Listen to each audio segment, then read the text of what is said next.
in the house. Shout out to the 770 in this thing. Props to the 770 everywhere and all surrounding. Houston, man, why do I always be putting you in Dallas, man? Houston, man, Houston is too big of a city, man. I'm for real. Houston is too big. I mean, dog. The times I go to Houston, I get tired just being in Houston because it's so big. That's a big ass place, man. Houston big, boy. Houston is big. And those freeways, man, them freeways are so confusing, bro.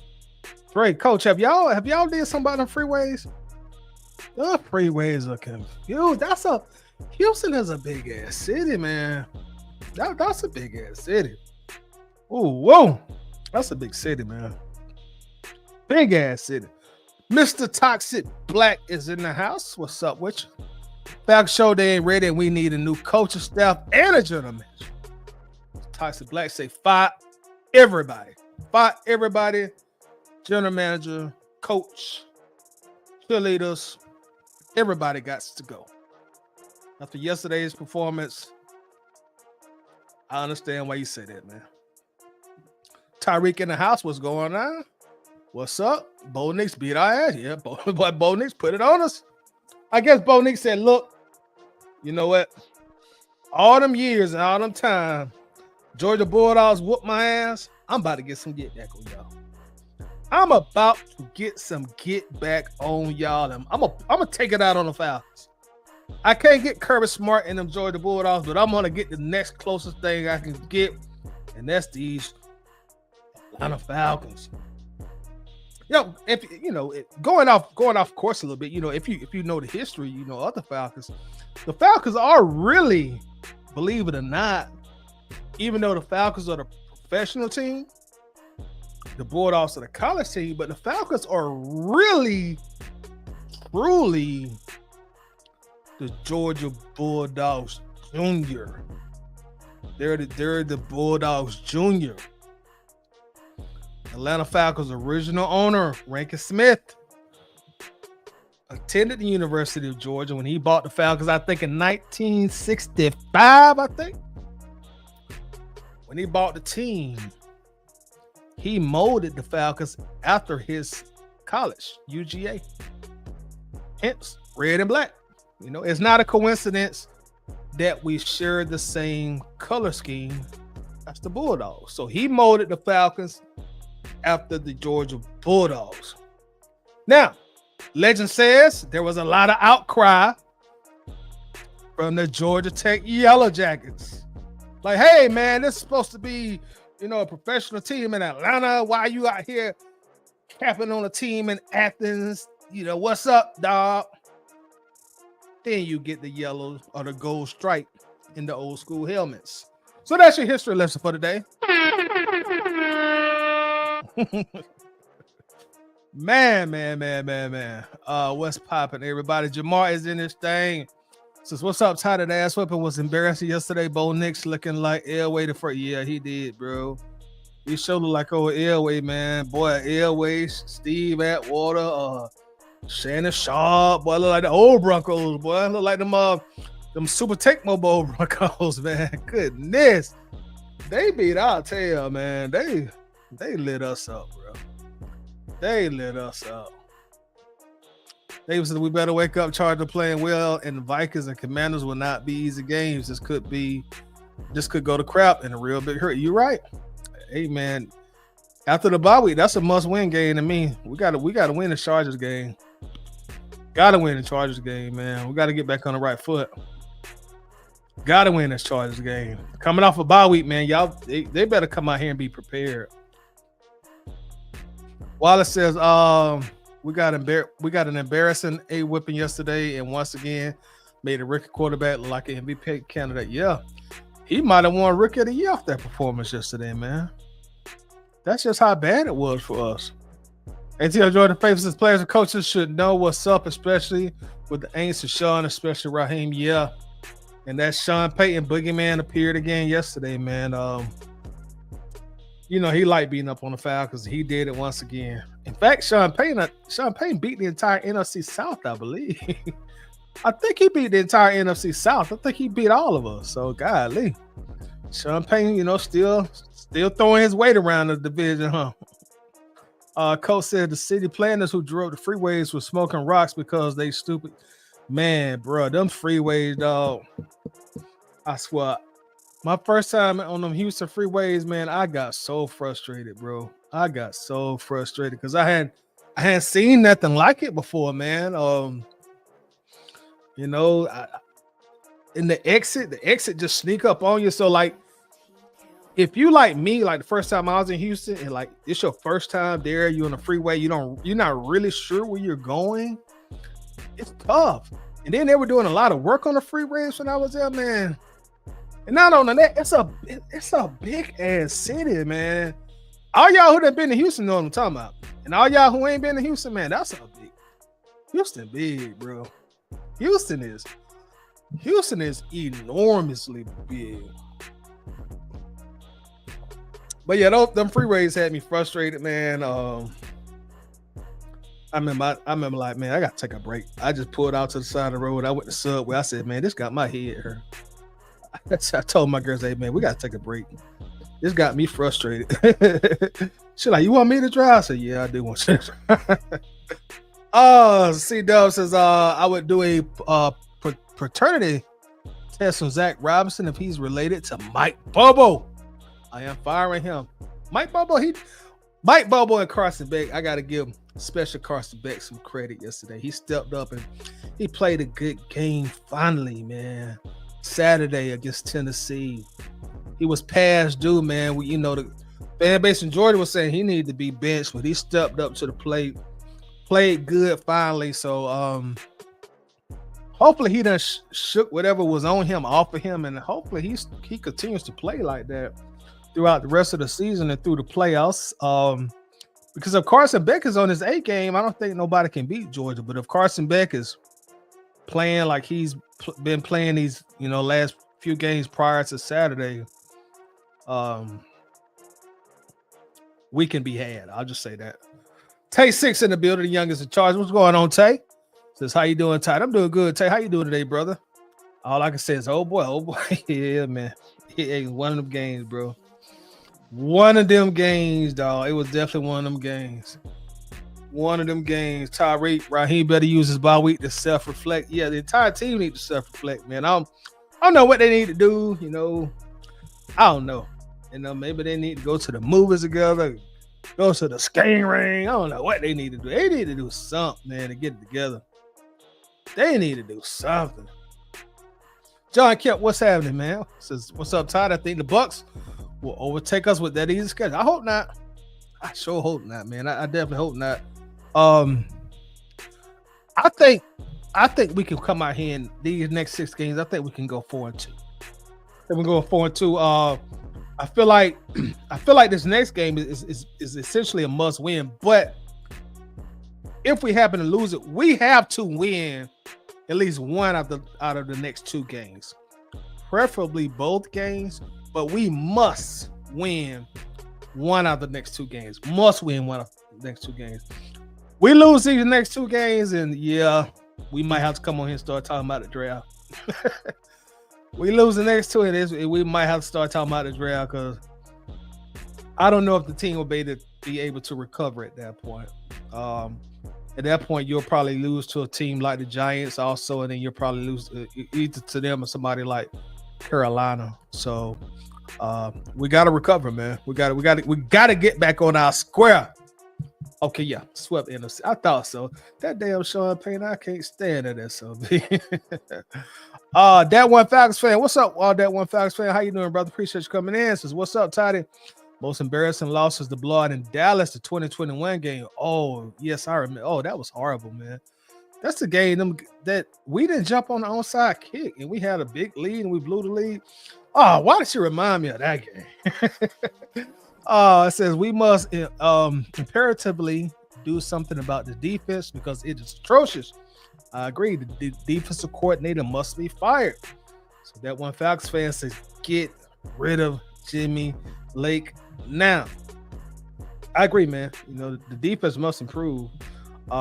You cannot have another performance defensively like we did yesterday. That everybody already mentioned it. You know, the fact that it was a rookie, man. It was embarrassing. That was embarrassing to sit here and watch. And y'all, even when the Falcons lose, you know, all these years all these decades I've been a Falcons fan, man. I rarely would turn the TV even when they losing. And y'all know what's up. We've been losing a lot.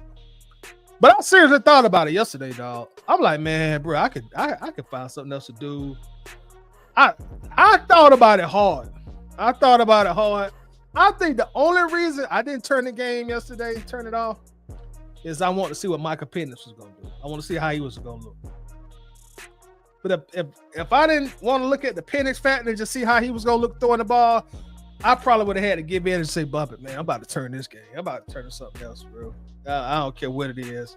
You know, I don't care what it is. I might just go outside and run in the street. I don't know. But this game ain't it. This game is not it. But I stuck it out. You know, saw what Penix did. But that was embarrassing yesterday. Thoroughly embarrassing. While I said, yep, you're right. Sean Payne did be their team in NFC South. Joker still throwing his weight around the division. Baby Dion Hall 21. What's going on, D Hall? Says 4-2. Wow, yeah, 4-2, D Hall. I got us going 4-2, man. So that would put us at 10-6. All right, 10-6. Do I got that right? If we go 4-2 the next.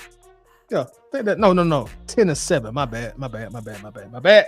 Forgot this 17 game season. Debo vibes in the house. What's going on with your Debo? Got a chance to be on a panel yesterday with Debo Vibes, man. We had a good show on Uncle Steve's Lounge. Y'all make sure to check out Uncle Steve on YouTube. Also, make sure to check out Debo Vibes here on YouTube. Also, he drops some great Falcons content with a different twist to his content also. So y'all make sure to subscribe to his channel. I'm sure you can click on his name and hit that subscribe button and show him a bunch of love also. He does a great job on the content side. Says tight chat last night. I'm praying this bye week will allow the Falcons to rest, recoup, and absolutely regroup. I hope so. I definitely hope so, Tebow, man, because we need it. The bye week could not come at a better time. We needed this bye week so bad, man. We need this bye week so bad. So it couldn't come at a better time. We playing the worst football we done played all year, and then we got a bunch of injuries. So, like you say, that gives our guys an opportunity to recoup, to rest, and also, get some guys back healthy, and hopefully do some big things these like six games of the regular season. ATL Georgia Favor says we better go 4-2. I'm hoping so, man. I looked at the schedule. I said, look, we can go 4-2. We can win at least 4 of these next 6 games. Finish 4-2, and we'll be all right. This fan base, this franchise, we can definitely take a 10-7 season without a problem. Coach said fans have been saying everything I have. They're banging on Raheem Morris and his lack of energy, urgency, and leadership. I mean, they have been dragging him in the past. They have been dragging him in the post-game interview. I do agree.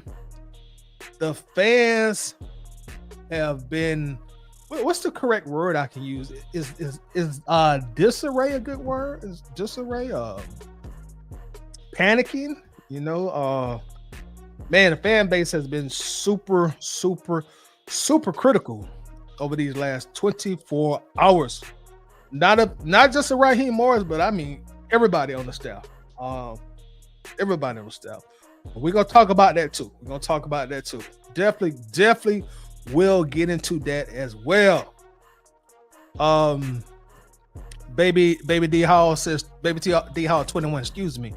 We haven't beaten anyone with a winning record, but the Eagles missing AJ and Smith. Yeah. I think the first time we beat Tampa, I think they had a winning record at the time. And at that point in time, Tampa was they was playing some real good football. And I guess the try to take a positive angle off that, because you are absolutely correct, without a shadow of a doubt. we have an opportunity to get some wins, get some teams with some winning records coming up here in the very near future. The Chargers, Washington, the Vikings. So we got an opportunity to get some quality wins under our belt and get some momentum. Going into the postseason. I still think this is a playoff team. So hopefully the Falcons will definitely change that. Davis says that was the 20 game in Dallas you're talking about when we lost the big lead. The 21 game, we were never in it. Okay, so the 20 game when we lost the big lead, in the 21 game. The 21 game, that was a blowout, if I remember correctly. The 20 game, wasn't that Julio's last year when it was him and who was him? It was him and somebody else just looking at that fumble. I can't remember. Not Austin Hooper. What's the other tight end name? Hendon Hooker, am I saying that right? Dang, I cannot remember his name. But anyway, the other tight end. Archangel in the building. What's going on, Art? How we doing, brother? Since I can't lie, brother, again yesterday had me that ain't hot. It's been a minute since I've been that hot. I was about to turn the TV off. I said, yeah, I was at that point, bro. I was at that point like, man, I ain't finna sit here and watch this junk. I can do better stuff with my day. Let's toss blessings. Red Seals get blowed out in that fashion. Yeah, man. They did what they wanted to do offensively, and we can stop them on defense, and we can do it in offense, man. It was a travesty, man. It was a travesty of epic proportions, without a shadow of a doubt. Dreddy in the building. What's going on, Dreddy? It's the same thing. The only thing kept me watching was waiting on Pennis. Yeah, I want to see how Pennis was looking, man. That was the only. Haydenhurst. Thank you, David. Appreciate that, David. Haydenhurst. Yeah, that's what I meant. Haydenhurst. Appreciate that. Archangel said, but it's still big 404 energy around this way. Shout out to the whole 404. 404 in this thing as usual. What's going down? Shout out to Atlanta, Georgia in the house. Tyrese says, I'll never understand why Raheem hired a Ricky Davis coordinator with a room full of vets. Do he not know this might be the only chance to be head coach ever? It possibly could, man. He better make the most of this opportunity right now, man, because this will be his second stint. And may not get a third one if this one don't work out. So whatever's going wrong, Raheem the Dream, you better figure it out quick, partner. Like Tyreek say, hey, man, you may not get another shot. You may not get another chance. Ark says, if we play like we've been playing the last two games, we'll be lucky to win 7 games total. I agree. We play like we've been playing the last 2 games, bro. We will be lucky to win another game. We mess around to be picking at the top 10 again, man. Another epic collapse by the Falcons, bro. Yesterday was terrible, man. It was just awful to watch that game in more ways than one. Clay Murray says the only way we're going 4-2 if our rookie coaches get some better schemes with players staying healthy. We definitely got to get healthy, and I'm hopefully they will. The coaching staff will go use the bye week to make some type of adjustments. Hopefully so.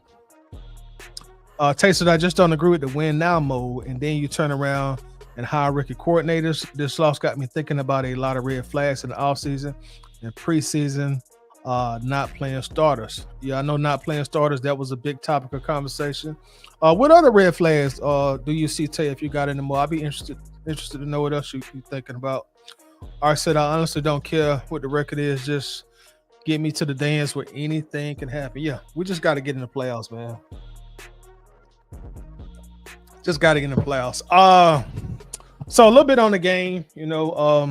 I won't dig too deep in the game, man, because I know by now y'all tired of hearing about the loss. But Denver came out, they drove right down the field their first possession. And what really disappointed me about yesterday's game is I've seen this far too many times with the Falcons. We get the ball and we drive right down the field. I mean, we drive right down the field like, bam, y'all got 7. We about to come right back down the field. We about to match y'all and get 7 ourselves. and we just started getting penalties in the red zone. Bijan busted a nice run and maybe about 8 or 12 yards, and he almost scored. Then they call it back for holding. I think on who got that holding? I think it was on New Zealand, I think. But you get the holding call. That brings back a great run by Bijan. If you don't get that holding call, you got the ball like 1st and 10 at about the 3 or 4 yard line. Then the very next play, we throw a pass to Drake London. He catches the ball. He gets the first down back, but another penalty. They called a penalty on Drake. I forget what they call it, legal procedure or legal formation or something. But anyway, it was a big mental error on his part. He went in motion and he started going towards the play, going upfield before the ball was snapped. So I guess they called a legal procedure on him. And needless to say, the drive stalled out. We end up having to take 3 points. And I feel like if we put 7 on the scoreboard at their point to match their 7, then the game could have possibly played out a little differently. I'm not saying that we'd have ended up winning the game, but I feel like the game could have ended a little differently if we matched their 7. Even before they scored, they had like a 3rd and 9 that they found a way to convert, and that's been a huge Achilles heel for this team. Specifically the defense getting off the field on 3rd down. So that was very disappointing to see, and us being able to stop them. I think they scored on like 5 of their first 6 possessions. I think so we got down early. And once we got down early, we were forced to change our we were forced to change what we wanted to do, our game plan. We were forced to change our game plan, and then eventually we had to abandon the run because we starting to try to pass to stay in the game and try to keep up with them. So we really didn't have an opportunity to do a lot of stuff that I'm sure we had in our game plan to do. I know a lot of people were disappointed that Tyler Algier didn't get any carries yesterday, and Bijan only had 12 himself. Bijan only had 12 rushing attempts himself. So that's a true testament that this game got away from us early, and we had to abandon the run game very, very, very early in the game. So that's the reason you didn't see Tyler Algier, get a bunch of rushing attempts or get any rushing attempts. I will say, but this one got away from us fast, y'all, and it got away from us bad. I can't even describe how bad the defense played. Normally I'll come on here and I'll try to always be joking with like coach. I'll say I'll be Jimmy Lake bodyguard, but it's hard to be his bodyguard after yesterday's performance, man. Like, the defense couldn't stop a nosebleed, man. It was bad to see as a fan. A rookie quarterback being able to get anything he wanted when he wanted it. And the thing about it, man, he was doing it to us so bad that he didn't even look like a rookie anymore. He looked like he was like an 8-year veteran in the peak of his career, the peak of his athletic career. And it was just terrible to see. It was a hard watch, man. Offensively, after that first drive, then couldn't get anything going offensively. Didn't even score a touchdown yesterday. Didn't have a passing touchdown. Didn't have a rushing touchdown.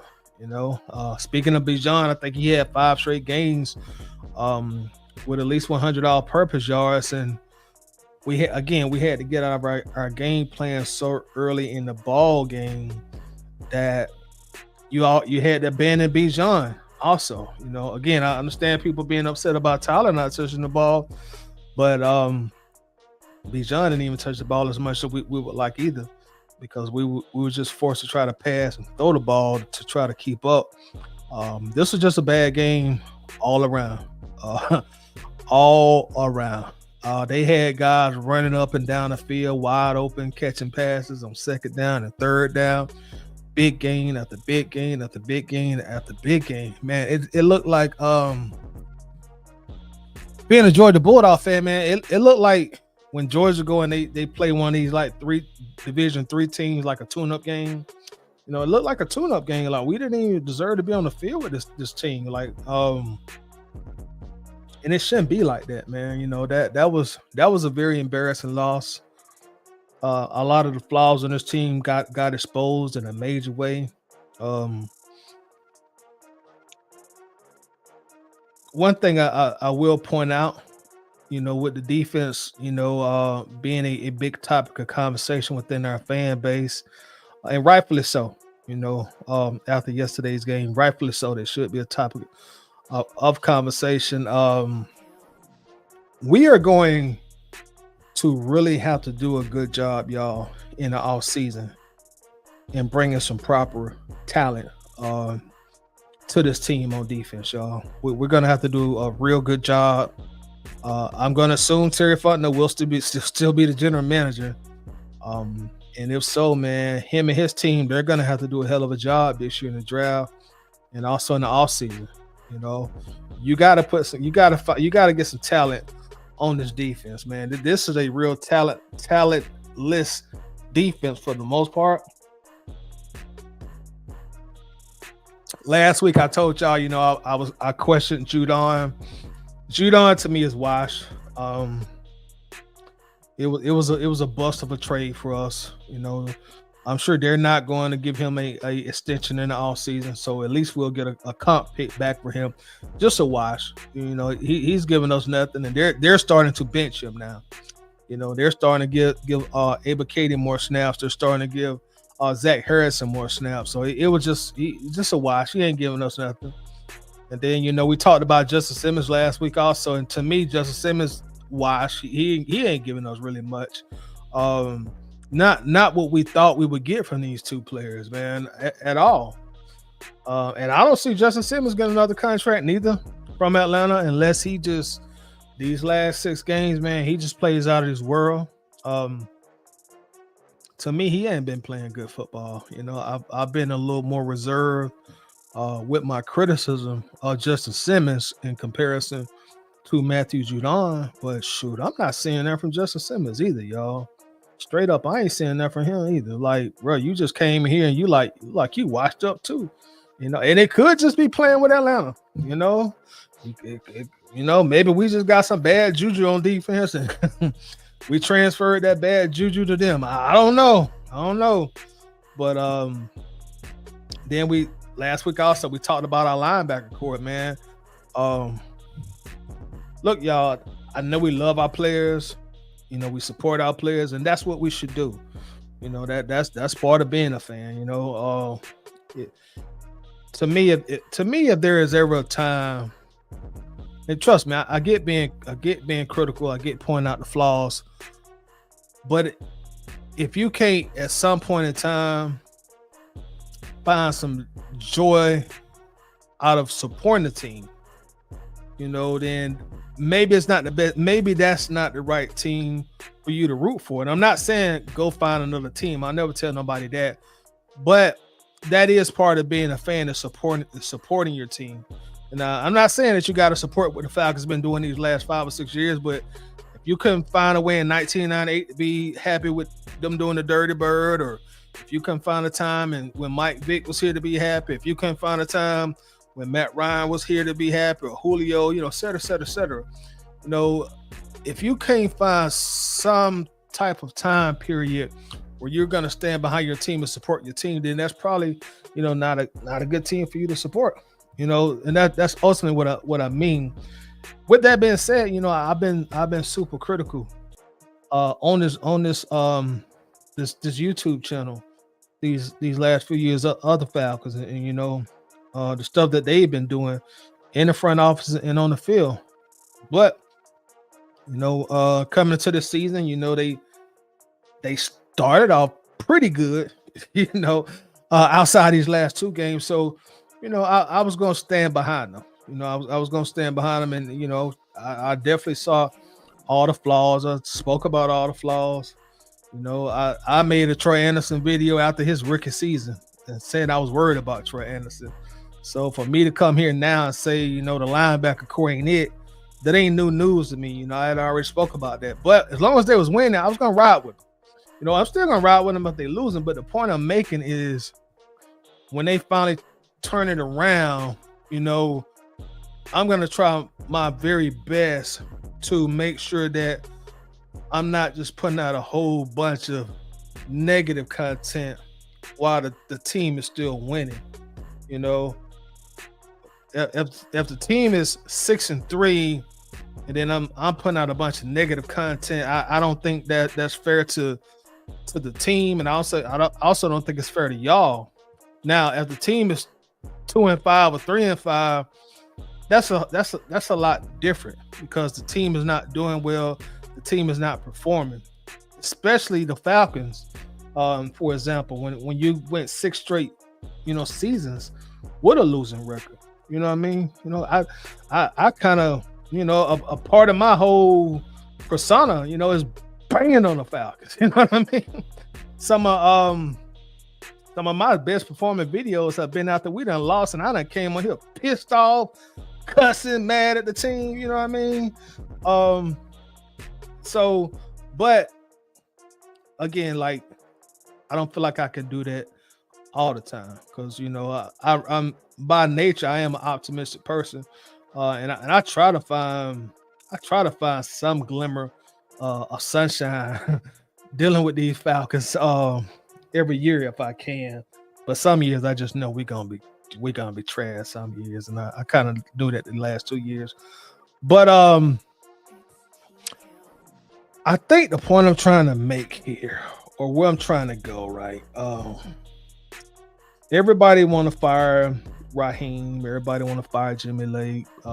Everybody want to. I should say everybody. Excuse me, y'all. Some people want to fire Raheem. Some people want to fire Jimmy Lake. Some people want to fire Zach Robinson. I get it. We upset. We're frustrated, and rightfully so.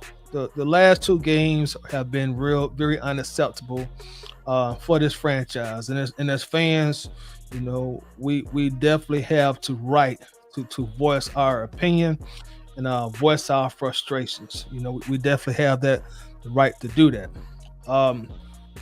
One thing I do want to point out, I do want to say this.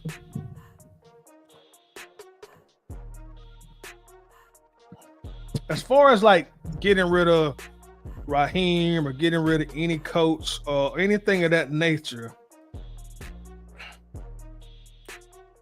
we got to make sure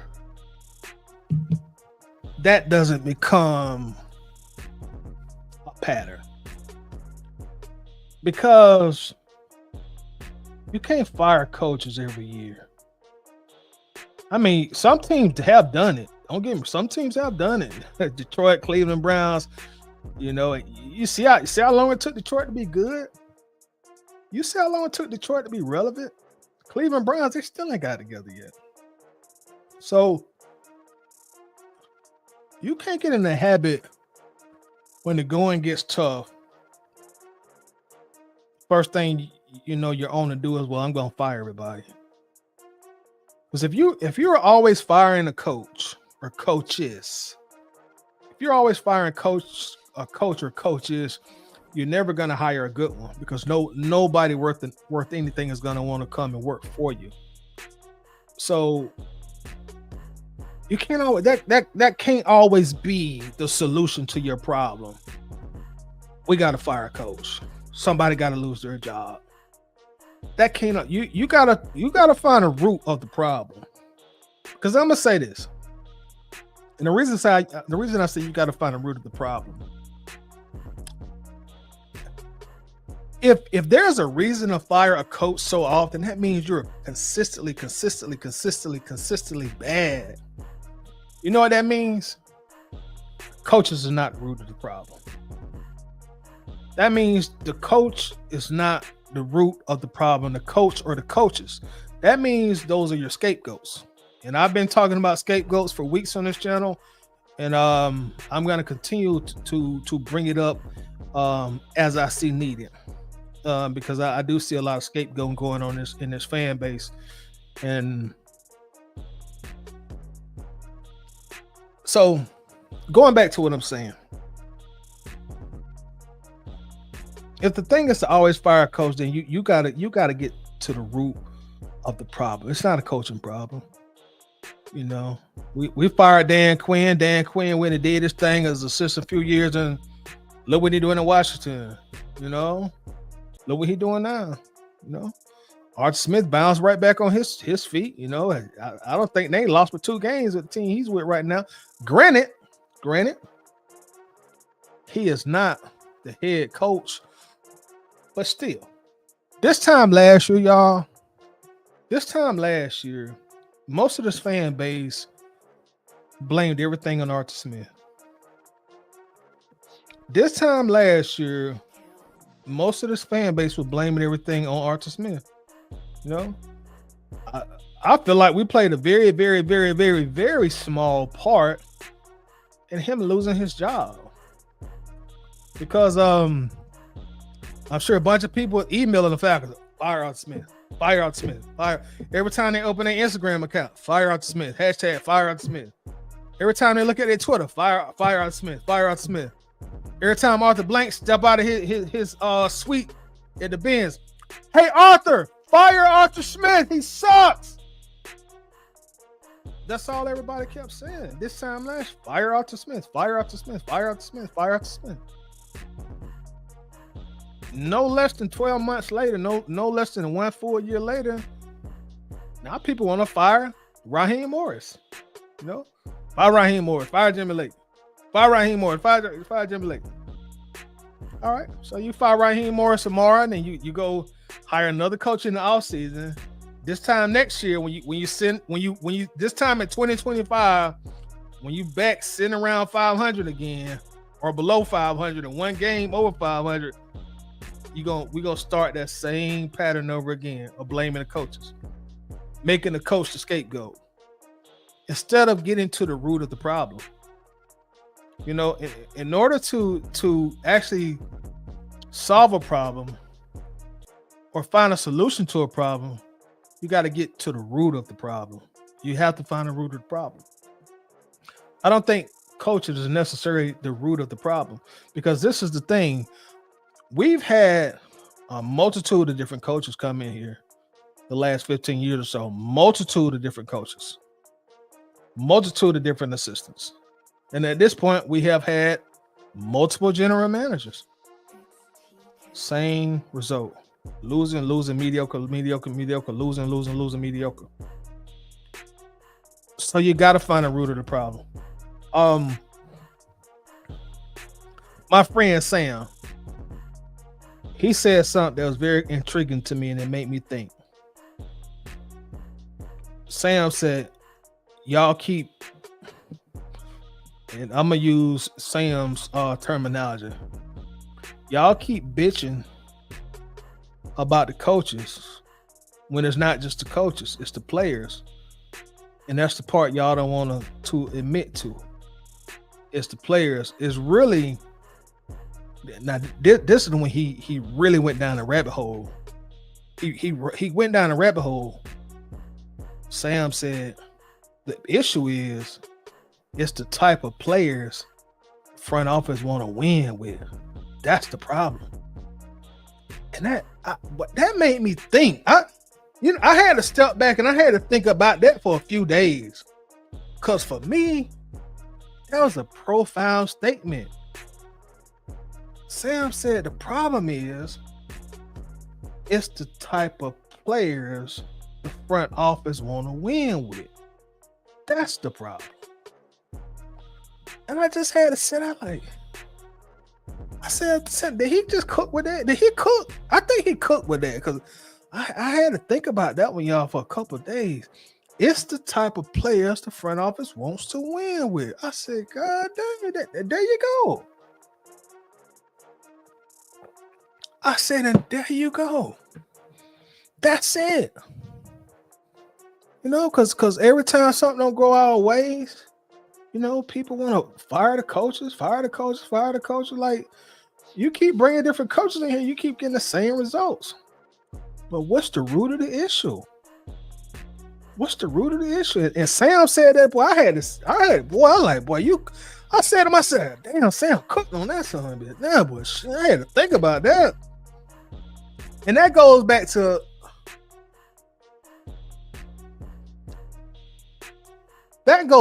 to some of the choices we made in the drafts, right?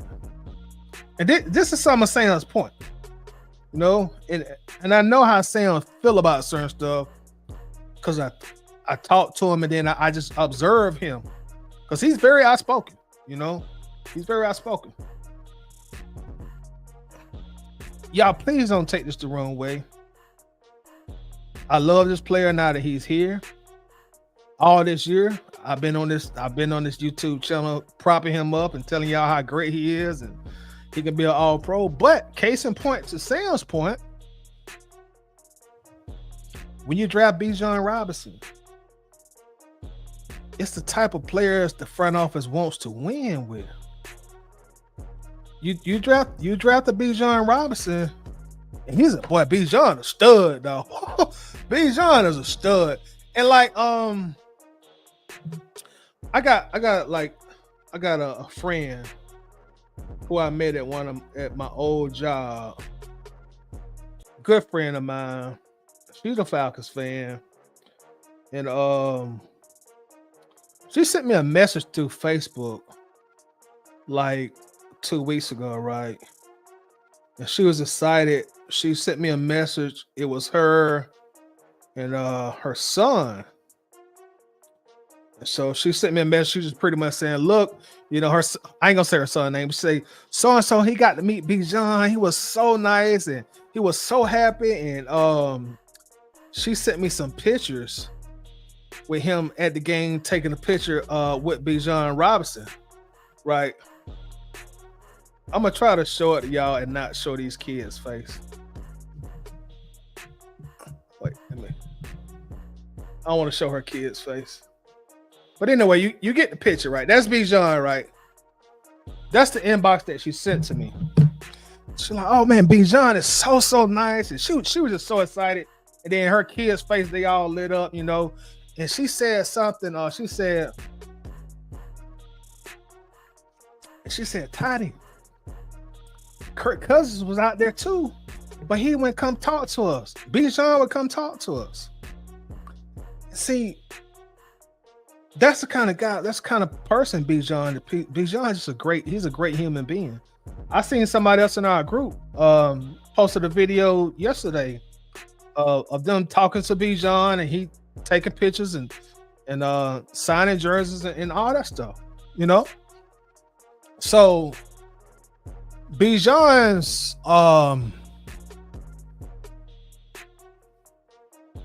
prolific personality was endearing to the Falcons when they met him, right? And rightfully so. I mean, how can you not like Bijan? You know, you got to be a pretty shitty person not to like Bijan, right? He's a great guy.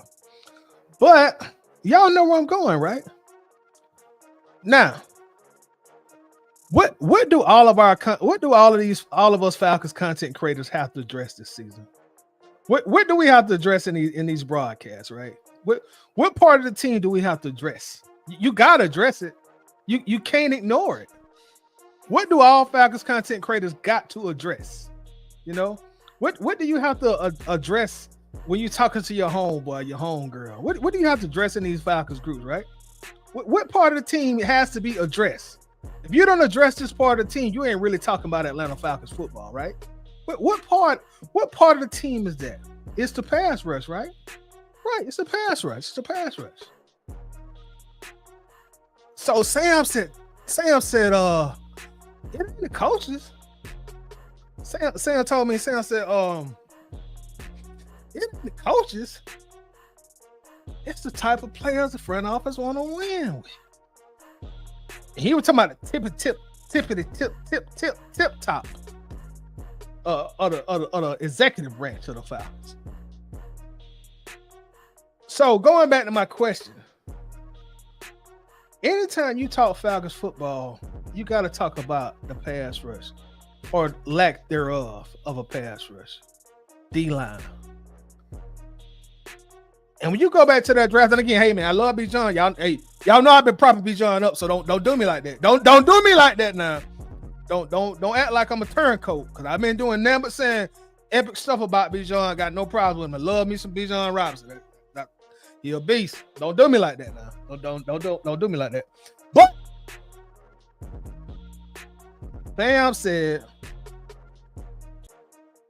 Sam told me, he said, it ain't the coaches. It's the type of players the front office wants to win with. Y'all, I gotta answer my door real quick. Don't go nowhere, y'all, because we gotta keep cooking. But I gotta answer my door real quick, y'all. Be right back. I mean, I'll be back in like 8 seconds. 12 seconds. Go ahead and be right back.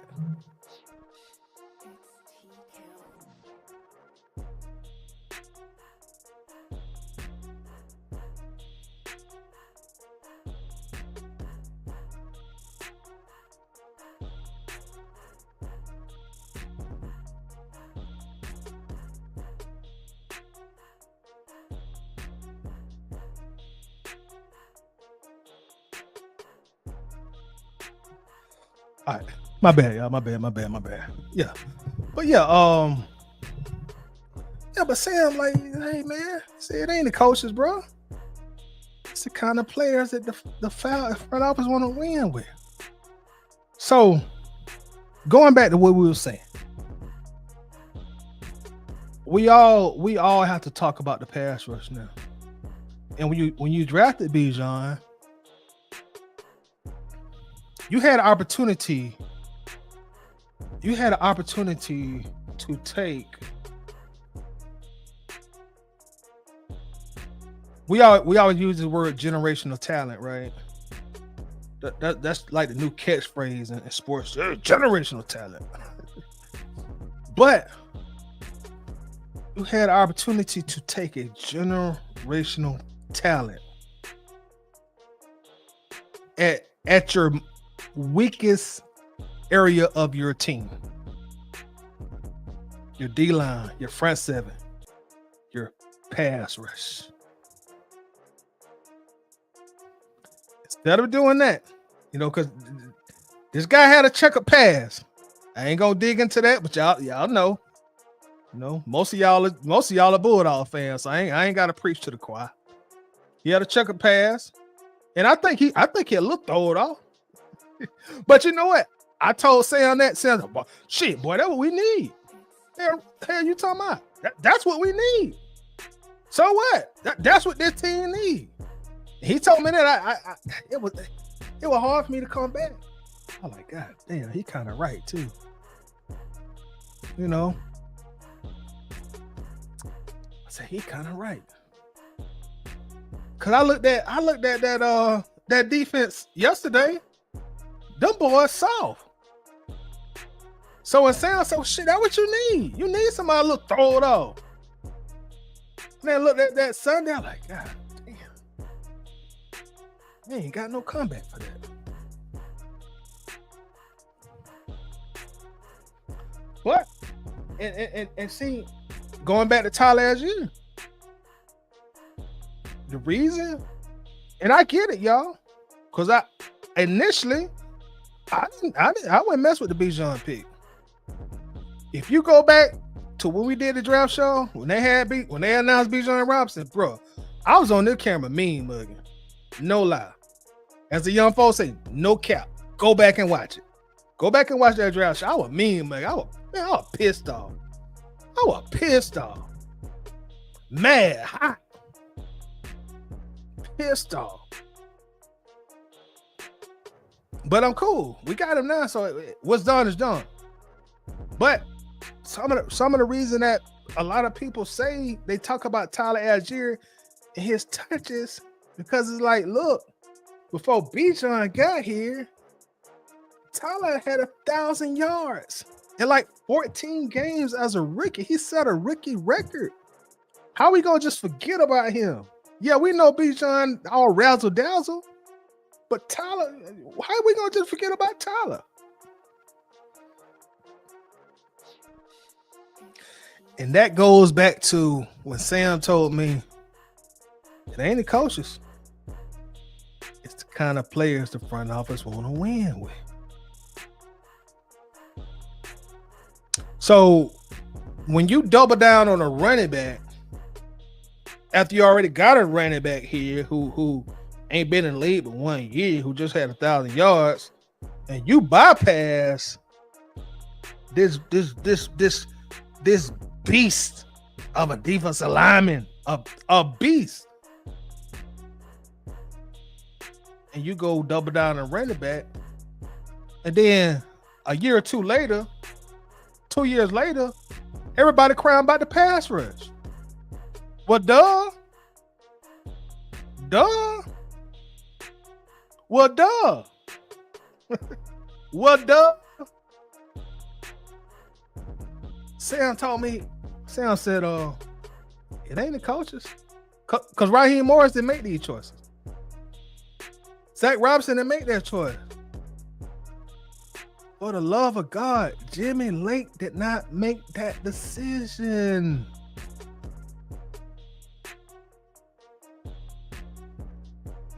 It's the kind of players you want to win with.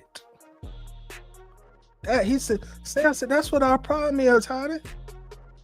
The kind of players they want to win with. You know? So, hey, when all of us in here talking about pass rushes and Jimmy Lake and 3-4 and 4-3 and what else be out there? Anything else out there? You had your chance, Atlanta. You look at Jalen Carter now, dominate. Already top 5 interior defensive lineman in the league. Already. At our more pressing need. Now when you look at this current Falcons makeup of a team, what's more pressing? Rushing game, and I know Bijan do more in rushing, running back room, or pass rush room. It's the kind of players that they want to win with. Like Jalen Carter literally fell in the Falcons' lap. This is a kid that was in your backyard in college. Bruh. And look, again, Bijan, super great kid. But the Falcons already have their attendance issues, you know. We won't go all the way down that road. So you got an opportunity to get a game-changing interior defensive lineman who's a UGA legend. So now you can bring all them faithful UGA fans who just like to follow their players and get them to buy Falcons tickets and Falcons merchandise. And so you can kind of solve a lot of problems at one time with that one draft pick. But it's the kind of players that the front office want to win with. Kind of players that we want to win with. You know, you can even break down the Kyle Pitts pick.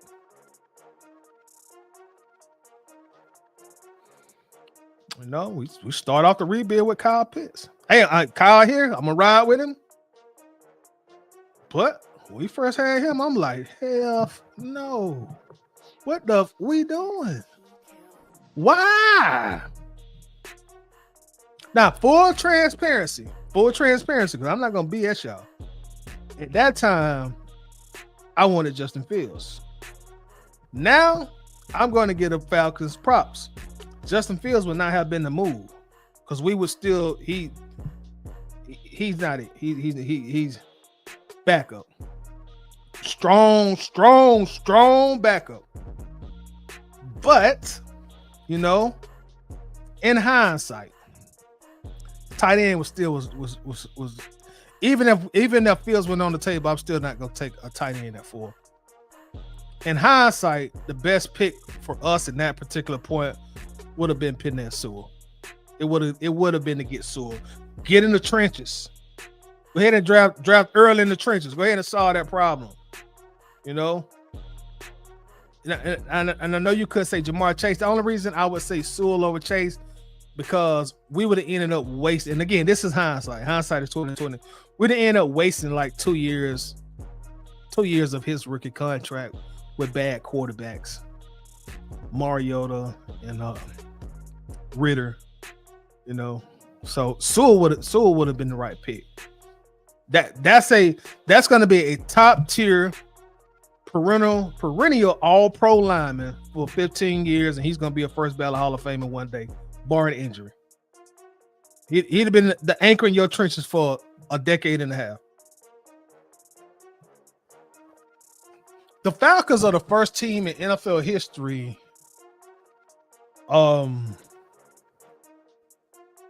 We're the first team in NFL history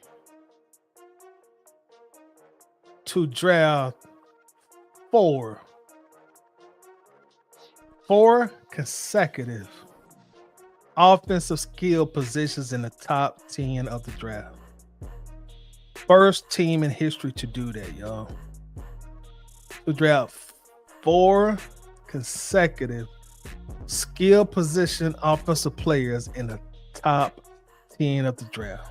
First team to do that, y'all. So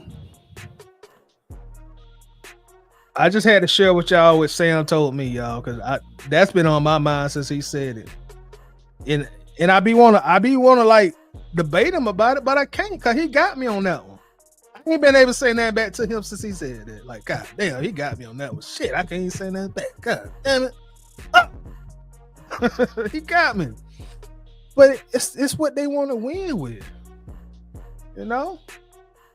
You see somebody like the Eagles, like, shoot, boy. Falcons, boy, they got all these boys in their backyard. We'll load up on these Philadelphia Bulldogs. And our defense gonna be top tier. You know, so we can continue to blame the coach until the cows come home. You know, again, the same time last year, people want to blame Arthur Smith. Arthur Smith was the scapegoat last year, and Arthur Smith's the only thing that he just couldn't find a quarterback in time. He ran out of time with quarterback, and on something that really wasn't his fault. Because if we being honest, like, he really didn't really have a chance to get. I mean, again, the Justin Fields thing played out how it played out, but the salary cap just opened up to go get a viable veteran. It just opened up. He didn't have it when he first got here. And when I hear people say, "Well, Arthur Smith ruined Desmond Ritter's career," no, he didn't. Desmond Ritter is a lifetime backup. He's a lifetime. I don't care who the coach was. He's a life. That's what his talent dictates. His talent dictates he's a lifetime backup. I don't care who's the coach. Bill Walsh, it don't matter. That's a lifetime backup talent. And it was obvious to me his rookie year, those last 4 games he played, it took him like 7, 8, or 9 quarters to get a touchdown. And I'm thinking to myself, ain't no way in the world they're going to start this guy. But they did. But now Arthur Smith got him. Now Arthur Smith got him some legit talent at quarterback. Has he lost since Russell Wilson got back? Has Russell Wilson lost? I mean, has Arthur Smith lost since Russell Wilson got back?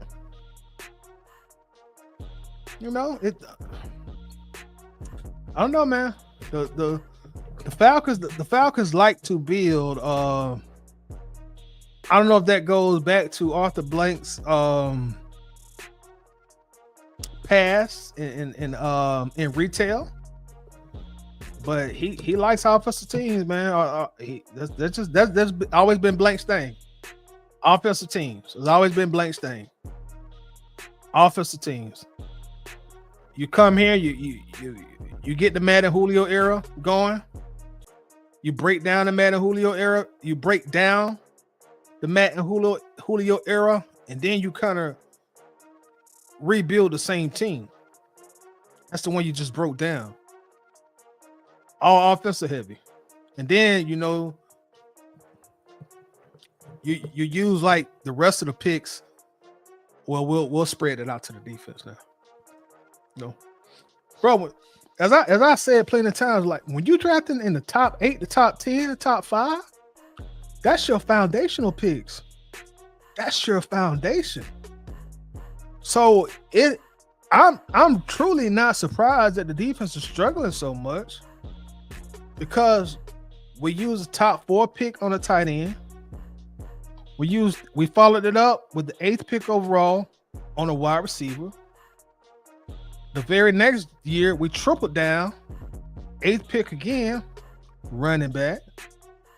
The 4th year, we doubled down, quarterback. All these foundational picks are being spent on the offense. Then you spend $100 million guaranteed on the quarterback. So I'm not surprised that the defense is struggling. You know, look at the hand. Look at the hand Jimmy Lake was dealt, and look at the hand Zach Robinson was dealt. Which side of the ball would you prefer to coach on if you had a choice? Would you prefer to be the defense coordinator of this team or the offensive coordinator? You know, they built up the offense. Then you spent money on Kirk Cousins. Then you send down Michael Penix. You know, you already got like the best guard in football. You got some veteran tackles on there. Yeah, each tackle has their struggle points, but they're very much serviceable. So, all right, I see Jay. I'm glad you went here. Let me highlight this. JJ, what's up? Says Ryan Nielsen did it with this talent. Okay, what is Ryan Nielsen doing now? What is Ryan Nielsen doing now? I'm glad you brought this up. What is Ryan Nielsen doing now? This fan base so infatuated with damn Ryan Nielsen. He was here 1 year. What is he doing now? If he was so great, what is Ryan Nielsen doing now? With his scheme, the scheme that some of y'all swear is the best thing since the microwave, what is he doing now? What is Ryan Nielsen doing now? He's on pace to have a bad, terrible defense. Historically bad. Historically terrible. What is he doing now with that scheme? Trash. Jacksonville defense, trash. Jacksonville ranked very last in total defense in the NFL. Trash. Jacksonville ranked 30th in points per game scored for the opposing team. Trash. What are they doing now? What are they doing now? What if he's so great? What is he doing now? What is he doing? Yeah. Y'all act like Ryan Nielsen was here for 5 or 6 years, and we had a top 5 defense for all those years. Even then, that defense was not as good as advertised. And then we lost the top 2 defensive linemen from that defense. Calais Campbell and Bud Dupree, they don't play here no more. What if Nielsen might be fired by the time I get off this live, dog? I don't know why y'all don't put Ryan Nielsen on this pedestal, or who told y'all he should be on this pedestal, but get him off. Get him off.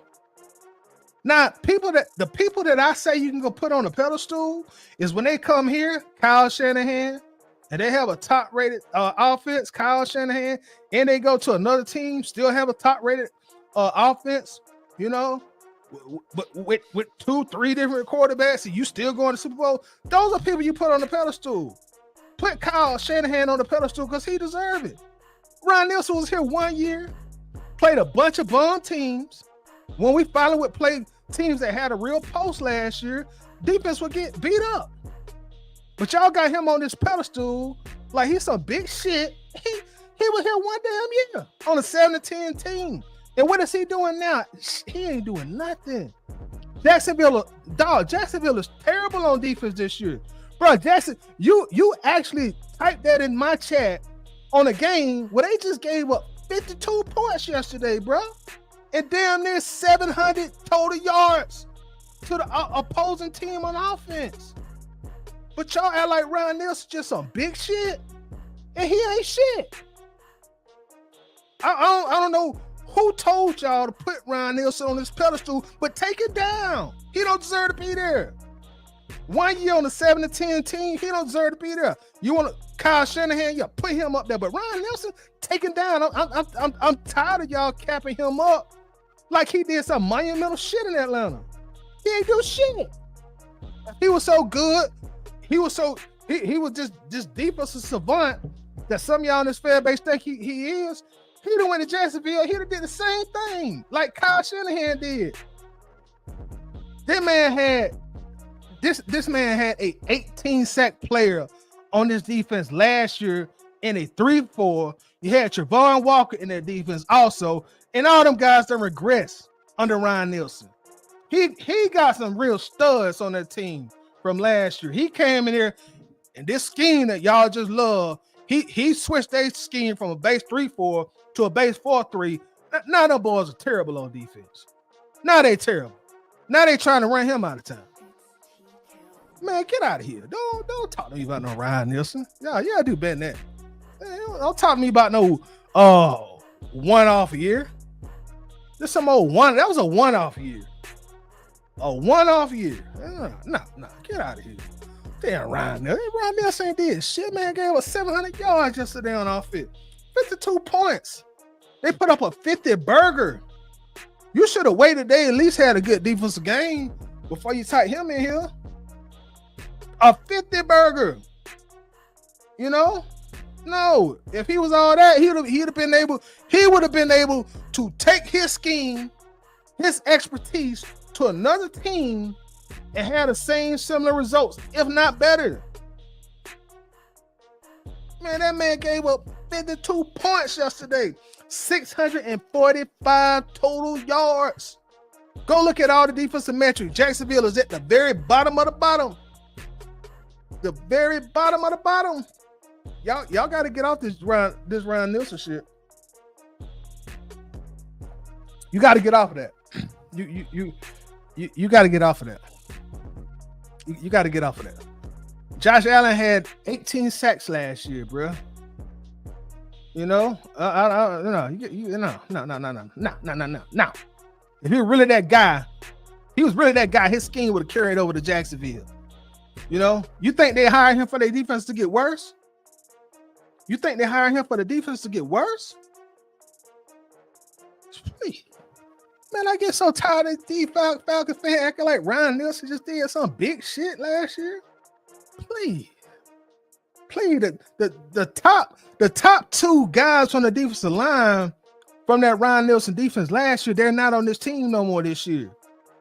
Hell, between Calais Campbell and Bud Dupree this year, and they done went from a base 4-3 with the Falcons to back to base 3-4s with their current teams together. Two people, they have 9 sacks between those two people. They have 9 sacks. The Falcons have 10 sacks. So Jimmy Lake don't even have the best 2 defenders on the line that Nielsen had last year. So man, I'm not trying to hear that, bro. Y'all done overrated this guy. Like I say, if you want to bring up Kyle Shanahan, hey, you got that, dog. I ain't gonna say nothing to you about that. But don't bring up no Ryan Nielsen in that one-off year he had, bro. Come on. No. You go look at the advanced defensive statistics for last year Falcons defense, 27th overall. That defense was super overrated. But people act like that scheme was just some Alice in Wonderland type shit. You know? Some gold in Africa or something. No, bro. If he was really that guy as a coach, he would have took that to Jacksonville. And I'm not even saying that he had to have another top 10 defense. But 32? Ranked 32? Ranked 32? Come on, bro. No, we ain't gonna do that. We're not gonna do that. We about to get our Ryan Nielsen nuts until he show that he could take his scheme and his defense to another city on another team and do something with him. We got to get off his nuts, man. We got to. He's not even a better coordinator than what we got right now. You know, our defense definitely ain't that good, you know, They below average, you know, they damn near terrible, but we're ahead of them. We're ahead of them. Raheem hired a friend. So people been hiring friends since the beginning of the time in the NFL. You think Raheem the first person to hire his friend? You think Raheem Morris the first person to hire his friend in the NFL? All this shit is nepotism, bro. So what? I don't care. If it gets that bad, he gonna have to fire his friend. I don't care about that. I don't care about the surface level stuff that people regurgitate, especially the stuff that come from Twitter. I do not care. I do not care. Everybody hiring their friends. JJ, and me and you were boys, and I gotta come up. Hey boy, hey boy, what you doing? Hey, I got something for. Yeah, I got something for. I don't care. So what? He hired his friend. So who don't hire their friends? Who don't? The president hire his friends. Who? If the president hire his friends, you think a football coach ain't gonna hire their friends? So what? So what? I do not care about nobody hiring a friend, bro. I don't care. That's surface level to me. Like, that's one of these surface level Twitter conversations that I see. Oh, Raheem just sit there and he just hired his friend. So you think he the first person to do that? 85% of these cats hiring their friends, dog. Who cares? Who cares about that? Y'all, man, miss me with that Ryan Nelson stuff. And I ain't got nothing against Ryan Nelson, but I'm tired of this scapegoat narrative. And y'all got this man on the pedestal like he done did anything in Atlanta, bro. The man went 7-10. When we start playing some teams with some real quarterback, you know, he exposed. Went to Jacksonville, exposed. Players who were studs the year before him in a different scheme regressed. Miss me with that. Ryan Nelson. I don't care about that, man. I don't care nothing about that.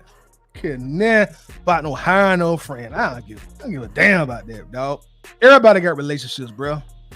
Everybody have professional relationships. That is nothing to me. I do not care about nothing about hiring no friends, man. Anyway, let me get off that, man.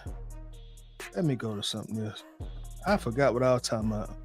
Ryan Nelson, man. Don't bring no Ryan Nelson up in my chat, bro. Y'all treating that man like he done really did some big shit. Man, go on with that. Go on with that, bro. I'm tired of seeing that. I'm tired of seeing that on the whole internet. The Falcons, internet, Twitter, Facebook, whatever. I'm tired of seeing that, bro. Miss me with that. Let me see here, man. What it is, Monday? So we got a little time. Try to do some film session, man. Look at this film. Supposed to do the player grades too. We may have time to get to those. Give me just a second, y'all. About to send out some stuff real here quick and pull up this film. We're gonna look at some film together. This gonna be some film that we ain't really gonna want to see, but we gonna have to watch it, y'all. So give me just a moment while I pull it up.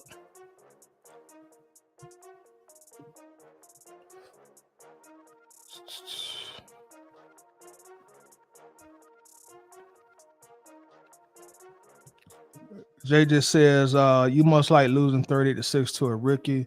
You are defending guys like Raheem. Keep saying this one game don't define us. We on a 2-game losing streak. No, I told you I don't care about him hiring his friend. That's what I told you. I said I don't care about him hiring his friend. I don't care about that, bro. Like that's nothing new in America. People hire their friends every day of the week, bro. You know, LeBron got his son playing in the NBA. I don't care about that, dog. I really don't. You know, NFL coaches hire their friends. Like, I mean, what's so groundbreaking about that, dog? Like, okay, cool. Deion hired his friends at Colorado. All right, cool. Like, that happens. Like, who don't hire their friends? I mean, that's not a big deal to me, man. You know, if he fire me, he fire him. He fire me, I ain't gonna lose no sleep over it. So let me pull up this tape, man. Just a moment, yeah.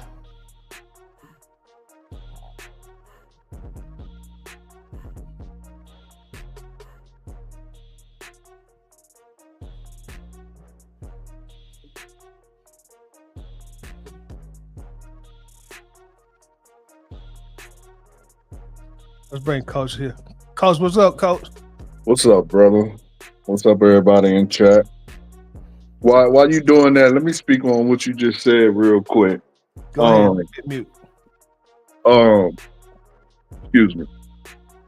This is the first coach in history, in my Atlanta Falcons fandom history, that I've actually said deserves to be let go. I wasn't. I wasn't. I wasn't one of the ones who was calling for Arthur Smith head last year. Um, but I do recognize that he deserved to be fired because I feel like a coach's decision, you know, basically shapes the team. And Arthur Smith's downfall was, he just, I'm not going to say he refused, because at the end of the day, we don't know. Nobody that's the fan was in that office. I mean, he was in that room when they were drafting, so we don't know. But looking from the outside looking in, it looks like he didn't want to get a quarterback. He thought that he could work with what he had. So because of that decision, that falls for him to be fired. And as far as Raheem, it's yeah, I think it's a player issue, absolutely. And as I said, for weeks and weeks and weeks, even though it is a lack of talent on the team, you still have to put them in the best position to win. And I just feel like he just doesn't do that, bro. Like I don't know how else to say it. I just feel like his lack of date, like I don't know if you've seen his press conference, but they were dragging him in the comments with the same stuff I've been saying. You keep saying that, you got the plan and things gonna get better. It don't look like it. The lack of getting upset or um animated, or I mean it truly looks like he just doesn't care. You know what I mean? Like that's what it's given. It's given that I really just don't care. And I feel like that is a absolute fireable offense. I've stopped giving the coordinators any smoke because, like y'all said, like you have said and other people have said numerous times, they are rookies. They're trying the best that they can do. I feel like it's not so much their fault, it's Raheem's fault for even hiring them. I like you. I don't care that they're friends. I don't. I could give a damn less. If they were doing their job, I wouldn't have nothing to say about it. It's just 100% to me a lack. It just a very mundane, I don't care attitude. And as far as like players and stuff like that, like you know, you drafted what you drafted. Okay, we have the players that we have. So coming in, I understand, and you're one to tell me all the time. Well, coach, he need time to implement implement what he wants to do with the team. All right, I get that. This year he didn't. Every player that he has basically inherited. I mean, every player that he has basically inherited.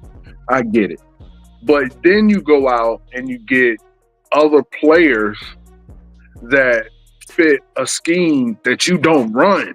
You know what I mean? Like that is the mind-boggling part. I get that these players were inherited by you. They're not your guys. But then you go out and get some guys that don't even fit a scheme that you want to run. Like it's so many mind-boggling things with this Like who? man, bro. Like who, Coach? For example. I mean, like everybody, like your Matthew Judon, your Simmons. You know what I mean? Well, Like hold on, yeah, I hold on. understand Matthew played in a 3-4, but this is different. Like this team is set up different, so it's not going to correlate to But him coach, leaving. all right, coach, I gotta ask you this now. Hmm. If you say he go out and get players that don't fit his scheme, then you come right back behind it and say, "Well, I get Matthew Judon come from a 3-4." How is that not against somebody that fits your scheme? Because that his team, the way his team was set up was different. They were set up for it. This team is not set up for it. That's my point. We are the players that we have, and the scheme that we have, and which is, and you just made the point. Is set up for a 4-3, and you just made the point how but good buddy left us, went to Jacksonville, changed their scheme up, and now all their players regress because that's not the players they have are not suited for the scheme that he went in there and started to implement, which is why they are trash, which is why we are trash. You know, I don't think it's that simple. I think it goes back to like what I love to say, players making plays. yeah, it does. It does. Let me use the two that I just mentioned. Mm-hmm. Calais Campbell, Bud Dupree. Right. They went from 3-4, 4-3, back to 3-4. They're still carrying their same similar numbers and making plays on defense. So right. But was the team that they went to set up for that? That's what I'm saying. If the team is set up for it, yeah, you can plug and play. Like if we were set up for a 3-4, I believe Judon would come in here and dominate. But I don't. I think Judon is simply not the player that he once was. Which may be true. Which may be true. But honestly, we'll never know because he came into this hot garbage and.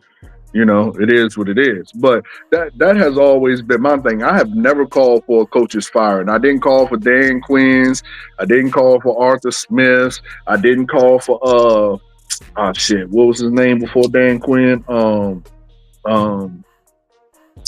Damn it. Damn, I can't think of his name. Mike Smith.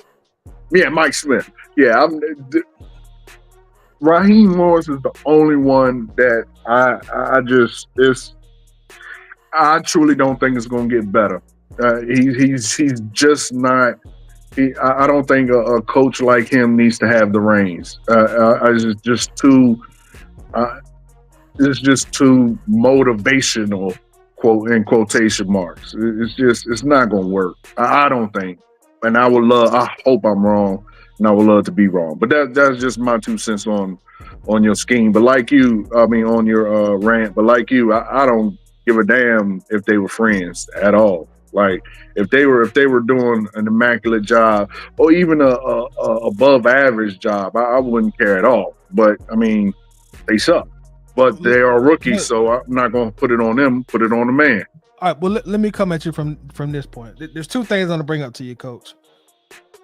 I don't know if you heard, but just like I said, you can't be in a franchise. You can't be a franchise that makes a habit of continuing to fire coaches. Absolutely. You just can't do that. You're never going to hire a good one because the good ones ain't going to want to even come interview with you.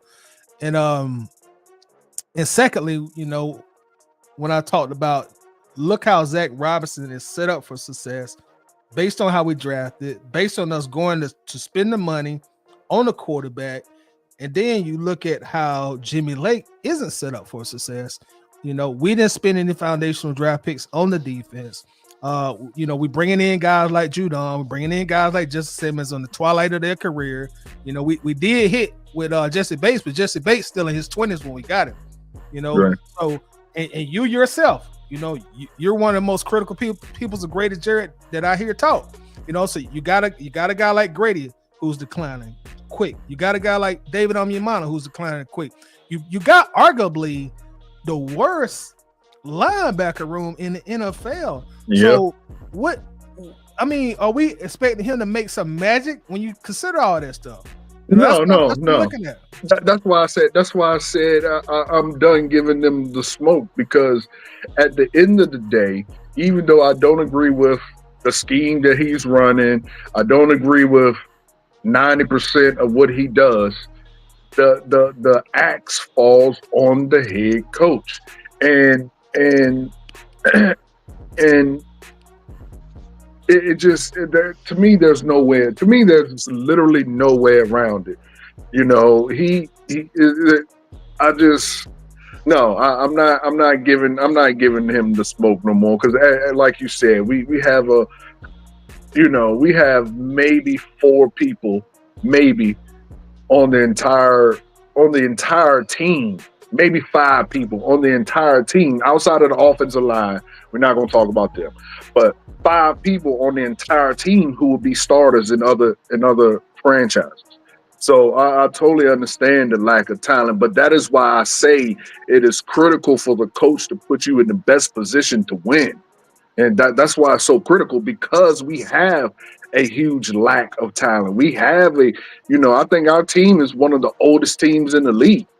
You know what I mean? It's like, especially definitely on the defensive end of the ball. Like we get washed players, and as you said earlier, I totally agree. We don't go after dogs, we go after nice guys, which is again why I think Raheem Morris was the absolute worst person to put in this franchise, because we got a field full of nice guys, we got a coach that's a nice guy. When is someone gonna let the dogs out? When is someone gonna get mad and start punching people in the face? Not that I, condone that, but I want to see somebody get physical. I want to see, people go ham. A lot of people talk about, true fun. A lot of people talk about, what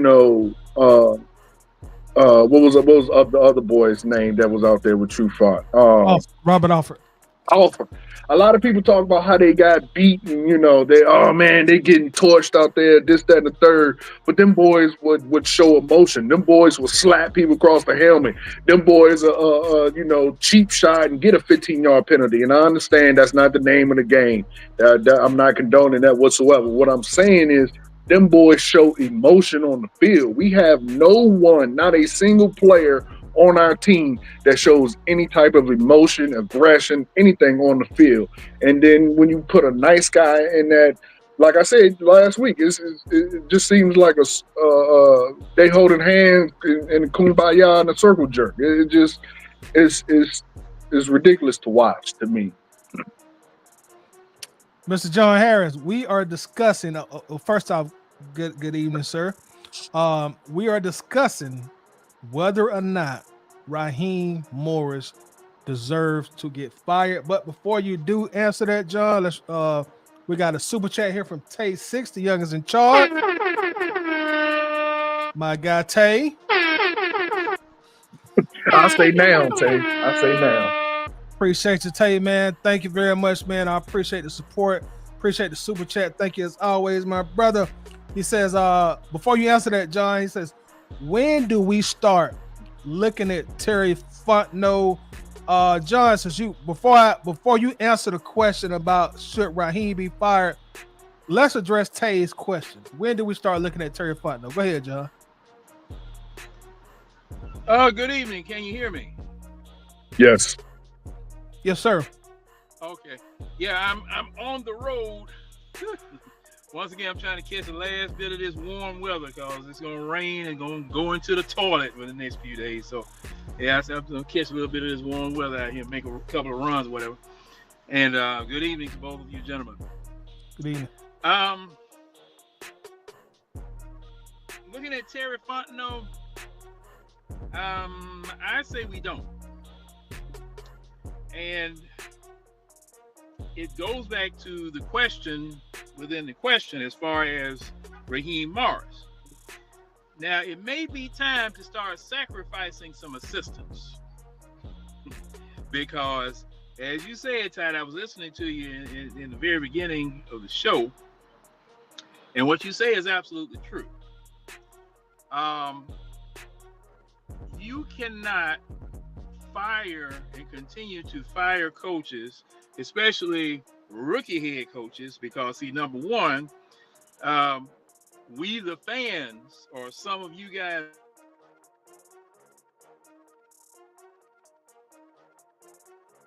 You cut out, John. Okay, I'm back, man. I gotta cut my phone off. Can you hear me now? Yeah, you good. Yeah, I had to cut my phone off. Cause see, man, the doggone phone be ringing and just interrupt everything. And right about this time of year, they're trying to get us 65-year-olds to sign up for Medicare and all that type of stuff. So we just getting bombarded with phone calls. But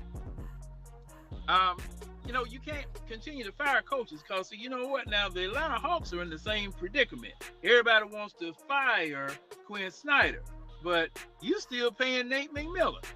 You're still paying him, and then you're gonna pay another coach that you're gonna fire, and it's gonna be the same, about the same thing because Arthur Smith. Are we still paying him? You want to be paying Arthur Smith and Raheem Morris and getting a new coach, and with the reputation that you don't get a fair shot. The Blanks don't give you a fair shot. Okay, now. This is just year one. And I have chronicled, and coaches also chronicled the fact that you do not entrust young'uns with coordinator positions. You've never been a coordinator before. And my main focus, a lot of people's focus is on the defense. My main focus is on the offense. Okay. You got to have someone who has a bag of tricks, a known bag of tricks, where you can do a lot of things. Sean Payton, head coach / offensive coordinator, versus Zach Robinson this past Sunday, I can't blame the defense really on a lot of stuff besides the pass rush. Because Sean Payton is a mad scientist. We know this man is a mad scientist on offense. Where's ours? We don't have a mad scientist. We have a halfway angry lab assistant. he ain't nowhere near a mad scientist. So the head coach is, true. Head coaches are responsible for their team's successes or failures. Bottom line is the arrow is going to point at that coach, and then it's going to point at that general manager too. Okay, yes, that's what's going to happen. However, before you fire that coach, these assistants have to be sacrificed. They're the next line in succession. Those are the people that you can readily point to. Hey, why don't we have a fullback? Why aren't we running more exotic running plays? Why are we, with the offensive line, keeping heat off of your quarterback for 5 freaking seconds, not able to complete passes downfield, quick passes? Caleb McGarry, yes, he's a turnstile, but that can be mitigated. Get rid of the ball. All right? Tight end, check block, get rid of the ball. Why aren't you in your quarterbacks behind, but not scanning the field and not locking on to somebody? Oh, I could easily fire an offensive coordinator right now and go get me somebody who's done something before. And it's only minor tweaks and adjustments, just a minor tweak. Quick passing will free this offense up like a loose slave back in the 1920s. That's what I'm talking about. And I'm hoping, since we've got 2 weeks off, okay,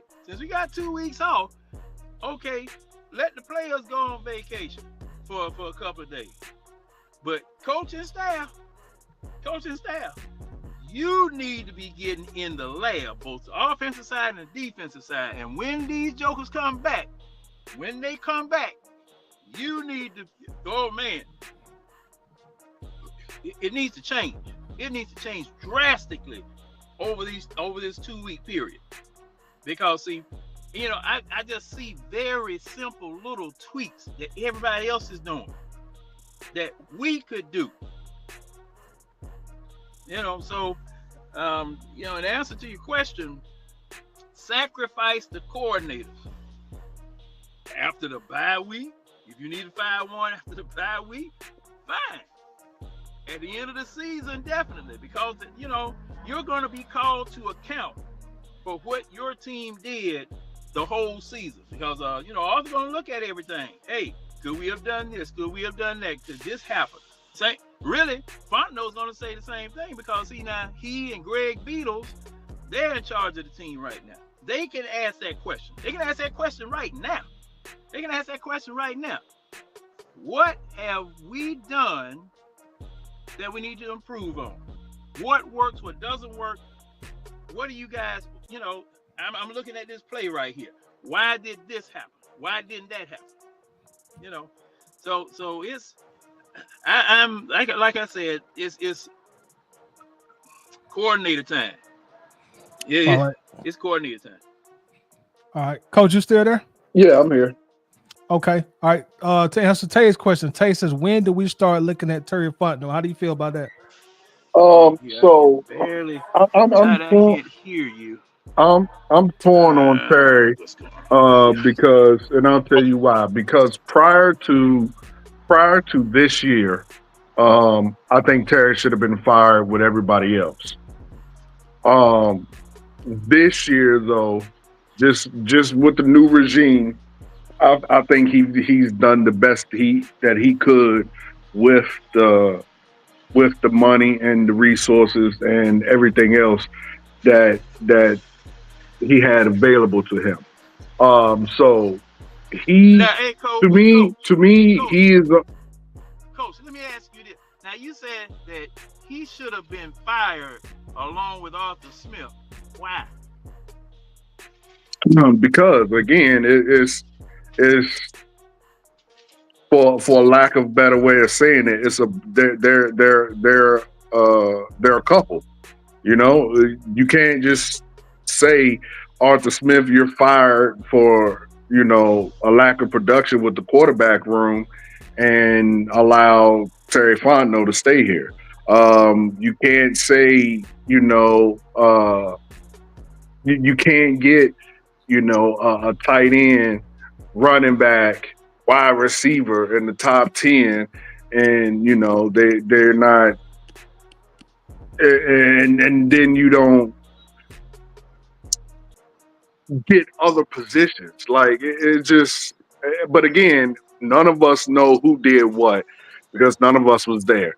So just from the outside looking in, he would have went with everybody else. If you're going to clean house, you should have cleaned house. But again, this year, I think he did the best that he could with what he has. But he definitely is. I would say this upcoming draft, this upcoming off season, is his end all be all. You mess up this upcoming draft, you mess up this upcoming off season, he has to be out of here. He has to. Now, Coach, and I don't know whether you saw Tidy's show where he had Jeff Wolverton on from 92.9. There was rumblings about dissension between Arthur Smith and Fontenot on who to draft when they first got here. Okay, I'm just saying from my standpoint, you got a Matt Ryan that's not going to be here, and declining in skill set. In my opinion. Well, I'm gonna leave that alone. But Matt Ryan declining. You need a quarterback as an heir apparent or a backup. Okay? You got the 4th overall pick in the draft. According to this man Wolverton, Arthur Smith goes, interviews Justin Fields, says he hates it, doesn't take it. There were other quarterbacks that you could have taken to solidify your legacy or whatever, because quarterback was the obvious pick. The same way we did not need Kyle Pitts, we did not need Bijan Robinson. You did not need either of those players. You didn't need them. Correct. You needed a quarterback. Correct. You needed a quarterback. So Which is why I said prior to this year he would have been fired along with everybody else. I'm not through. I just want to make sure that you understand this part of it, because your head coach and your general manager, according to Arthur Blank, had equal power. I've never heard of that type of arrangement in football ever. But it's not surprising, because our franchise, during the time Matt Ryan was here, during the time not Fondo, but who the Metro ride man? Metro. Yeah. He was part of a 7 general manager staff. We had 7 general managers. We didn't know what they were in charge of, but it was 7 doggone general managers around here. Okay, so having a general manager and a coach with equal power didn't surprise me at all. So if you got a situation where anybody can do whatever it is that they want to and not have to consult the other, where Terry Fontenot being the general manager, you didn't have to consult him to make any types of moves. The consensus, from what I'm understanding that you're supposed to be getting a quarterback here with this first round number 4 overall draft pick, and you decide that you're not going to, and it was Arthur Smith that made the call, and he was in equal in power to Terry Fontenot. I can't hold Terry Fontenot responsible for the most important draft the Falcons had in the last ever since Matt Ryan came. I understand what you're saying, John. But again, that's hearsay. You don't know. I don't know. No one knows what went on in that room. So again, I will say, because of the draft picks before this year, when you fire Arthur Smith, and then the question is asked to me, what would I do? I would have fired Terry Fontenot as well. But because we didn't, and he did what he could with this year's draft, I think he earned a year to basically redeem himself. But it is the end of the road for Terry Fontenot. If this offseason and this draft he don't hit on at least one player, then yeah, he's out of here as well. So you're saying at the end of the season, at the end of next season, he goes at the end of next season, if the 25-26 season, one drafted player that we had and it isn't a massive hit, then yeah, he has to not only a drafted player, anybody he gets, free agency, trade, whatever. If it's not a massive hit, then yeah, he's on the block and he's up out of here at the end of the 25-26 season. Would be my answer to that question. Hey, Tidy, I'm going to go out and come back in because I can't hear you. I can hear Coach, but I can't hear you, and it's something that I possibly did. I'm going to go out. I'll be right back. Okay. But real quick, Tidy, I know you wanted to do the film study. I just want to address something real quick because it seems like people are not understanding. Okay, so first things first. I'm never one that is going to scream about the race of a coach, a player, or anything like that. The best player, the best coach, whatever, gets the job when it comes to sports. That's one. Two, I am not saying that Raheem Morris doesn't deserve a year to get his team that he wants and build the team that he wants.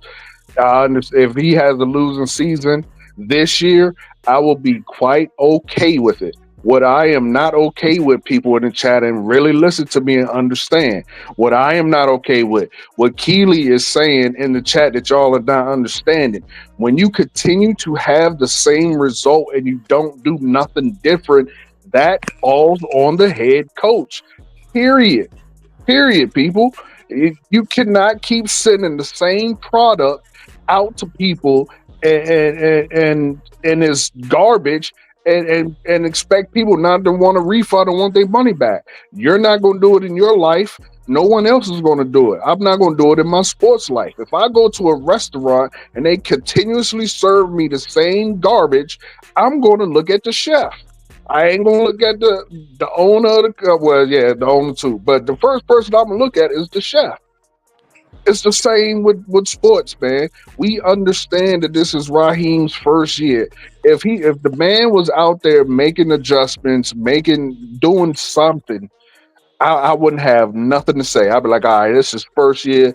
He inherited all this garbage players. Get a man some time. But the man isn't making any adjustments. The week 1 game looks like week 11 game. There's nothing in between those games that has changed. There's nothing in between those games that has been fixed. Week 1 looks like week 11. And Tidy, my question to you is, because Keely asked it, and it was a great point. If we come out of the bye and week 13 looks like week 11 through week 1, will you at that point then be like, okay, something's going on with Raheem? Or would it still be he needs a whole year? If we come out and we look terrible against the Chargers, I'll be a lot more concerned. But I'm not ready to hit the panic button yet until we go under 500. Okay. Well, once we go, if knock on wood, if we go under 500, then my demeanor is gonna be a lot different on these videos. I can promise you that. Okay. And can you hear me? I am back. I'm trying to see whether this is working or not. Can you guys hear me? Okay. Now, I still, and I'm gonna tell you like this: we are too far down the river to make any changes, and we got to roll with what it is that we got. And Coach, now, last week you said that changes that needed to be made do not need to be drastic. They don't. In order for those to qualify as changes. I'm trying to make sure I quoted you right. I said it doesn't. I don't necessarily want to. I'm not saying necessarily that some drastic changes have to be made. I want to see that the man cares and is doing something. Right now, it don't look like he's doing anything. I really don't understand how. I'm not saying you guys. I'm saying as a whole, people are not understanding. Like he says the same thing in his press conference, and now people are starting to drag him for it. He's saying the same thing and putting the same product out on the field. Like you said, he said he's been out coached now twice. No coach should ever be like that. That should never be a thing. You should never get out coached. Should you lose the game? Yes, absolutely. Should you get out coached? No, you should never be out coached. That's asinine. Did he say it was out coached again this week, Coach? No, he didn't. I didn't see him say it this week. Okay. What I'm saying is that should never be a thing that comes out of your mouth. You should never get out coached. Did your team just not play to their level or their ability? Yes, that absolutely happens. But to be out coached, nah, bro. If you're out coached, you don't need to be in the NFL. And see something. Well, I'm going to say this. See, I still have to stick, with sacrificing the assistants first.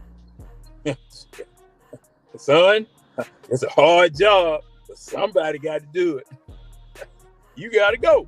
In order for me to stay, you got to go. And that's where you got to hold those assistants accountable, because this situation where you're saying the same thing is happening with no adjustments or whatever. Now, I see the defense has made adjustments up until this game right here.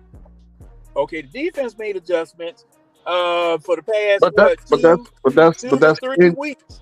And those adjustments in game, John. Help the offense win the game. That's in game, John. Just like There's different. Just like New Orleans game last week. Say what? I said that's in game, John. There's a What's that, coach? difference. Can you hear me? But I mean, coach, yeah, I hear you now. But see, that's the thing, coach. In-game adjustments, everybody makes it.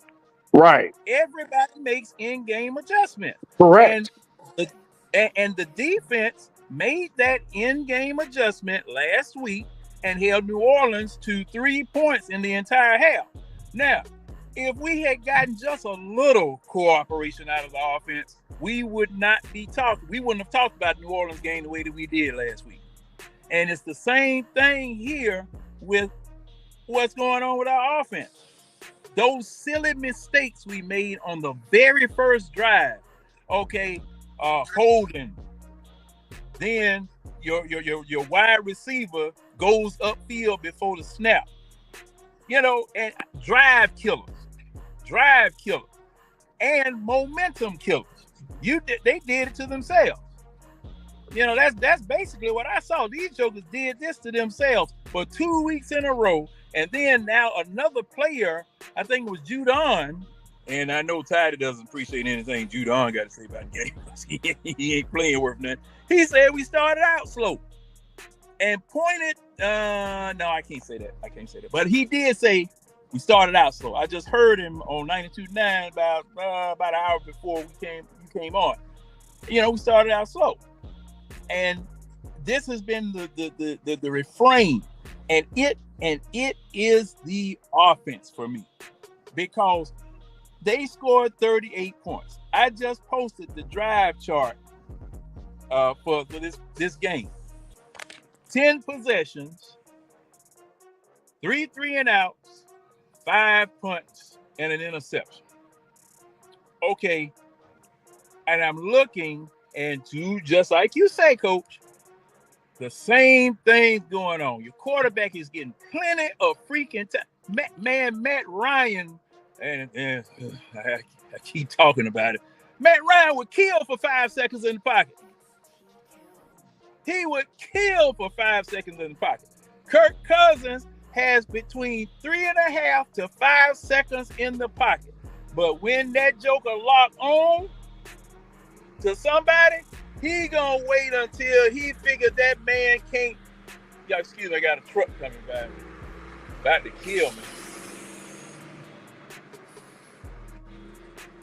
Kirk Cousins will stand there and look and stare and say, man, well, I just can't get this ball to him. And then throw it to the pro check down man. Okay, or either stab that receiver and say, I'm gonna force this thing in there. I'm gonna do my best doggone Steve Adrian. I'm gonna give him a 95-mile-an-hour fastball at the last possible minute and fires it in there. Now, I have a problem because I don't have coaches on the sideline, which I perceive that have, like I said last week, the sweat equity, the panache, the raw, uncooked chitlins to go over there and jump in Kirk Cousins behind after looking at that Surface tablet and seeing what it was that he did. Why did you scan that field? Take the check down if the big John, we understand you all your thing is to go at quarterbacks. We get it. That's your go-to. That's all you ever talk about. It ain't as Toddy say, it's great to make Kirk Cousins a scapegoat. Everybody's going to do it. He's the quarterback. Period. The problem is that he is not there. There is not a offensive coordinator. There is not a coach that is putting him in the best position to display and use his talents.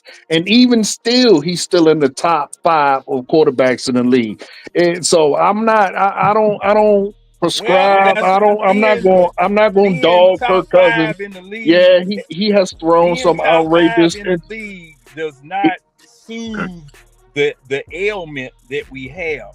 I understand that. You're going to go at the quarterback. I don't even care about that.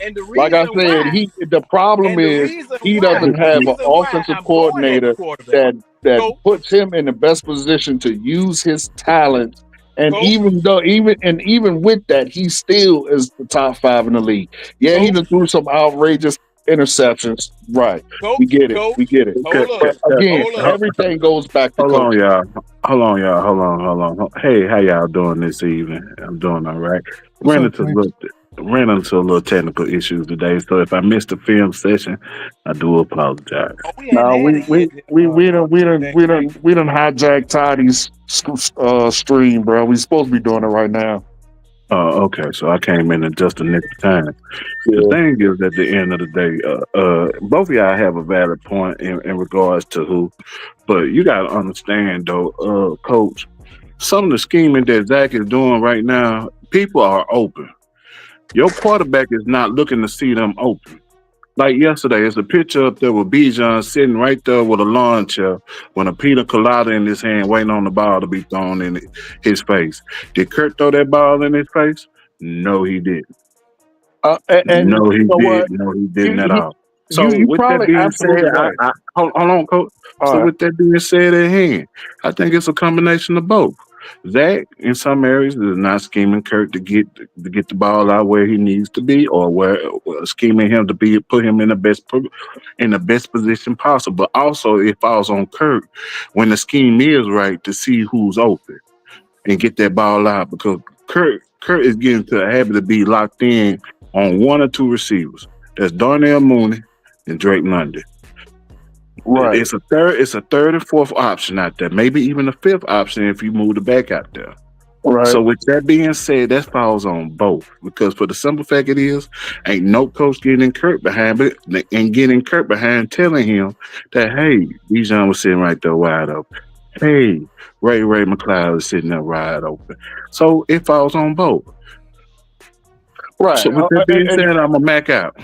Right. So real quick, because I do want to do the film session. I get what you're saying, bro. I really do. And no, by no means what I'm about to say am I comparing the two in skill level. But what I want to say is Kurt reminds me so much of Brett Favre in the aspect of when we are losing and they're trying to will us back, they take unnecessary risks. And you know what?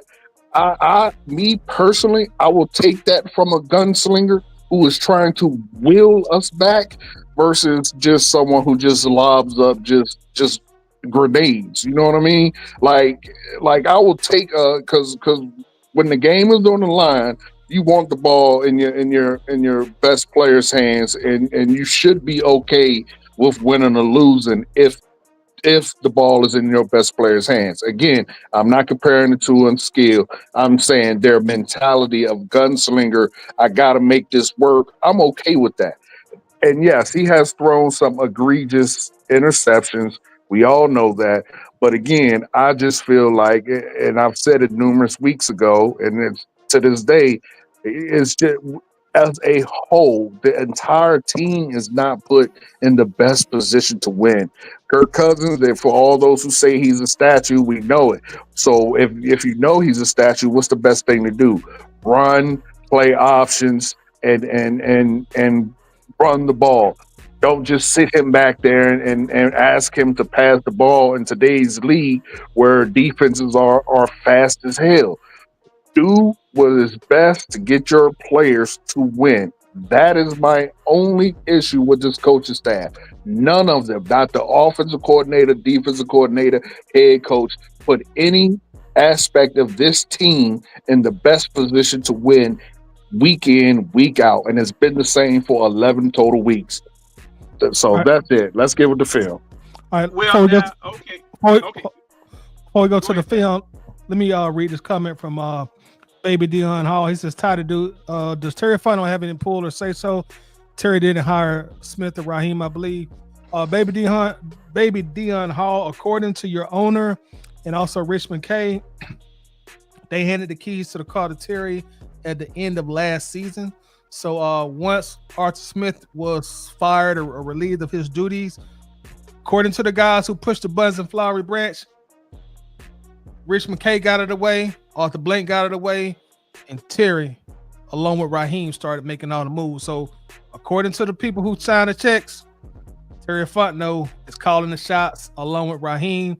I also noticed when they asked Raheem before the end of the trade deadline with the Falcons making any moves, he deferred to Terry Fontenot twice on two different press conferences.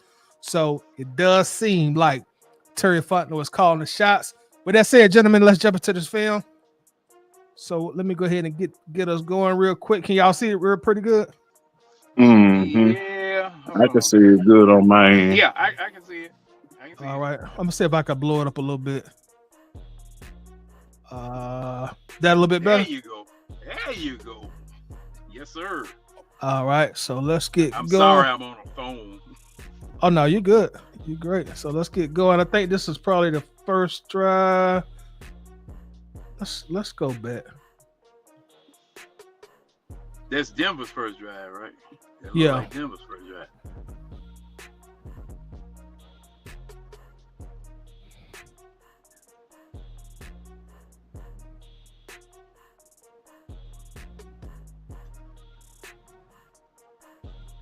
All right, let's count. 1001, 1002, 1003, 1004. Okay. All right. In about All 4 right. seconds. No. Now the double clutch. Yeah, the double clutch. Do it. Run that again. 1001, 1002, 1003, 1004, 1005. Okay. All right. I mean, I will just concede that we're trash, but No. 1001, 1002, 1003, 1004.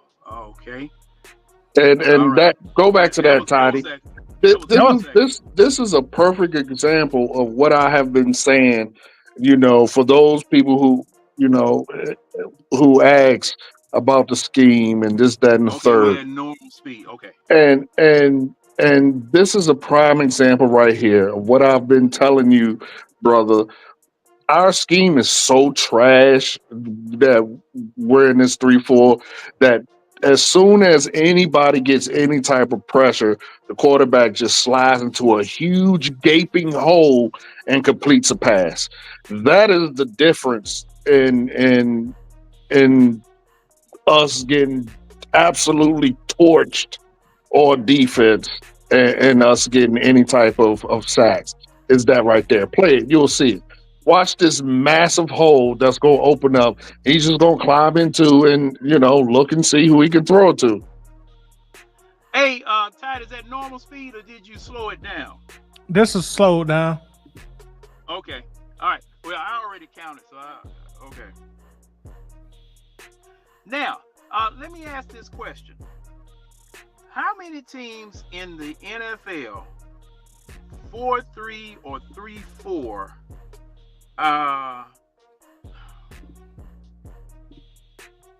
can get pressure with just those front 3 or 4?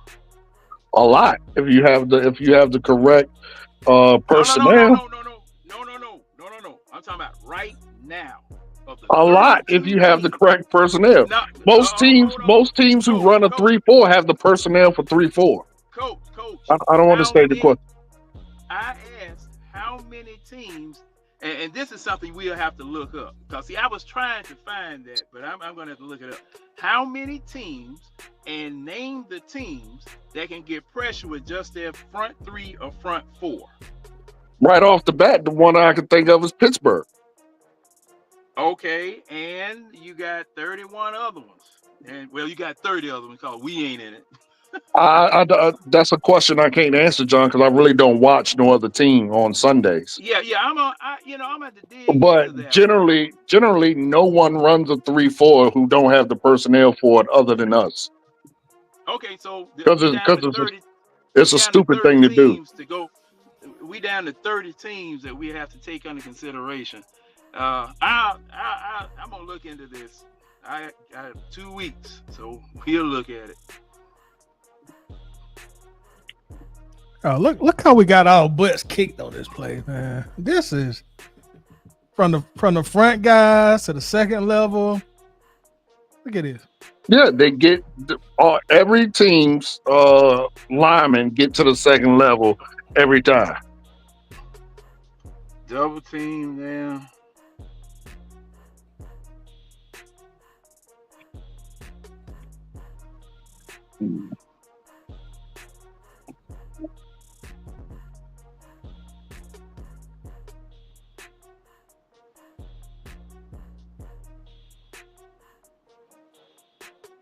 And look at Grady. Look at Nate Lamon. You're right. Grady got pushed out the way. Look at But you know what? Nate too. I'm not saying I'm okay with Nate Lamon doing it, but Nate Lamon ain't making really no money. Yeah, you're right. You're right. Our highest paid defensive, like, come on, bro. That should have been all Grady Jarrett right there. He should have got stopped at the line by Grady. I agree. You see? Okay, hold up here. All right, let's see what we got. Go ahead. I'm just talking to myself. I'm sorry.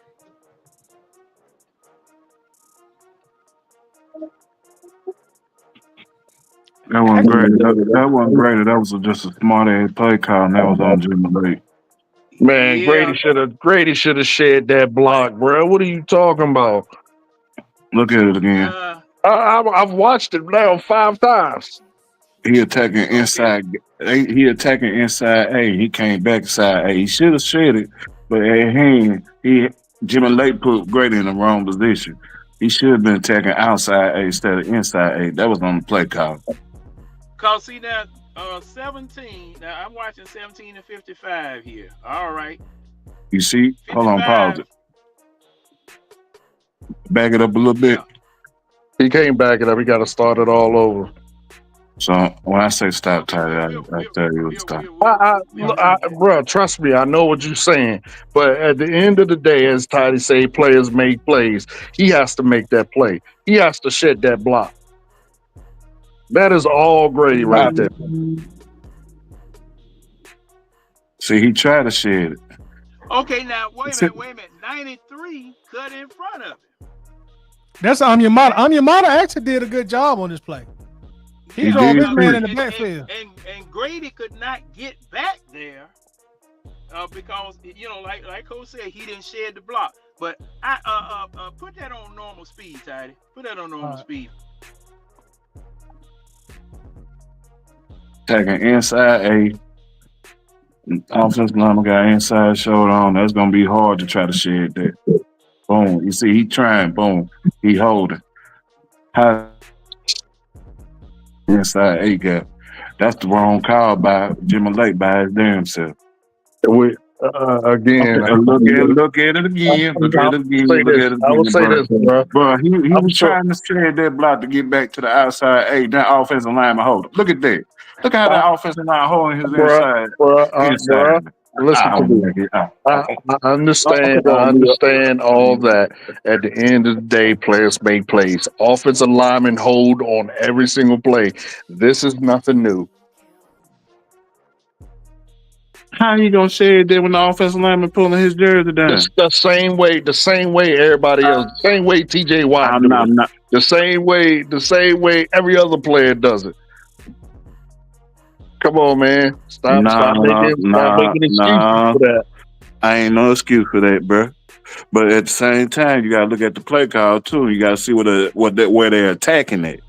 He was attacking inside A. They running behind that. That's gonna be hard for me to swim there and get backside on the backside A to get that done, big dog. Nah. I'm never. What position? You played defensive line in high school? Or you played defensive line in college? Nah, I was a linebacker. Okay. Now I understand. Okay. It's like a trap. Yeah, I'm finally back. All right. Finally a good play. Yeah, you're right, Coach. Finally a good play. Took long enough to find one. Okay, what quarter is that in? We still in the first. Okay. That's that same drive.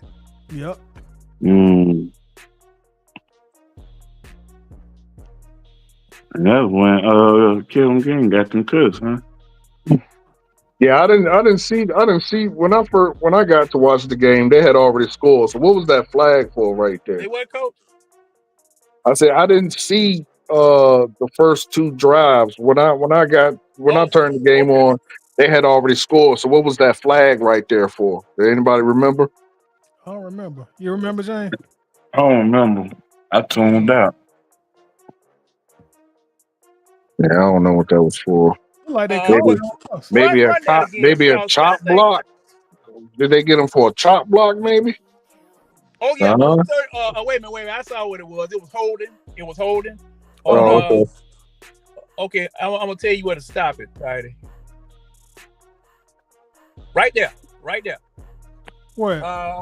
Just above that forward 10-second mark right there on the right side.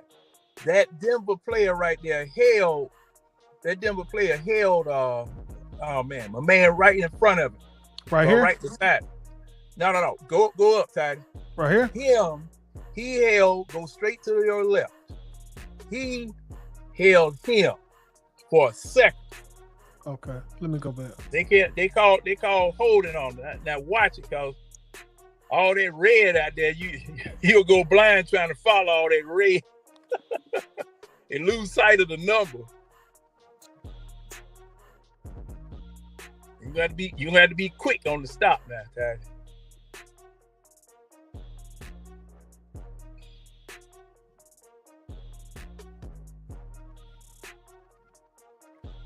$84 on 92.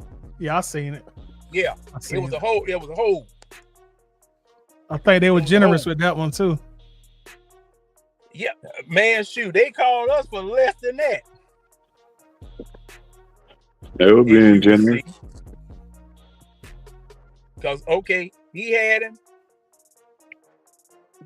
See that was a late flag though. If Coach, that's what it was on.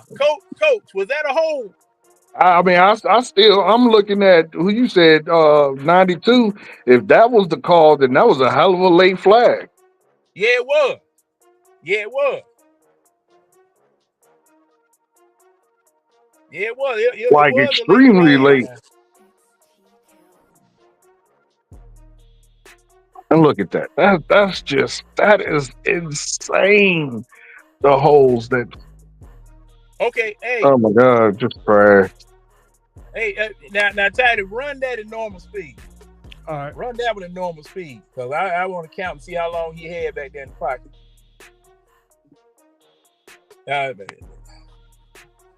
I'm gonna run it back. 2001, 2002, 2003. Boom. I'm gonna start it over. 3 seconds is normalcy in the NFL now to get the ball out. See, and see, that's been my point all along. But we don't do that. We don't do that. And that's really how you counter a pass rush and get the ball out quick. And it was a quick slant too. So I mean, yeah. Now, you don't have to worry about the play developing. Let me see if I can go back and see. Oh man, they're not showing the coverage. They're not showing the coverage. But if I remember correctly, no. Okay. Here we go. See how far over here? He giving the slant up. I mean, cover 2 man. He could have slanted at the 45. You ain't lying. Good. That was man. That was a cover 2 man. He could have slanted him at the 45.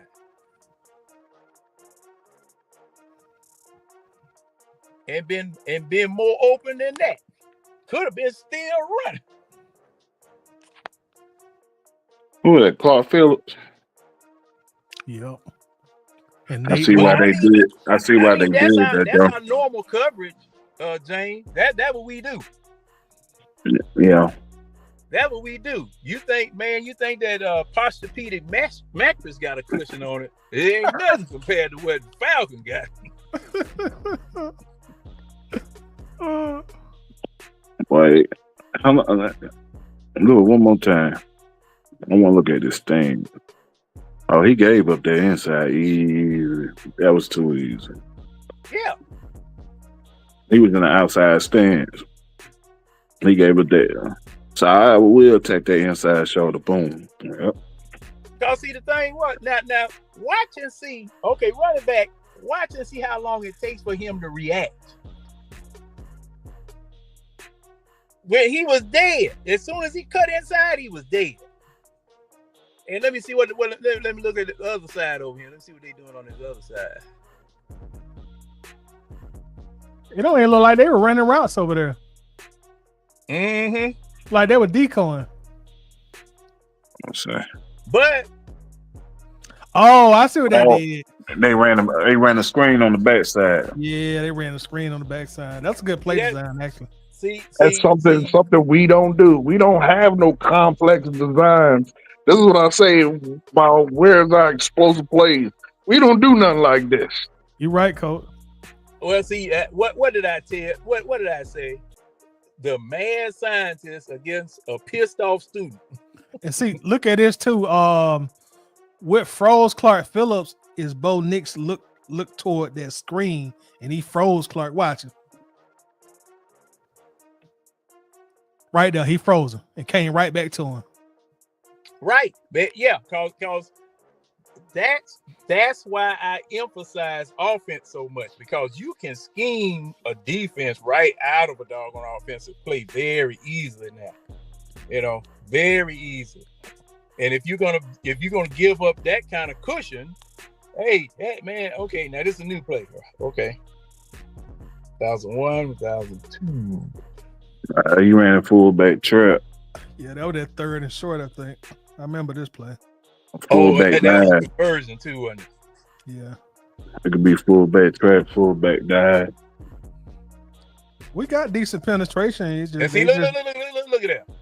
Fullback in the backfield.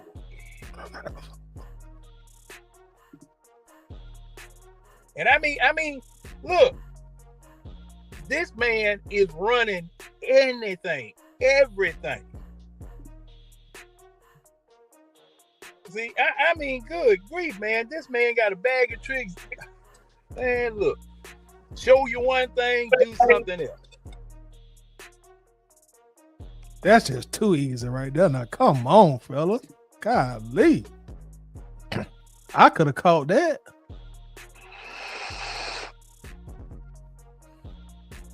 And this not even this don't even like a hard route to defend. Look how slow he come out the block. 2001, 2002. Boom. 2 seconds. 2 seconds. This is despicable to watch, man. Yeah, hey, man. Look, I know it is, but that's the maestro at work with a rookie. Cover 3. But that was smart by Shank. That was. I'm gonna pick you apart all day long. And that's what he did. With simple throws. These Brock Purdy throws. And did y'all see that man AJ, wide open? Is that AJ up there running press, man? Look at the top of the screen. Run that again, so I can see what Coach talking about. Yeah, that's AJ. Hold on. Look at him wide open. Wide right there. Press balls. That man wide the smack open. Good thing he ain't see him. He locked in. On it. That was the safety fault. That was who is that? That's just a baby. Wide open. Man, if he had led a pass to the middle of the field, there was no way no one would have caught him. That would have been an absolute bomb touchdown. I think he released once he saw the balls thrown. No, I didn't see when he threw it. I'm just seeing the person that's open back there. Watch it. You talking about on the top of the screen, Coach? Tight end. Yeah, he came out late. The one who came out late. Oh, okay. Oh, I see it now. Yeah, he came out of that late. He did. Yeah, that's a did right. Yeah, he went open. Base just went off of him once he saw the ball was thrown.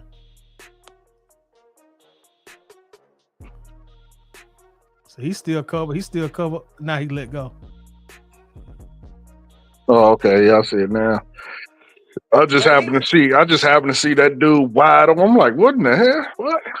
Okay, yeah, because see, thing was, he watched the coverage. Saw that man was open over there on his left, and fired it in there.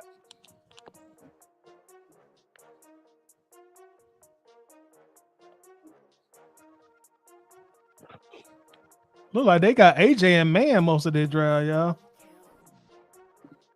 So Now, they trying something now different. the comment. Okay, look. 2001, 2002, 2003. Boom. How did this guy And get see- that open? Was this a touchdown? Okay, I didn't- let's see who it was. Yeah.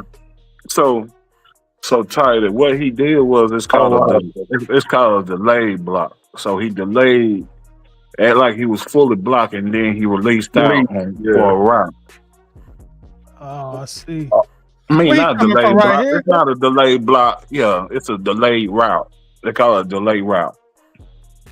You see how he just released out and he got wide open? Yeah, He was hid in the line. Yeah, so He was hid in he the line was because on he gave Judon. up, boom. He tips, he released releases. Judon. Yeah. And then go. That's a delayed route. And that motion confused us. Look at Richard Grant. He don't know what the hell he doing. And see what happened. This was a great play design because this motion gonna put Grant and Jesse Bates guarding somebody who ain't even in the play. Watch, we're gonna have two players on the guy. Again, hate to sound like a broken record, but yeah, you're right. It's absolutely great play design. Look at that.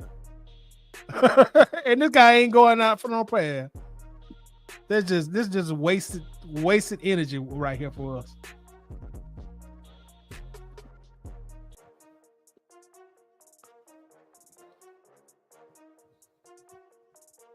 That was a great play.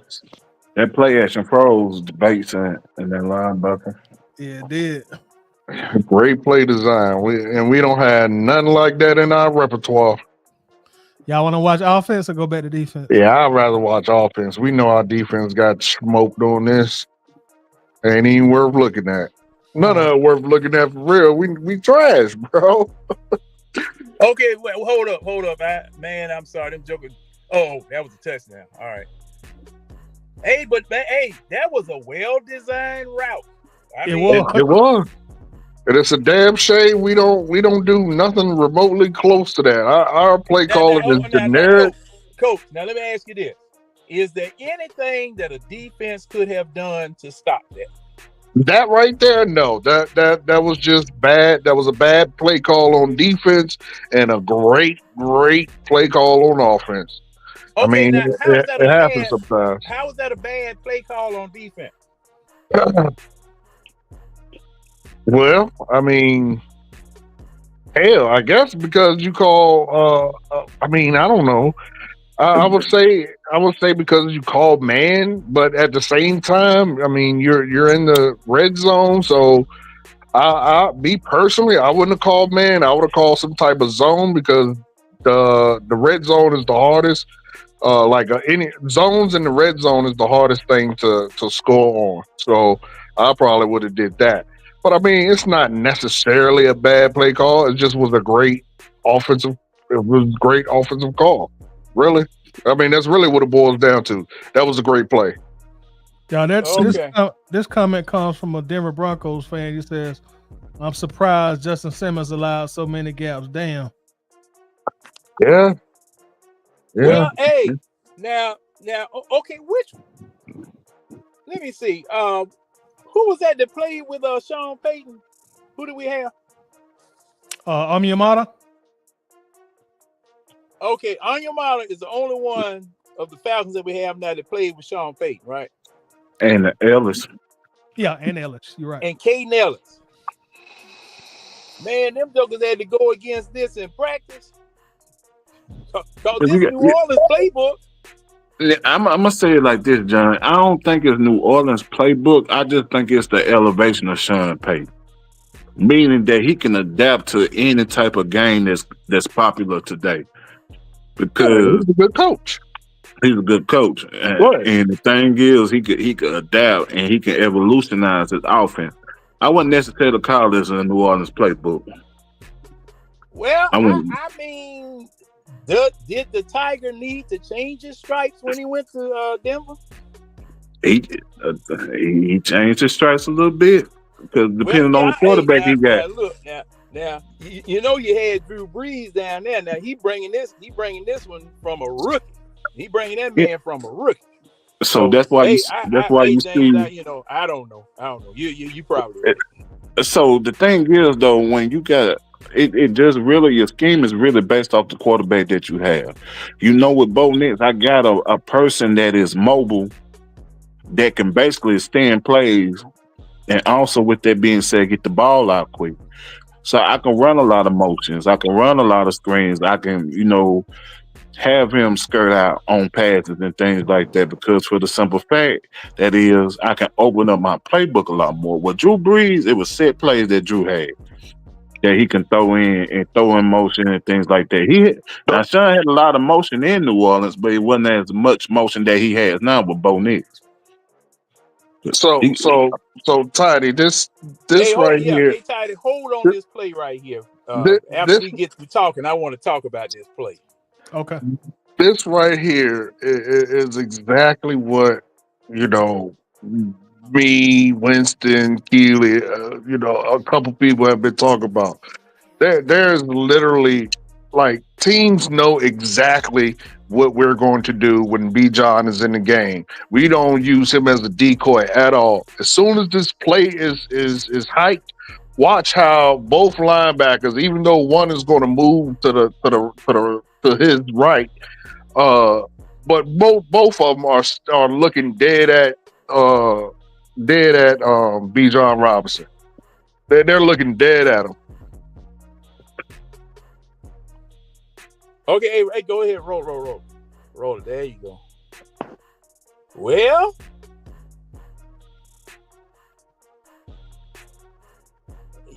hey, coach, they looked at him, but that motion. See what they did? Yeah, I understand that, but I just said he was gonna go. He was gonna go to his right, but his eyes was locked on Bijan. No, okay. Hold up. Tidy, is this normal speed? Yeah, this regular speed. Okay. When this play runs again, we gonna count because see, I think that's 2 seconds or less. 1, 2. What does that have to do with it? That was absolutely, and he still got a first down out of that play. And thing is, when you don't lock in, and he looking straight, and then he turned. Now, see, that was one of the best passes that he threw all day. When he didn't stand there staring downfield at somebody.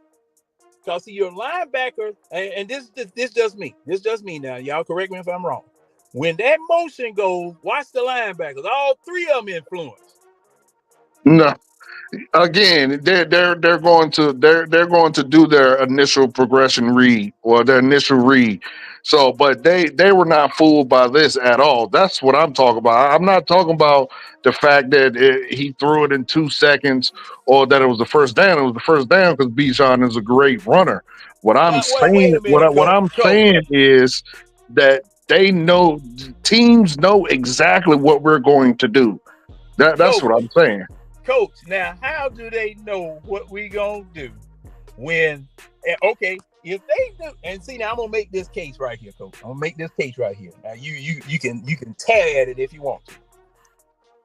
When Kyle Pitts goes in motion, if they knew when Kyle Pitts goes in motion, all three of those linebackers are affected because they go to where Kyle Pitts is going. Matter of fact, the man on the left points further to the left. Now, if they knew what we were going to do, that should have been an easy interception by somebody. Again, John, I will say this again. They moved the initial hike, absolutely, but their eyes never left Bijan. As soon as Kurt, and you see it's only 2 seconds. As soon as Kirk doesn't immediately throw that ball, they both take off over towards Bijan way. Both of them. Okay, but they're out of position. That little hesitation. And now they're both about to take off. See, one of them's already he was creeping over there. And it's too late. Okay, that's fine. I don't care about that. What I'm saying is they know. Never mind, dude. Never And mind. see and see, coach, a lot of times that's all you need is just to influence them. Just Okay. to influence them. And that split second of indecision, here you go. You got a first down Right. on a pass. Right.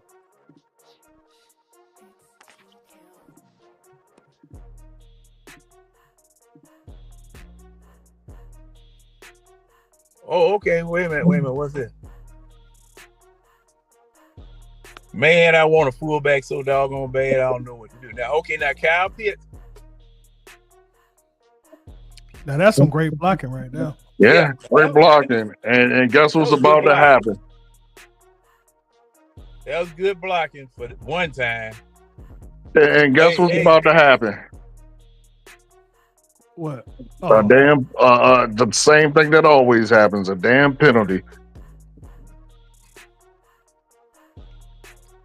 Hold on, John. Hold on. I just seen something on this play, John. You seen it? Watch it to the end.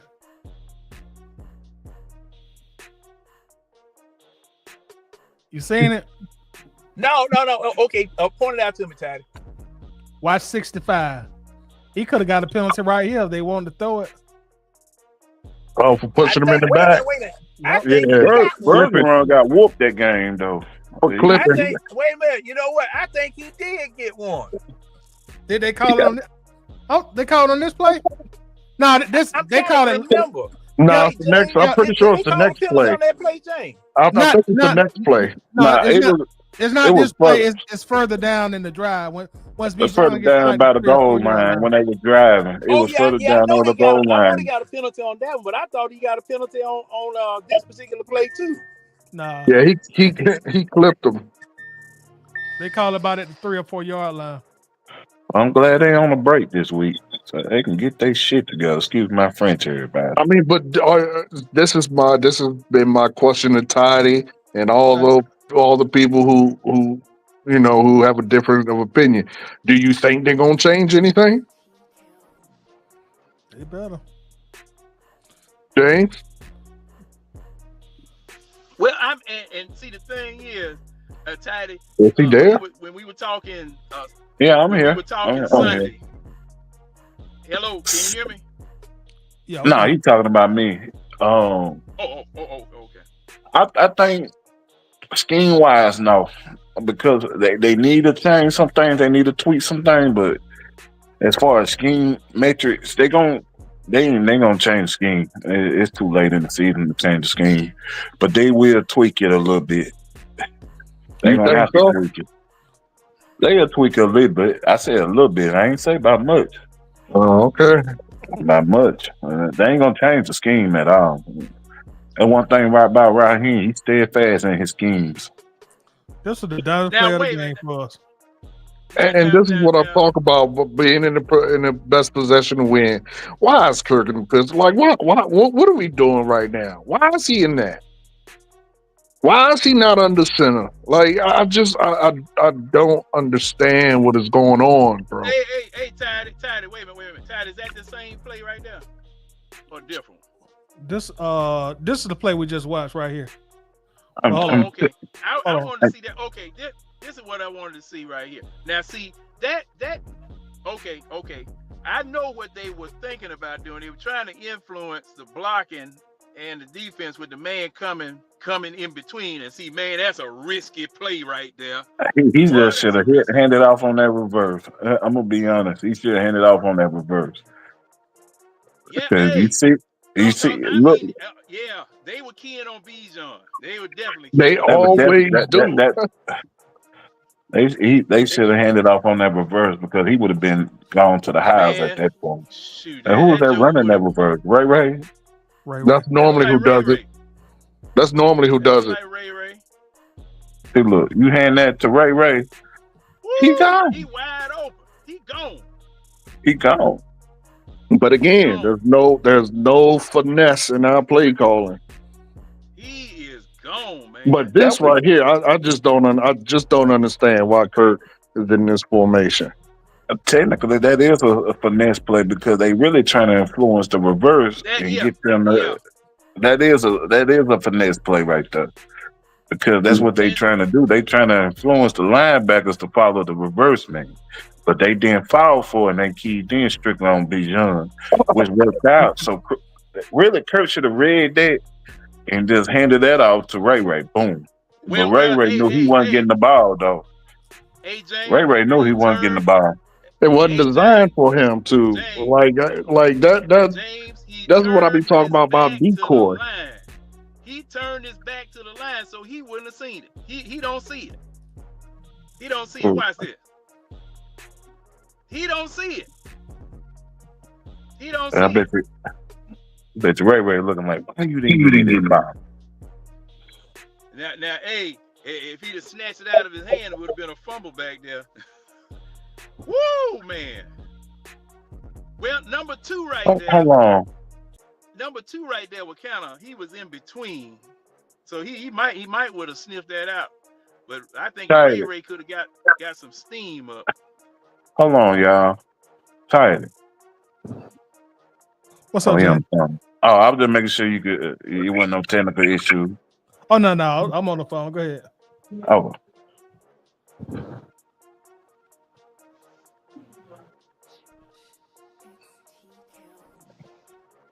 Now watch number 2 back there. Watch number 2 back there. He's the only line of defense. He's the only defense if they had, and he jumped. Yeah.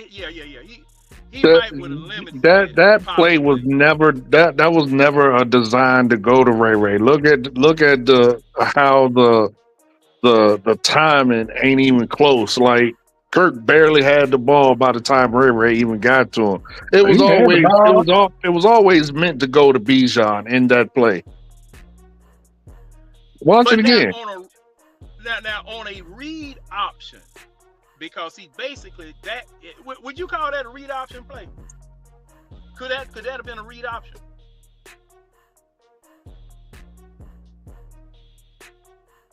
He hadn't even turned around yet. By the time Ray was past him, that was always designed to go to Bijan. But could that have been a read option? What do you mean? Saying. What do you mean, John? Like, is the play a read? Are you asking, is this play a read option?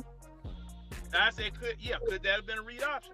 I mean, if he wanted to turn it into one, I guess. But what I'm saying is that play was always designed to go to Bijan. John, to answer your question, no, that's not a read option at all, John. He didn't ask, was it a read option? He said, could it be? It could. No, it's not. Could it be? Is it? No. Because for the simple fact it is,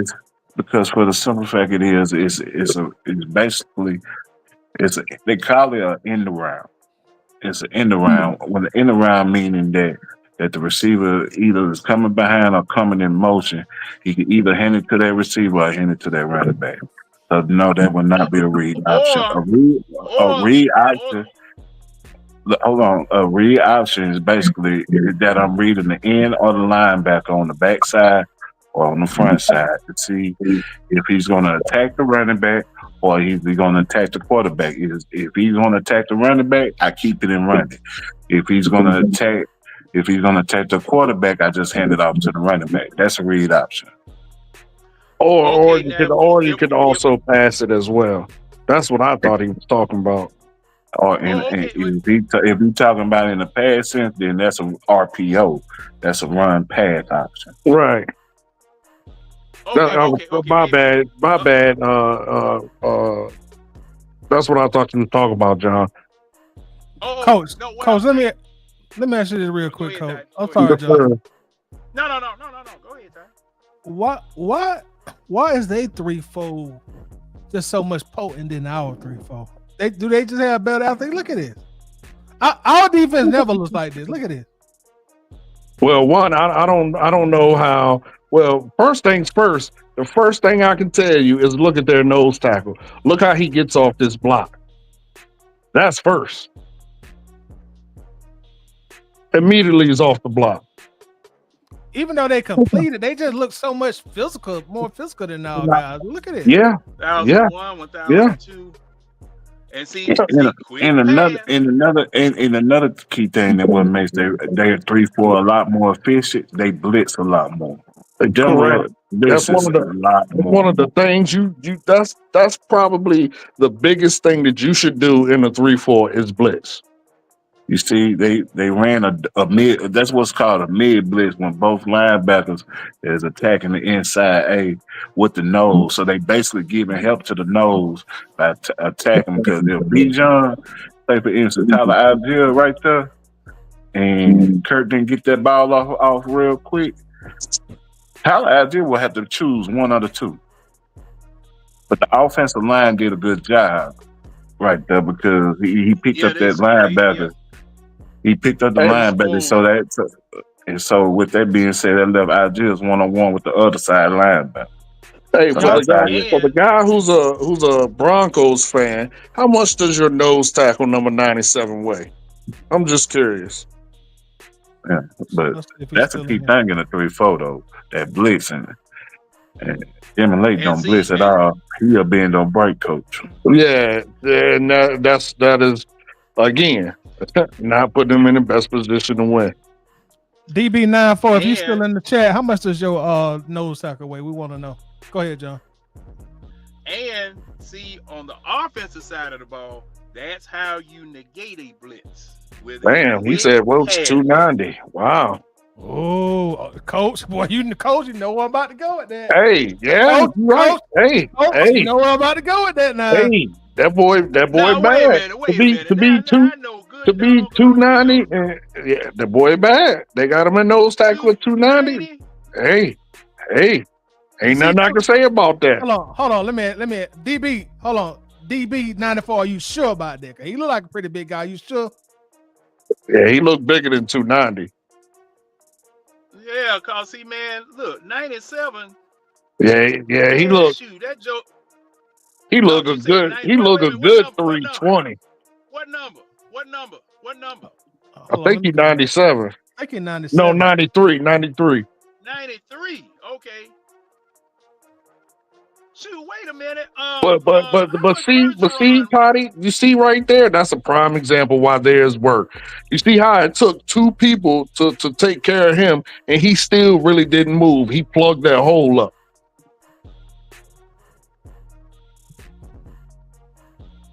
Still not really moving. That man is not really moving. You're right. He got a lot of leverage on that play. Yeah, with two people, that's what you need, and that's what we don't have. Hey, wait a minute. So if he's 290 doing that, that's a strong bad boy. You call that leverage tighty? Shoot, that's called don't move. That's don't move. That man is not moving. I mean, hold on. His leg went back, and that was it. His leg went back, and that was it. He turned to the side. They got him to turn to the side a little bit. What number is that guy that we looking at for nose tackle? Is he 97 or I think 93. I think he's 93. He 93? Yeah. Okay, 64 and 63 are trying to turn him, and they having problems. Okay, so DB94 Roach is listed as number 97. Who is number 93 for your team, DB94? And how much does he weigh? Yeah, that's 93. Hold on, y'all. We got a and see, look, coming in real quick. Hold on. 98 put Caleb McGarrett down on the floor. Hold on real quick. Let me read the super chat, y'all. This is coming in from Champy. He says, "We the real bird gang." Is that a cardinal? Yeah. Oh, Vamos Cardinales. Yeah. Vamos Cardinales. Okay. Hey, Champy, thank you for coming on. We appreciate the super chat. We thank you greatly for that. But y'all are not the real bird gang. Kill that not noise. even close. Not even close. Kill that noise, Champy. Kill that noise, Champy. Don't do that, Champy. Thank you, Champy. Appreciate you, bro. Homeboy, Brian Cornales said he's listed at 305. That's still extremely light in the ass for a nose tackle, but hey, that's a bad boy because I mean he doing his job. So You know, talent could definitely overlook stuff like that, and he definitely has talent because we don't have nothing that even remotely looks like that. Okay, sure now holding his watch own. Caleb McGarry. Watch Caleb McGarry, number 76. Now that man takes Caleb McGarry. Now, okay, But that's what it's but it supposed to. cuts up That's on what it's supposed to command, John. It's supposed to it. command two people to take care of him, which then frees Okay, up your linebackers. And as you can see, they come straight through the hole because everyone got hat on hat, and they just come through the hole and boom, they hit them. See, coach, you just said something key. You said that's what he's supposed to do, and that's supposed to bring up the linebackers in. And coach, that's what I've been saying like for a month, bro. Our linebackers are ass, bro. That's part of this But Toddy, problem. Toddy, what you're not understanding is our offensive line is not the difference between what you're seeing right now and when we do it is their offensive line is getting to the second level and taking care of our linebackers. Our linebackers are not able to get to the hole because we're getting washed out on the line. Right now, Broncos defensive line is holding up. Their nose tackle is commanding two people to take care of him, which allows linebackers and ends and other things to get through the holes. When we do it, our defensive line gets washed out completely out of the play, which allows their offensive linemen to get to the second level and take care of our linebackers. That's the huge difference. So the whole front seven trash. We're trash. I've never said that we wasn't. What I'm saying is, with our lack of talent, we are better. We're better. We would be better in a 4-3 than we are in a 3-4. But yeah, you're not wrong. Our whole seven is ass. man. You know what? I didn't know LG even got in the game. Yeah, he caught a pass if I remember right. He caught a pass. Yeah, And see what I'm saying? Like they're coming straight through, bro. Straight That's the through, same and thing, that's what right? we should be doing in the exact same. They're just running straight through, and it's not that we're blowing like blocks. I mean, they're just that is how a 3-4 is designed. That's how we should be looking, but we don't have the talent. So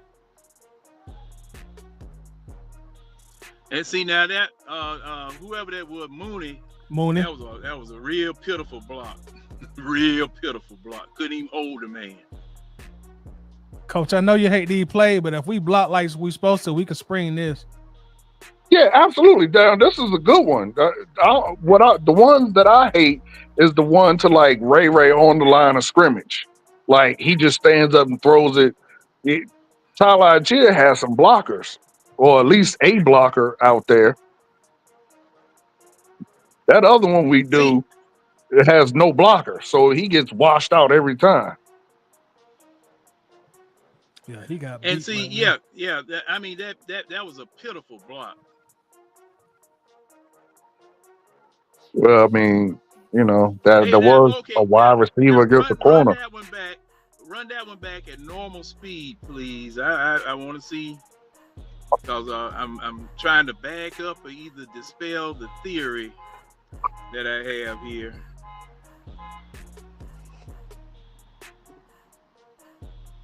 Okay. Now wait a minute. Oh, that's the same play.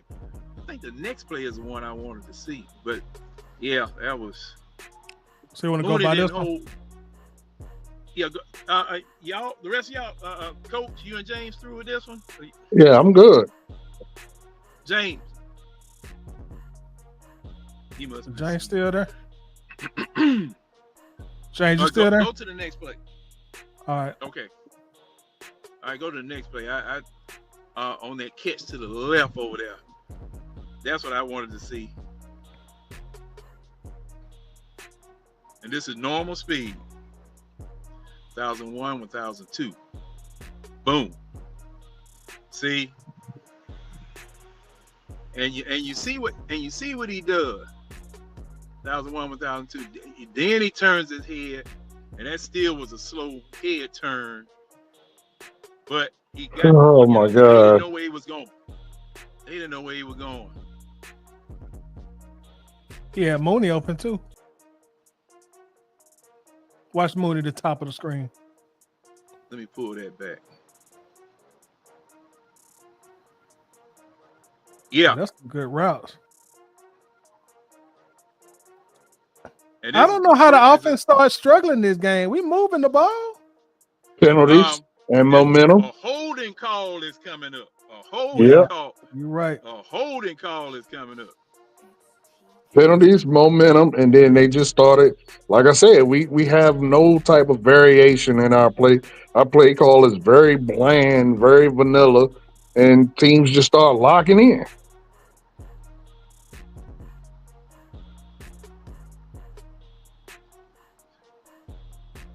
Why he's in the pit? That's just that bothers me to no end, bro. But see, hey, now the thing is that he's getting rid of that ball. Now, right in that first drive, he's getting rid of that ball and not staring at nobody.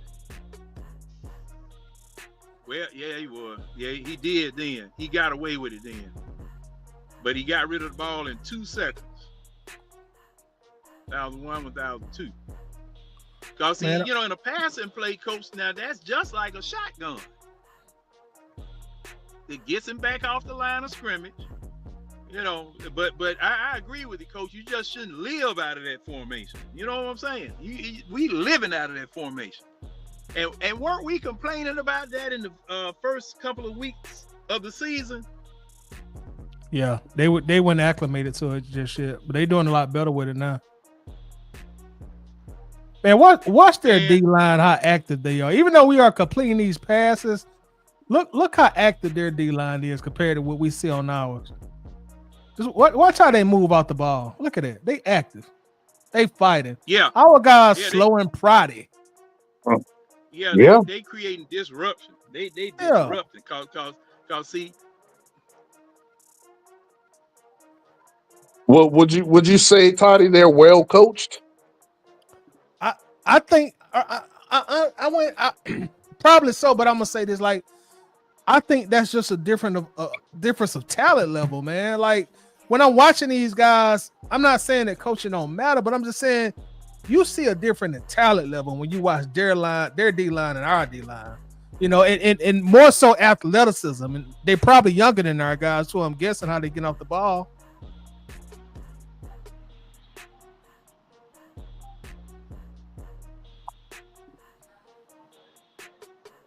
Let's see what they do this play. Still getting off their block. Even though Bijan did good to make this something into nothing, they still was able to get off their block. Yeah, that's why I said, bro, unfortunately, I think we're a good 2 to 3 years away if we start drafting defensive interior now.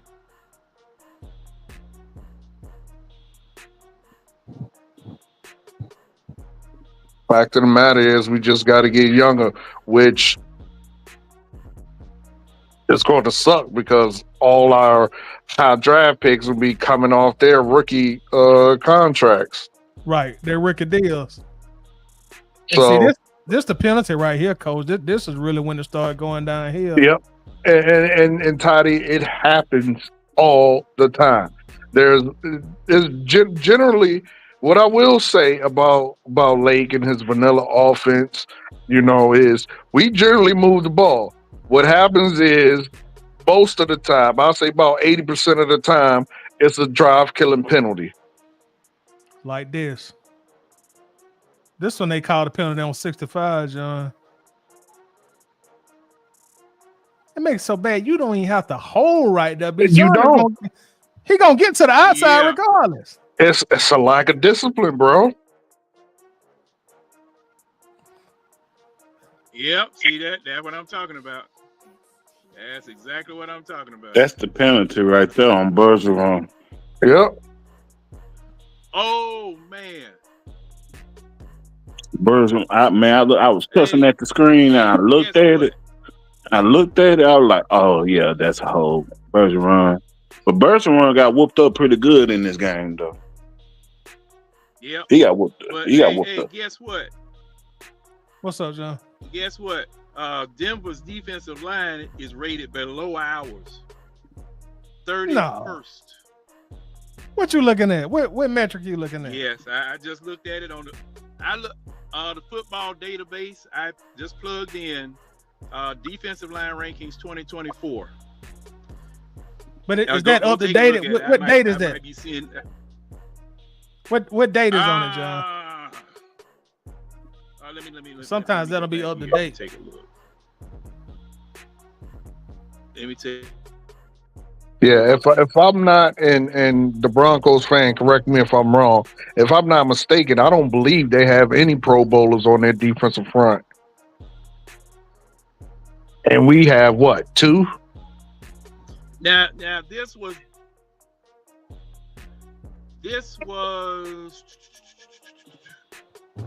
now this Pro Football Focus. They did this back in June. The beginning of the season. So okay, so that's outdated now then. There's their preseason ranking. Now I got the right. But okay, let me see what we got here. Team defense. Overall team defense.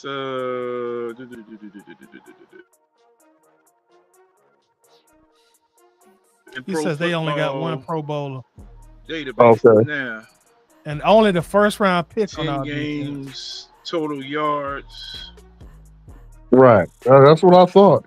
And we got 2, and we look like ass. Now for total yards given up, Denver is number, and this is as of week 10. Total yards given up, Denver is number 23. Wait, what happened? Didn't we just pass it at the 3? Was there another penalty? Yeah, Drake got a penalty. Yeah. Drake London took off too fast. I ain't even looking at it. I remember that stupid penalty. Right. See, watch. Okay. Now just watch what Drake London does. Oh, I didn't see it. I wanted to see that miss. Okay. You know what? They might. Okay. Now watch this. He on that line marker. Then he goes upfield. That was a penalty. The judge standing right there. He almost hit him in the head with the flag. Right here. You see it, Coach? Yeah, I seen it. But you know what? Like I said yesterday in Uncle Steve's Lounge, I'll take one from somebody who doesn't do it often. You know what I mean? Like, Drake London don't often get a flag, but our offensive line constantly gets flags, and to me, that's a lack of discipline. And see what we had the doggone settle with trying to do. Yeah, it's a drive killer. It happens every time. And see, let me see. So there's 2 holding penalties, that holding penalty and a procedure penalty that put us way back on the doggone 28-yard line. Having to try to fight to get back yardage because you trying to go underneath and pick it off. That miss make me mad. Man, look at these routes on this play. That's bro, Toddy. I'm telling you, I have been saying it, man. And this is at least 2nd and long and 3rd and long, right? Right. Where's your bomb play? Where's your explosive play? We don't have any. Watch this route. Watch these routes, y'all. This is pretty much either Bijan or nothing. Watch these routes. Watch right here at the top of the screen. Nothing. That's terrible, man. Come on, Zach Robinson. Yeah, those are field goal routes, Toddy. Those field goal routes. But why? Go for 6. Those ain't number field goal routes. That's right. I have been saying it. And the thing about it, you got Darnell Mooney, who leads the NFL and plays 20+ yards or more. Like, why so conservative, man? Come on. Yeah. Because see, Cause see, look, run that again, Ty. Run. Okay, here you go. You got everybody going to the left. All B. John got to do is that pivot. If B. John pivots and they throw to him, he ain't got nothing but green in front of him. Pivot right there. Pivot right there. What you mean, John? He would have got washed no matter what he did. Okay, Everybody's pivot. right there. See, when I say pivot, go to the left, then cut back right hard and get wide doggone over. Because he's right there at the hash, right before the hash, before he crossed that hash, if he had pivoted back out, he's open. He got green in front of him. I trust B. John juking somebody out than running into traffic all over there on the left side. Yo, you see what I'm saying? No.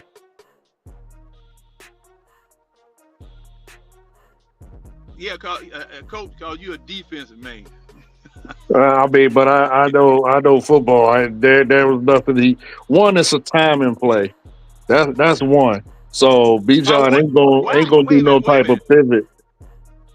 What kind of timing? What kind of timing did you need on that play? Because he's open off the line of scrimmage. B. John is open off the line of scrimmage. He's open right now, and as soon as he sets his feet, he's going to throw it to him. Run that back, Tidy. Run that back. Or you can let it go and repeat it. Let it go and repeat it. Okay.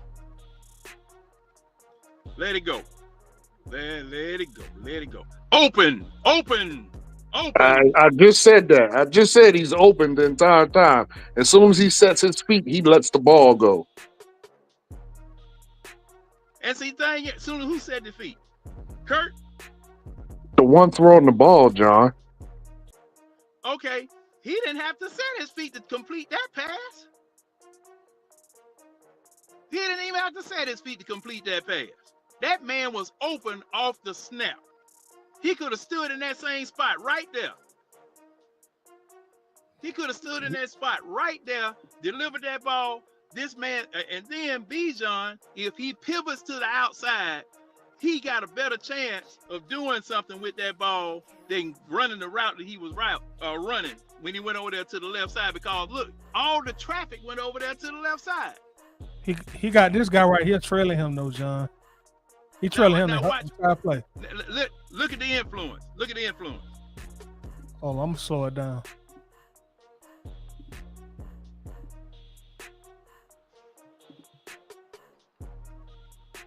Watch this guy that's trailing him. Okay.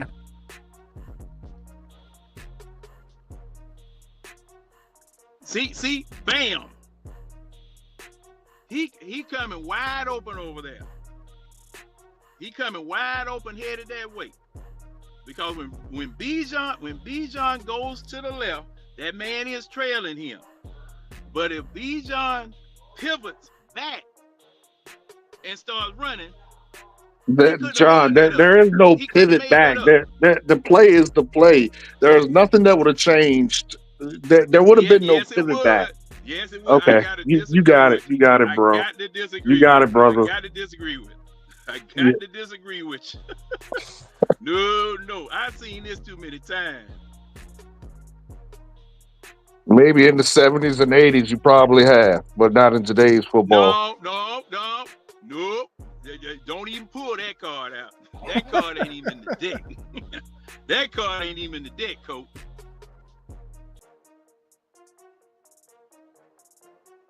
Well, they didn't work Bijan like a dog this year. Yeah, I mean trying to make up for those two penalties. All right, Coach. I want to see what our D line do this series because I watched a whole lot of nothing. Pretty intently last series. All right, what they got there? He got some penetration. Who was that? Bates? Yeah, he came fit. It looked like a run blitz though. Let me see. Yeah, it was a blitz. Well, no. Who's 25? That's Tyler 25. I think it. Oh no, 55. My bad. I know who that is. Hayden. Yeah. Oh yeah, 60 missed him. 60 Yeah. missed him bad. Yeah. So he was cut. One for, but I mean, look, you draw up a blitz. That was one of the few times he drew up a blitz and it worked. We just did that more often. We will see better results. We just don't do it. Oh, what the hell was that? I think it was the end of the first quarter. Oh, okay. See, I can live with that. That I probably can ain't too. 2 or 3 yard game.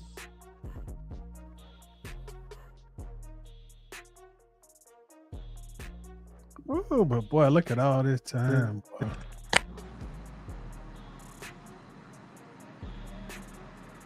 Look at that wall they got on this right side of it. Watch this wall they put on Zach Harrison. Like they're protecting the president. Yep. Man, shoot, 77 don't even have nobody to block. Ain't that crazy?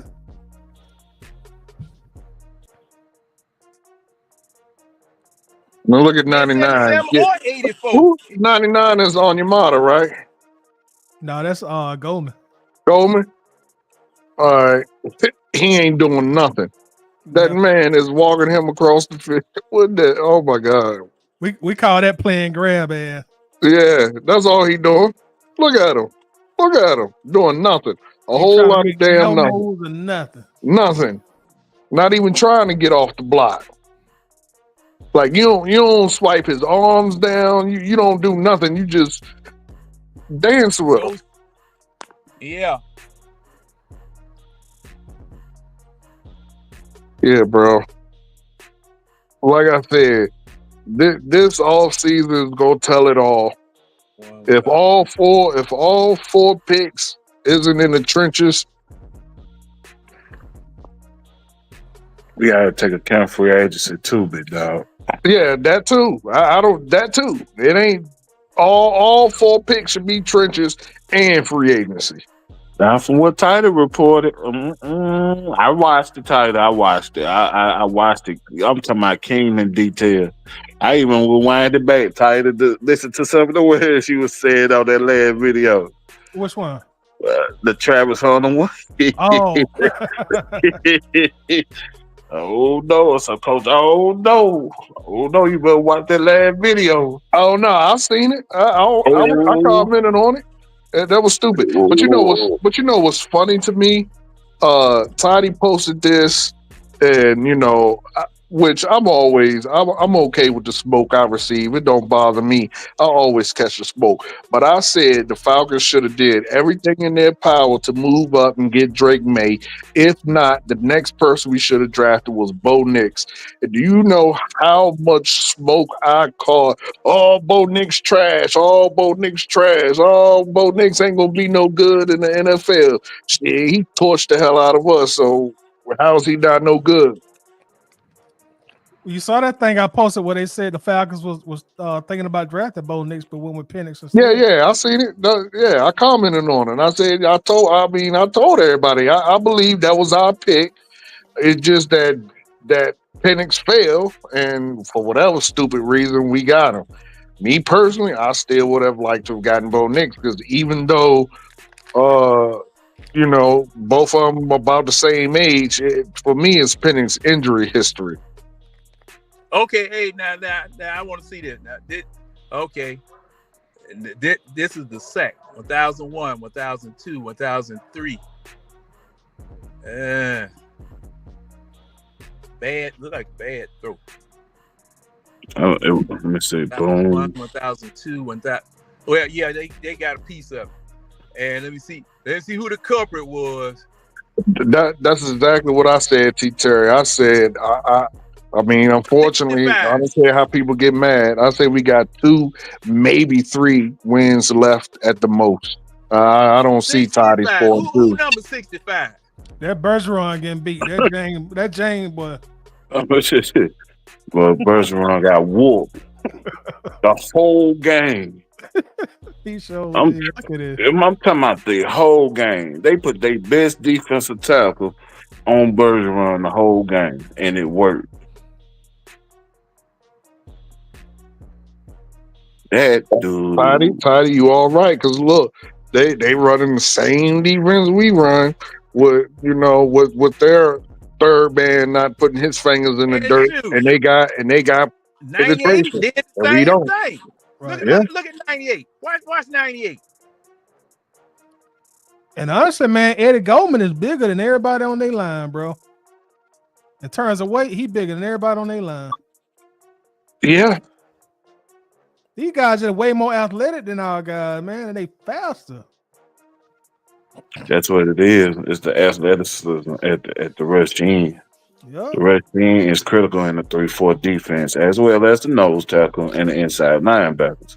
And the thing is that you got to have athletic ends for your defensive linemen, so they can push the pocket to the tackles.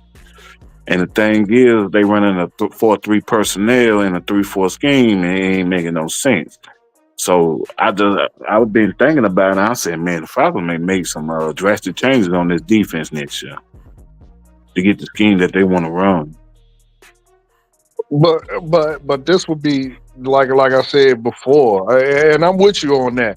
Like I said, I understand that the man inherited this team, but then you go out. Then I would think if you get here and this is what you want to do, you would draft and sign people that fit said scheme, and you didn't really do that.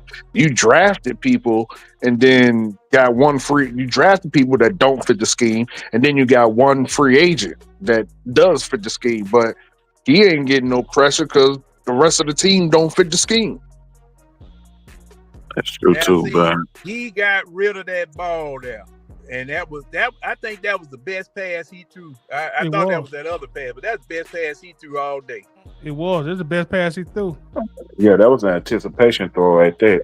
Mhm. Yeah. Which you go 90% of his passes are. Yeah. And he threw it back. So I just don't understand the putting Kirk back there every play. I'm not understanding that, bro. Well, that's 5 wide. I understand that, That's Don. I understand that. That was a shotgun. But like right now. But like this one right here is the one you talking about. Oh yeah. shoot. See that. that's Dumb on the center. mistake. Now who is this on? On the center. On the right there. I agree. Yeah. That was on the center because he threw that. Yeah. He didn't hike it straight to Kirk. Yeah. If you look at it again. It's off to the right. Boom. How can he hike that bad of a ball? He ain't even back that. He's scared because he got Hey, somebody lined up over top of him. Yeah. All right. Oh yeah, he got the he's scared. I definitely go along with that. Mm-hmm. Cause 97 over. Well, fellas, I gotta get my night going, man. It was a pleasure, man. Y'all, I'm gonna be watching in the car, man. Yeah. All right. Yeah, we've been going over 3 hours, so I'll go ahead and I'll end it on this one, y'all. We did the first half, so if y'all want to maybe watch the rest of the game on the Wi-Fi, we might can do that this Friday. Oh my god! Yeah, I think the Waffle House got a bad health code grade and been shut down because the Waffle House been out of business for a while. Hey, Coach, when has that ever stopped the Waffle House? I know. And y'all real quick. Hold on, let me. Coach. Hold Hold on, on, real quick. John. Hold on, John. Hold on. Let me say thank you very, very much to DB94. He just gifted 5 memberships to the group, brother. I surely appreciate that. Thank you very much. Yes, we definitely appreciate that, DB94. This is actually a Denver Broncos fan who's been in the chat, engaging with us all day, all night since we've been on live, and just gifted 5 memberships, bro. That means a lot. We definitely thank you for that. We definitely do appreciate that very, very much. So shout out to you once again, DB94. Hopefully we do see you in the chat again, brother. We definitely do appreciate it.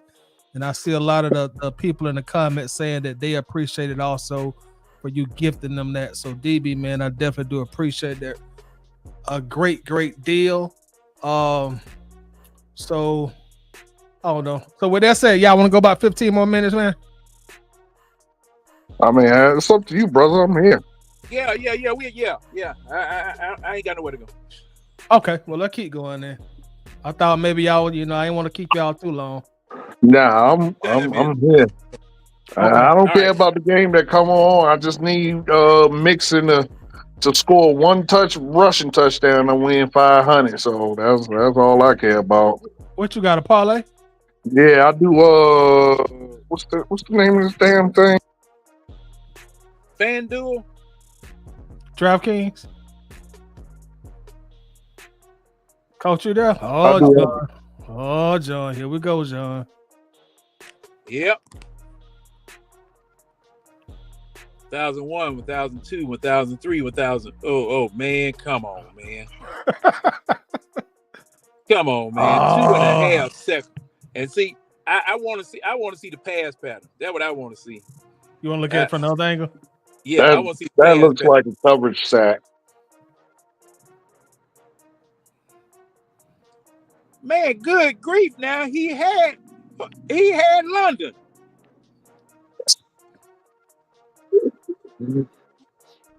Oh goodness! See now we talking about the Falcons playing off. See that pass pattern. Okay. Who he have and where he have him, John? Every last person is covered. That's a coverage sack. Because of That's a coverage the sack. pass pattern. Because John, you there? Coach, you there? Well, I'm here. Oh, I think we lost John. John, you there? Is John still on the screen? No, I mean he looked like he's still there, yeah. But no, this is a coverage sack. He probably just he'll probably be back in.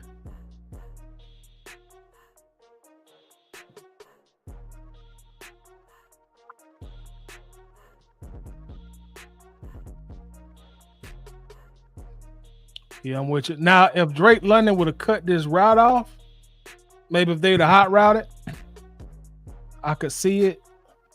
Like right there, bam. Run the curl. Yeah. But I'm kind of with you on that.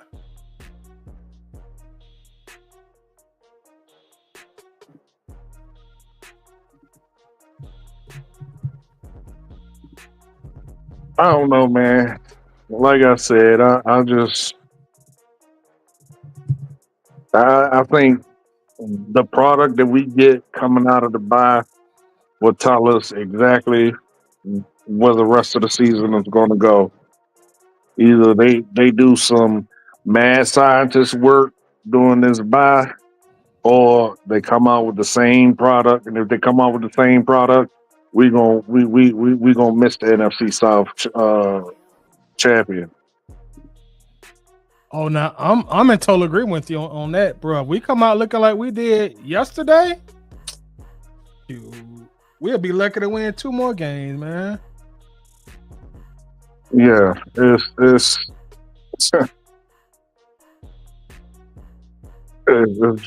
nuts. See this. Now DB9, I will totally disagree with you, bro. We actually have one of the best run lines in the league. The problem is teams are scheming for Bijan. That's why I'm saying sometimes you need to use him as a decoy. Put him which I know no team really does, but when you have 2 dynamic running backs, put him in the I. Put him in a T. You know what I'm saying? Like, use Bijan as a decoy sometimes. Like, do something. Like, mix it up. Just the play call and the playbook is so generic, bro. Bijan in the game, 9 out of 10 times is going to him.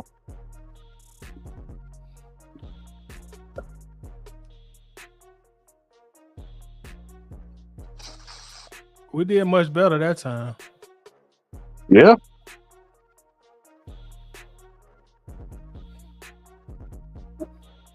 All right, your boy Judon did pretty good setting the edge. Watch it. Yeah. I truly think Judon is a product of this defense. I ain't saying he's that guy, but I think he would be a lot better if he wasn't on this defense. Possibly. I can't really argue against that.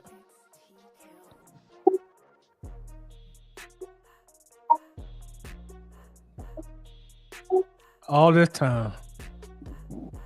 Yep. Not even we ain't even get close enough to smell a fart, bro. Look how they got our D line in check on this play, bro. Got them in complete check. Yep. Good evening, gentlemen. Good evening, Larry. How you doing, brother? What's going on? Yeah, we got whooped in the trenches, man. Plain and simple. That's easy to see. Look at this. Look all this time we got. This dink and dunk. And the funny thing is, guys, I'm gonna talk about this tomorrow too. This man averaged 4.7 yards a pass. Yeah, he dinked and dunked to death. And that's what he did in college. Yeah. And we played 10 yeah. yards off, we played 10 yards off the man. That we in a soft zone. It's 3rd and 8. It's 3rd and 7.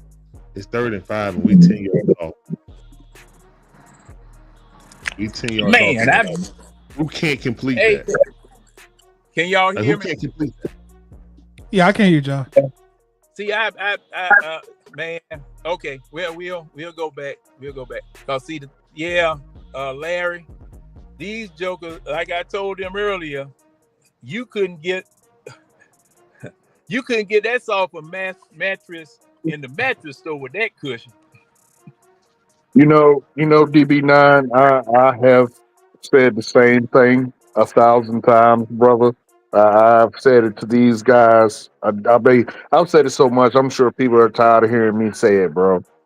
That's my question too. And to me, it all boils down to coaching, not just the coordinators, just the coaching overall. There is no reason to be in 3-4 and never really blitz. That's holding. That's crazy. Holding. I think it's both, Hey, man. run that back, Tidy. Run I that back, think these Tidy. players are over the hill, and I think angle. it's Ricky coaching. Yeah, it's but a combination of both. That's absolutely, Larry. But coaching calls the blitzes, though. You know what I'm saying? Like for you to be in 3-4 and never really blitz, that's asinine. Yeah, it is. Hey, look at number 72. Look at number 72. Yeah, that's Is that definitely a hole right there? A hole. Yeah. If you see the underneath of his shoulder pad, that's a hole. Watch. That's what I thought. The back judge, if the back judge can see that man armpit, that's a hole. Yeah, but again, that happens on the offensive lineman hold the defensive lineman every play. It takes you to get off of it. Like this. If you grab on the outside shoulder, Coach, how he gonna get off of that? Grab in the breastplate. That's what now they how he taught. gonna get off of that, Coach? Breastplate. What do you mean? Grab on the outside. That's yeah. You're right, Larry. Yeah. You can hold as long as you grab him in the breastplate. You're absolutely correct. Yeah. But what I'm saying is, Coach, how is he gonna get out of that in time enough to affect the play? You're not. Look at him holding on us with the similar play. Similar play. To answer your question, John, go look at a player like T.J. Watt, and that'll tell you how he gets off it. How he gets off a hold. I said gets off of it in time to affect the quarterback. You gotta learn how to swim. You gotta learn how to do that swim move and dip your hip too. You know what I'm saying? Everybody can't do that. Thing is, he just about got the man bent back. he looking up at the sky. Well, he's too upright anyway. He's too upright. Okay, now, Coach, and I go along with you on that one because of the fact of the coach. Look how high he came in. Look how high he is. Look, he's never gonna bend that. That's why they didn't give it to him. If he would have dipped more, the hole would have been They exaggerated. did call more. that though, didn't it? Didn't they call holding? No. You sure? I don't I think see a they're holding up now. Yeah, they called it. If you're looking at highlights, are you looking at the pure game or are you looking at highlights? Because once they show the Coach's highlights, film. they usually don't show the penalties. They Look usually- at- It's the whole thing. Hold on, look at the flag that come into play. Look right around here. Okay. Watch this. Yeah, I believe they called that. You see the flag? Was that a bird? I didn't see it. No, it was a flag. Bird, man. It Let, was a let, let, flag? let me see. That wasn't I no didn't even flag. see it until you It was a pointed flag. Why? No, it ain't. Where is Okay, it? It ain't it's nowhere, been a man. bird. It's a bird. Oh, that might have been an insect. Yeah, it's like But a y'all bird see what or I'm talking insect. about? Yeah, Yeah, I've seen it. I threw it from the top half over to the left. Yeah, that's a bird or something, man. Okay. I wish that bird would have dropped the flag. No, see, hey, you saw the official. Go back to that. Go back to it again from the back. Now that official standing right there. Yeah, but the back judge see it. He Yeah, just he's ain't call it. standing right there, ain't did nothing because he would have. Okay. Hold. He just looking. He straightened up. He didn't do nothing. Guys, I want you guys also to pay attention. Look to the right side, actually the left side, but look to the right side for everybody watching. You know what I'm saying? For those that don't know football vernacular, look on the right side with Matthew Judon. They chip on that side. We didn't have anybody coming in there. Look, he was supposed to block, but the running back was supposed to block. You see, they were going to double team Judon. But since he didn't have to block, he just ran up and found the empty space in the zone. Like check number 33. All right, 69 to 82 are going to double team. No, not 69. 60. Okay, so they pulled the center, double team him. Look, even 77 didn't have nobody to block. Our linebackers ain't doing nothing. They just sitting back in the soft zone. He said, I don't have to block nobody. I can just turn around and catch this ball. Look, 77 didn't have nobody to block. Look, 77 just standing there. He's looking for somebody. God, man, like the concepts on our pass rush are rudimentary. They're very basic. Hey, whatever that was, y'all saw, fit. it flew across the screen again. Look, you were never gonna look. They got 6-7 in there to block. Like, yeah, that was an insect. They were never gonna win on that because you're not sending guys. You got two linebackers sitting there in coverage, zone, giving up 5 yards easy. He taking it every time. Like, I don't know, man. I just think it was a masterclass by Sean Payton. He's like, I know what these guys gonna do, and he was putting them in situations. Like the funny thing, like this screen, he put them in situations, right? And say, okay, I'm gonna dictate what we're gonna do and how they react. And now that they got a book on us, on the offense and defense, that's what's been happening. They're putting in situations so the tendencies will come out.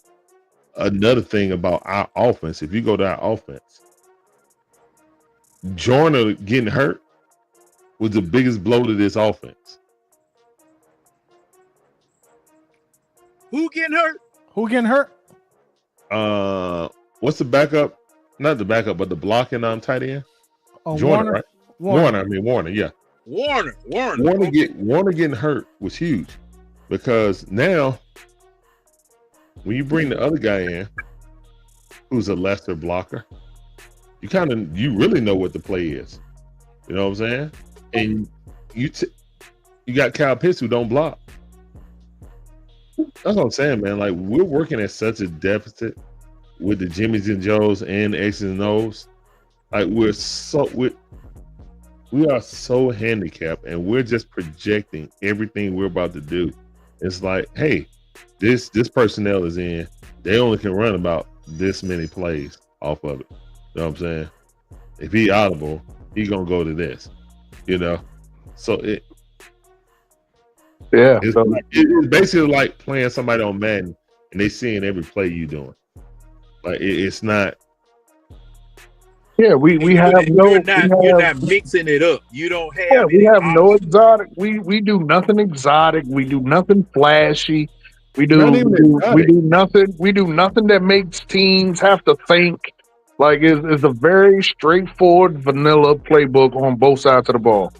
Well, not even exotic. Most teams, once you get to this part of the season where you're coming in on the last third of the 2003. coming on the last third of the season, you got countermeasures for all the tape you done put out there.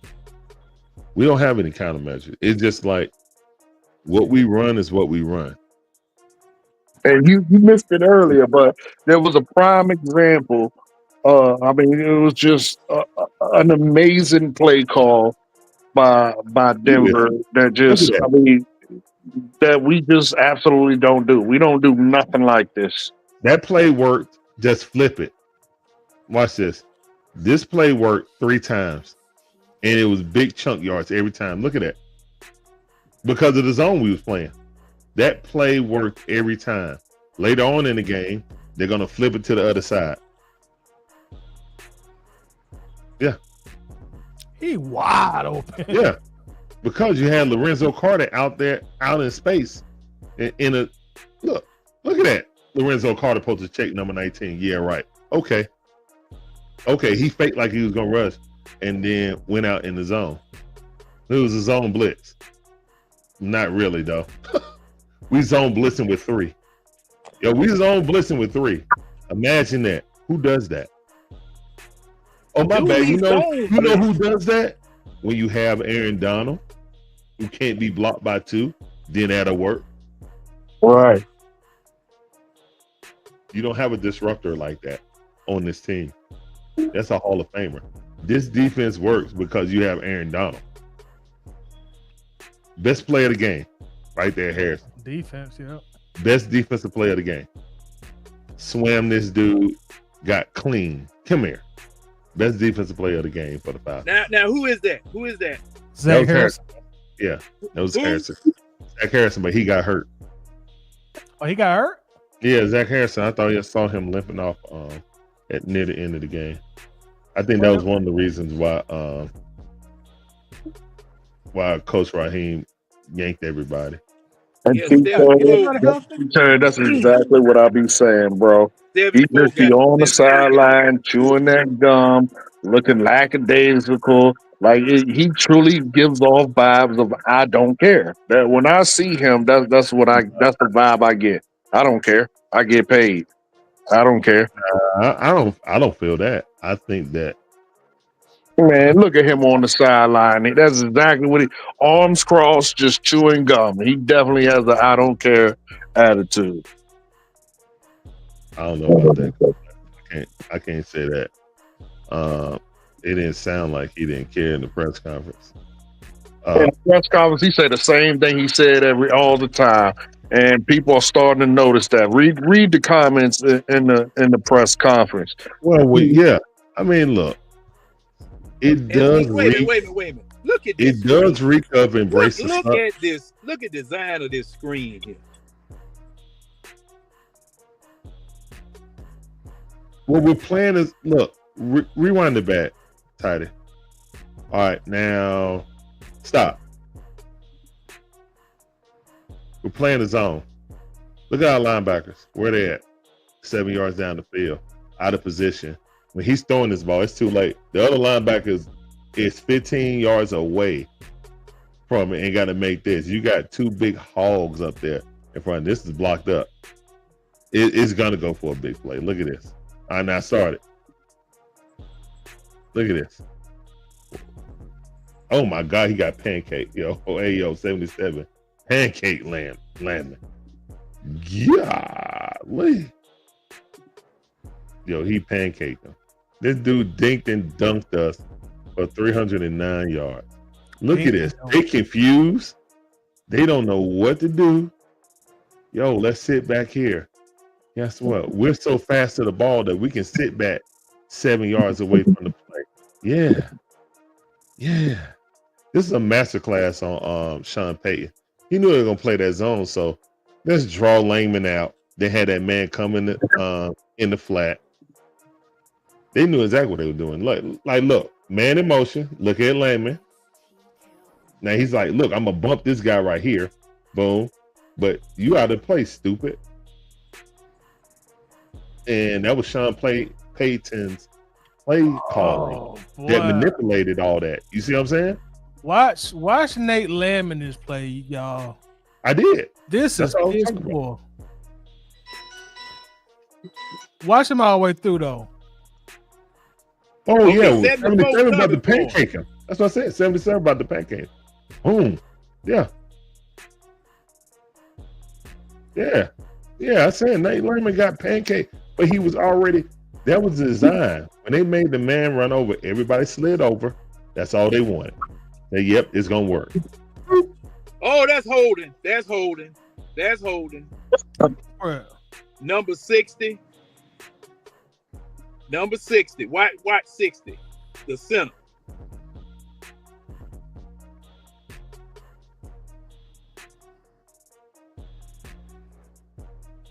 Oh, that's definitely holding. That's definitely all. Yeah, that's definitely holding. He held twice at that, John. Man, that was a do-si-do right there. Yeah, That you gotta was call literally a that. do-si-do.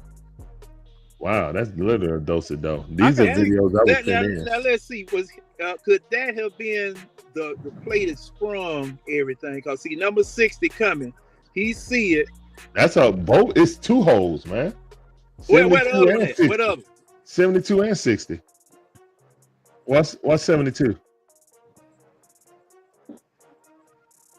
72 and 60 was holding on that. You had two flags you could throw.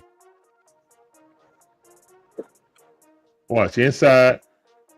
Look, that's a hole right underneath, right here. Man, yeah. And the look, watch the official. Look at the official. That's the one I saw. Okay, that's the one I didn't even see 60. Now I saw watch 60. 72. Watch 60. Watch 60. He the center. He's the center. He engages. Yeah, that's Man, definitely a trying to hold. get a That's a loop. do-si-do right there. Yeah, 60 was dope. He's still holding. That's the funny thing. He's still holding going up the field, and they still ain't called. That was more egregious than 72, but Hey, both were Coach, holding. what you think about that one? It's holding on every play on both sides of the ball. As Spidey always say about No, injury. Coach. I ain't trying to hear holding, man. I don't want to hear You it. know what? You know what it is, You guys. don't have to hear it. You saw Holding it. is traveling in the NBA. Yeah, Holding Coach, is traveling now, in Coach, NBA. Coach, they got to call some of those. They got to call some of Okay, those. but Now, Hey, if look, they don't, they you got don't. two John. referees back there. You can't base a game off of if the referees are going to call penalties. Yeah, It is Oh what yes, it you is. can. Look, It is true. Coach, I can't accept that. Cause look, It's true watch though. this. You It's true. got two officials back there. Look down at the bottom of the screen. Look down at the bottom of the screen. You got two of them looking. Yo, the whole offensive line was holding, man. 69 was holding. That whole play, they could have just looked at the play and been like, foul was on the entire offensive line. Because Dallas tried some tomfoolery and just lost it. 4th and 9, they tried to do a fake punt. Dallas already losing 7-0. Sorry. Oh yeah, well, yeah, I don't even know why they on Monday Night Football. They should have flexed. They should have flexed them off of Monday Night Football. It's too early for flexing. I think after this week they're gonna start flexing games. Oh yeah, y'all know the that Washington Commander game is to be announced. Hours. Yeah, that's gonna be at That's gonna be at 1:00. How we playing? Yep. Well, they wanted to flex it to 4:30, but and that Panther game gonna be at 12:45. They're gonna make us play early. John, I see another penalty, John. Well, okay. Watch it. It ain't hard to spot neither. Bruh, I really can't believe y'all are in here counting penalties, man. Coach, watch this one though, Coach. You know, I don't normally complain about penalties, but watch this one. Dog, 60. That's 60 again. Nah, that ain't the one I'm talking about. Watch 72. Okay. Watch 72 the whole play. I think he's the tackle. Left tackle. Yeah, he's a tackle. Yeah. Watch him the whole play. Nah, they getting double team. Oh man. Oh, that's a crackback. That's a crackback. Now they called that one. They called that That's a one because crackback. he ended up on top of the man. They Oh, they called called that. Okay. Yeah, they Yeah, called that's a that. I crackback. remember him. That's a Because crackback. he went helmet to helmet with the man down on the ground. Okay. I'm glad to know they called that. Nah, that's a crackback. I'm Like you watching to can't make you sure. can't hit a man in the back while he engaged. That's a crackback. If they didn't call that, then the referees need to be fired. That's a crackback. That's a 15-yard penalty. No, it's not. They didn't call it. They So didn't the call it. next play was right. They didn't call it. Yeah, they didn't call it. They didn't call Oh, it you because know the next what? play. You know what? They threw the flag, but they picked the flag up and said that it wasn't a crackback. Oh well, that's BS. That's coming to 100% a mind. crackback. And then the next play is the coach, baby. I'll carry you in. Yeah, I don't even know why that. penalties that I don't even know why that should running have back called was because celebrating. we give. Well, I mean, I guess when your team is ass, you know, you got No, I don't nothing better look. to do Even than to talk when about we penalties. weren't, even when we wasn't ass, I was calling these doggone We missed talk calls. about penalties, man. Penalties. Yes, This the yes, NFL. We talking about penalties. yes, right. You absolutely right because we get those calls. They call them on us. Hey, we need to be better at not being seen then. Ain't no such thing. These jokers are being seen and they ain't calling. I ain't gonna cry about no penalties, John. That just ain't me. That's you. That That's just up ain't to you. me. That the game is the game, man. You know if you are worried about penalties, then you need to find a new job. Everybody worrying about penalties. Everybody, every team in the NFL. If you don't get a fast shake, do you think that any of these coaches like Tomlin and all these other coaches gonna stand up there and just let you keep doing that without them raising some kind of saying or saying something about it? Yeah, absolutely. Yes, they do. They don't want to get fined, so they don't say nothing about it. No. They go after the official during the game. Okay. Yeah, that's one thing that I will say. Raheem definitely need to go after them off of that stuff. Yeah. Because see that Kansas City game is that's the only time I really saw him get animated after that pass interference in the end zone. Man, what is Nate Landman doing right here? Was he hurt? Nothing. He's terrible. He don't even try to get back into the play. Like, oh, I'm out of the play. Fuck it. Man, now, okay. Now, is that an illegal block in the back? What? You were talking about Lamb 53, right? I don't know. I don't think this is a legal block in the back. I mean, if you want to be nitpicky, I guess you could call it, but I wouldn't call it. He knocked him out of the play because the running back came right. Watch where the running back is. Watch where the running back is. Yeah, I see what you're saying, but I wouldn't call this one.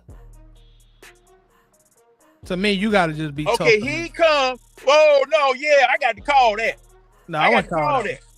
Because see, the thing is, he saw the running back coming. He saw the watch where the running back run. Watch where the running back go. All right. Now, there's the hole. He get ready to meet him in the hole. He knock him right out of the spot where he get ready to meet him. I wouldn't call it.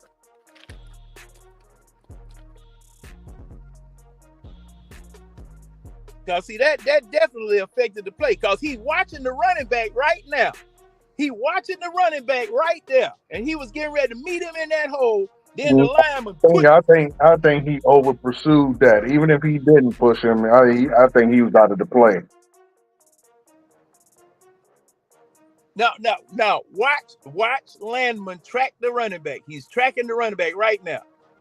Right, and he was out of the play. Look at where he got pushed. He was on the other side of the running back already.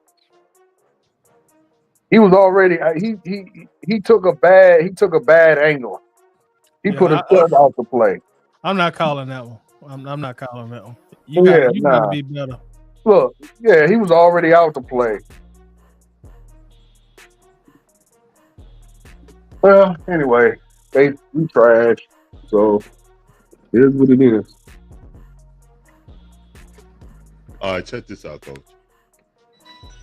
Do anyone think that, like, realistically, do you think that they're gonna throw Penix out there if we lose the next 2 games, which is absolutely possible? Like, I don't think they should, but the desperation of it, they may. I depends on how Kirk will say plays. this. I will say this. I think doing that will further prove to me that Raheem Morris is not ready to be the Atlanta Falcons head coach. Why would you throw Penix out there when clearly it's not just a simple Kirk Cousins issue? It's not. Well, I don't want this offensive coordinator. Especially with him being third in the top 5 of quarterbacks and yards and all that good stuff. Like it's not a Kirk Cousins issue. So if you throw Penix out there, that just proves to me even more he has no idea what he's doing. Yo, the line was getting whooped. Look at this, man. That's what I said during the stream. Whoop that trick, get him. I mean, look at this, man. Again, I'm gonna tell you this here. Look at number 93. Kirk Cousins deserved to finish this Ain't no game. cutback. Come here. Ain't no cutback. Yeah, Kirk Cousins deserved to finish every game. Unlike some, I don't think Kirk Cousins is our problem. And man, if Penix had gotten hurt, man, everybody get fired in. Pretty much. Yeah, because it was 9 minutes left in the game, man. When you put Penix in there, and he took a sack too, didn't he? Yeah, we got a small offensive line, bro. On the left side. Now, this was a great throw and a great route right here. I remember this one. Yeah, with Mooney. Yeah. Unfortunately, Mooney got hurt. Be right back, Al. Not that. No, I'm not talking about on that play. I'm just saying, at the end of the game, he was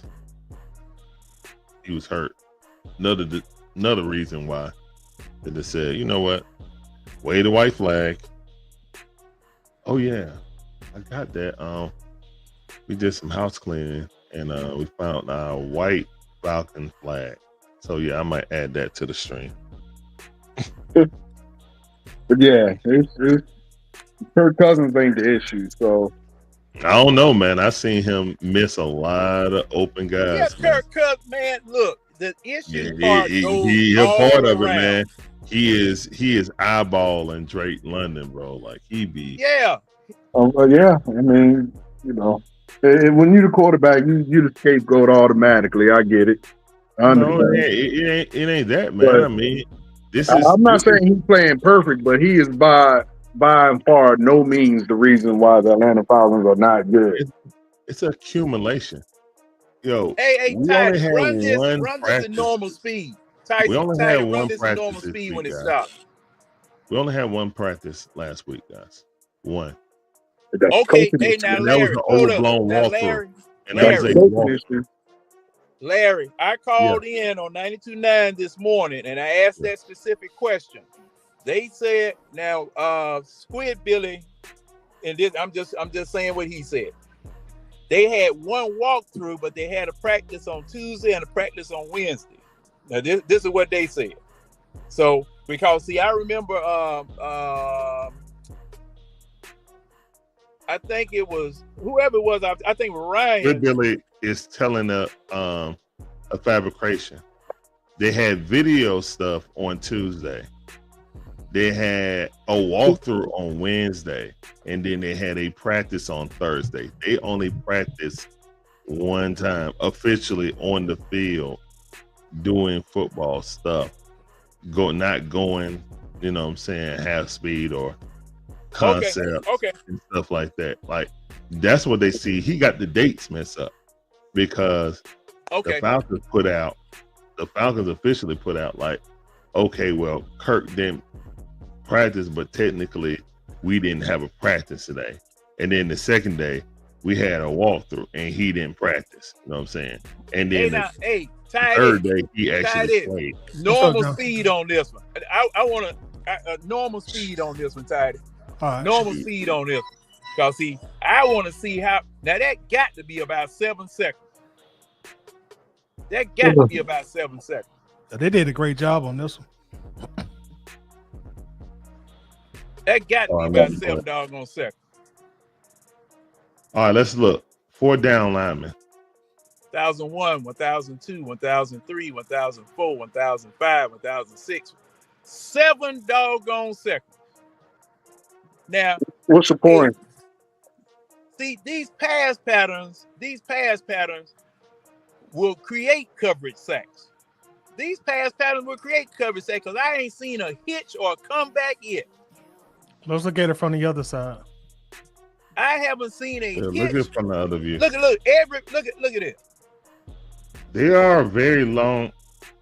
Well, that was a broken play. That's a broken play.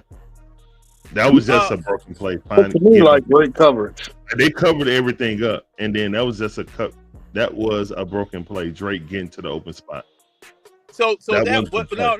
Hey, Larry, was that a broken play or a broken coverage? Broken play that Drake just ran to a spot. Like the play was done. Nobody's running a 7-second play. That don't exist. That's a broken play. See, cause ain't a hitch or a comeback nowhere on the field. But the problem You got to hit at the top of the screen, John. Yeah. It's great coverage, man. It's literally what it is. But man, the check down. The problem was he's looking at him the entire time.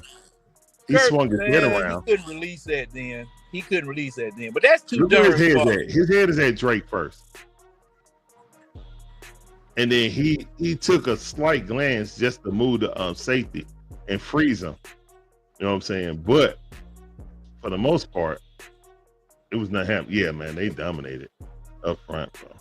They dominated us up front. He ran into a brick wall. He ran right into a brick wall. Oh, that's another play. Oh, you went back. And man, Kurt. Oh, boy. That was a great throw. Yeah, it was. It was a great throw. He was, just looking at Drake. Oh my God, y'all gotta stop with that, bro. Look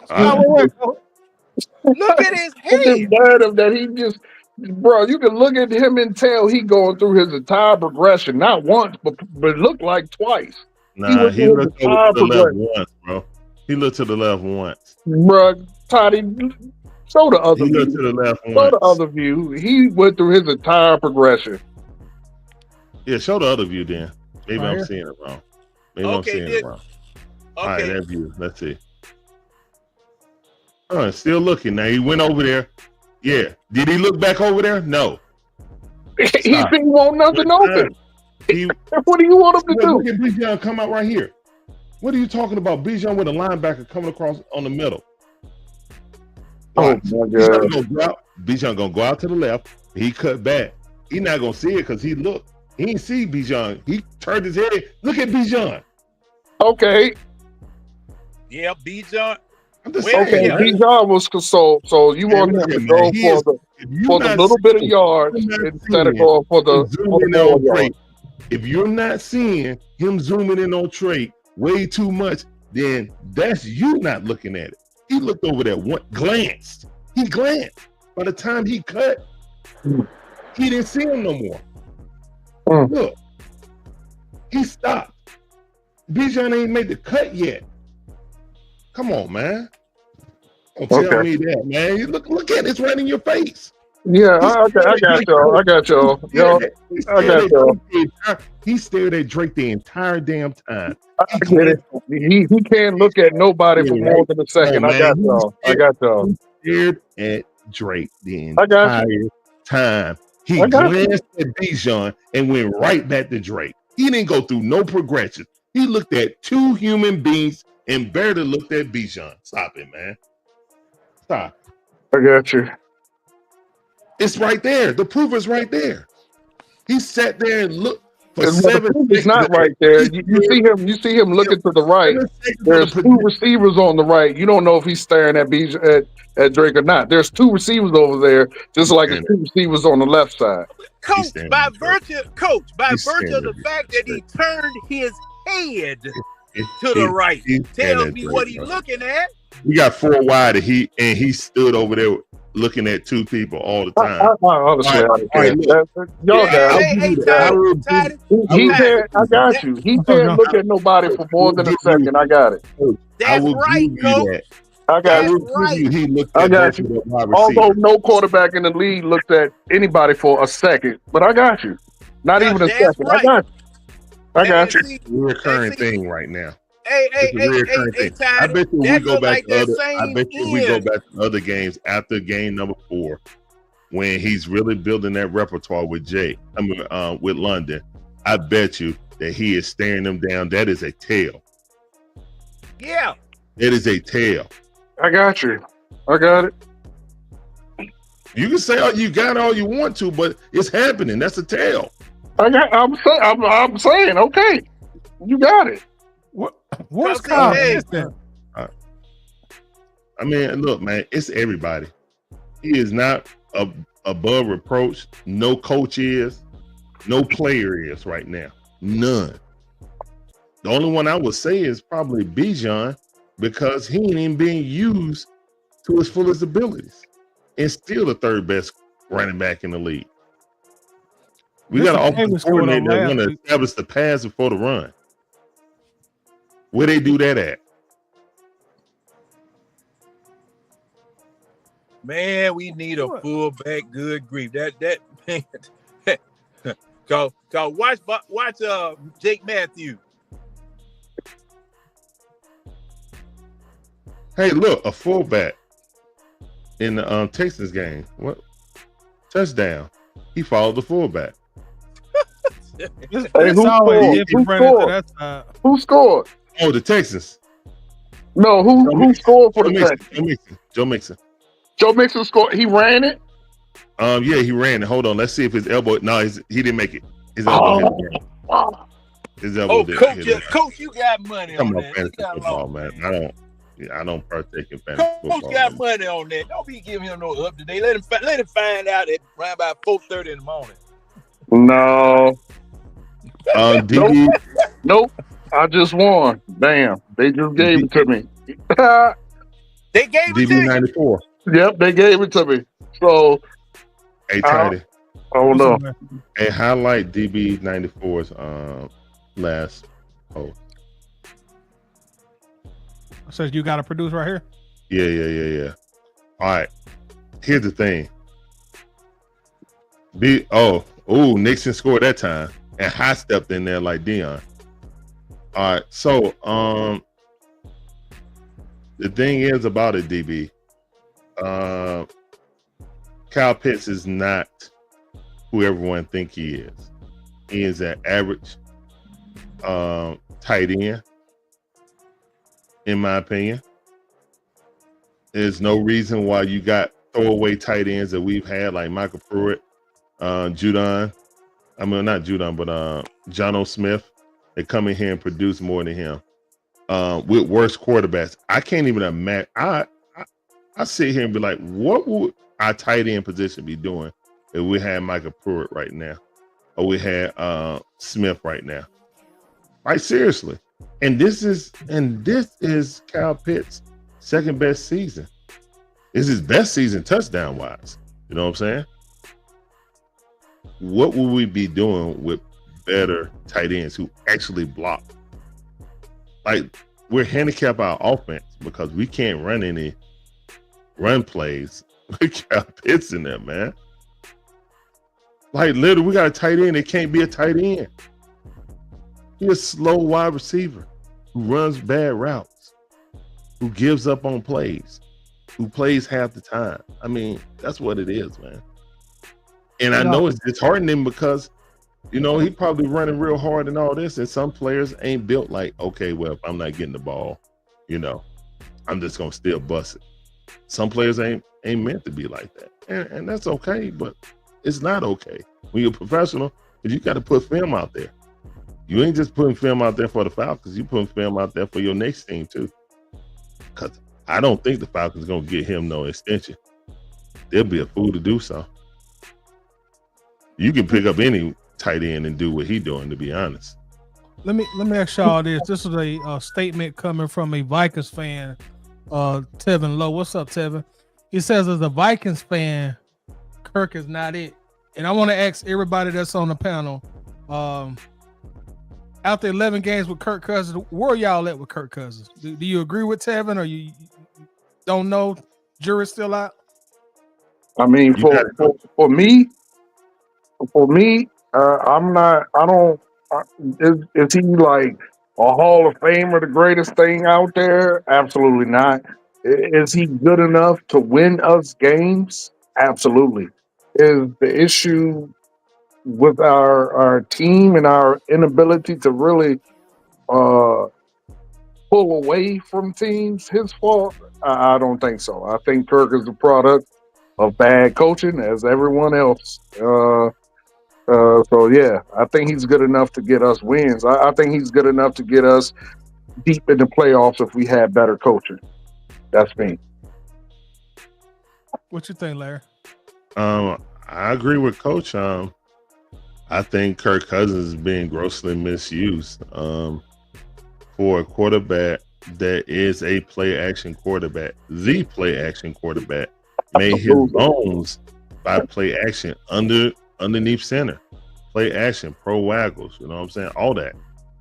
To have a quarterback and just have him sitting in the shotgun, it's crazy. It's like you're trying to teach a bird how to swim. You know what I'm saying? Like, what are we doing? Like, I don't agree with being in the shotgun or the pistol 95% of the time. We don't have a dual threat quarterback.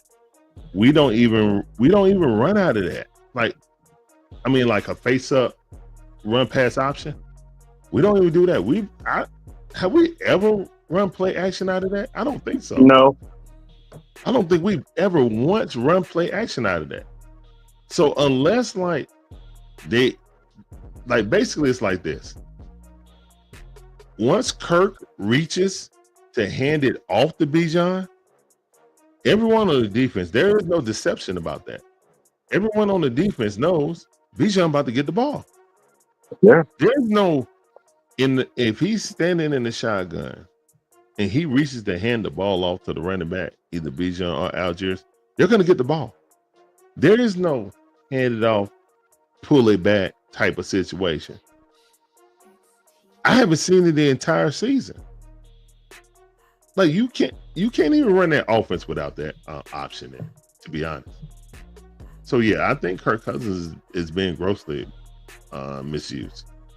You know, this offense coordinator, like so many coordinators in the past, don't want to adjust his system to the players. He wants the players to adjust his system, and that's a failing method. Absolutely. It's a failing method. Let me ask y'all this question from JJ. We spoke about this a little bit, but I don't know if we were decisive with it. JJ says, do y'all think Raheem will be fired if we get blown out at home? I'm assuming he means the Chargers game. Absolutely not. Absolutely not. He won't. Larry? No, I don't think he will or should get fired. If this head coach can't get 3 years like Arthur Smith did, it's going to be a lot of questions going around about the Falcons organization. Yeah, they definitely will make it a race, man. Absolutely. I believe that 100%. I mean, go ahead, Larry. I'm gonna follow up when you get done. Go ahead. Well, I mean, even if it's truly not, the optics. Yeah, the optics. Yeah. The optics would be that, and Terry will be going released too. So, picture this. Not saying it's right, wrong, or indifferent. I'm just saying, like, first press conference after you fire Arthur Smith, you're praising Arthur Smith like you was about to give him a raise. And then you just said, oh, yeah, we had to fire him basically because of the quarterback play. Terry was back in the back being a guidance counselor or going to get pizza and a donut. I don't know what he was doing. But he was in the building, but he wasn't at the press conference. He wasn't sitting there with the big boys. Go ahead and flash forward. We get Raheem. Raheem is his pick. Terry's pick. 100%. I think Arthur Blank wanted Bill Belichick. I think Rich McKay and Terry talked them out of it because they all knew they were gone. If Bill Belichick stepped one toe in the flower branch, they all were gone. The secretaries was gone. I mean, everybody was gone. It's going to be a clean house situation. Okay. So, and they pretty much said that if Terry Fontenot can be released because he don't have a contract, so they can, brush that off as he didn't do his job. Look at the talent that we or lack thereof on defense. We're losing because of that. So yeah, we got to get a new GM. But if Arthur Smith milling around, having us mid for 3 years, and it was his decision to run with Mariota. It was his decision to run with Ritter. You know what I'm saying? That's why he was fired. If you don't give Raheem Morris that same grace, who gonna defend you? I'm not. And I ain't talking about race or anything. I'm just saying inexperienced head coach, the inexperienced head coach. It was like pulling teeth trying to get rid of Arthur Smith. If you up and fire him at the end of this season, you'll never get a good coach to come here. Ever. Regardless of color. You won't ever get a good coach to come here. I do agree with that, Larry. And that's one of the things I said when I initially came on the broadcast tonight. I was saying, like, I understand we feel some kind of way right now, but you can't keep switching out coaches every year. That if you keep doing that, you'll never hire a coach. But to answer that question, the point you made, Larry, when you said since Arthur Smith got 3 years, if Raheem don't get 3 years, it'll look some kind of way. I'll just respond to that and say this. I think the situations are a little bit differently. I think that Arthur Blank will give Raheem 2 years to start winning. If Raheem has 2 consecutive losing seasons, I think he's out the door. And I think Terry's going to be out the door. The reason I say, and I know how it would look in a city like Atlanta, but the reason I say that is because when Raheem came here, he inherited a team with a salary cap.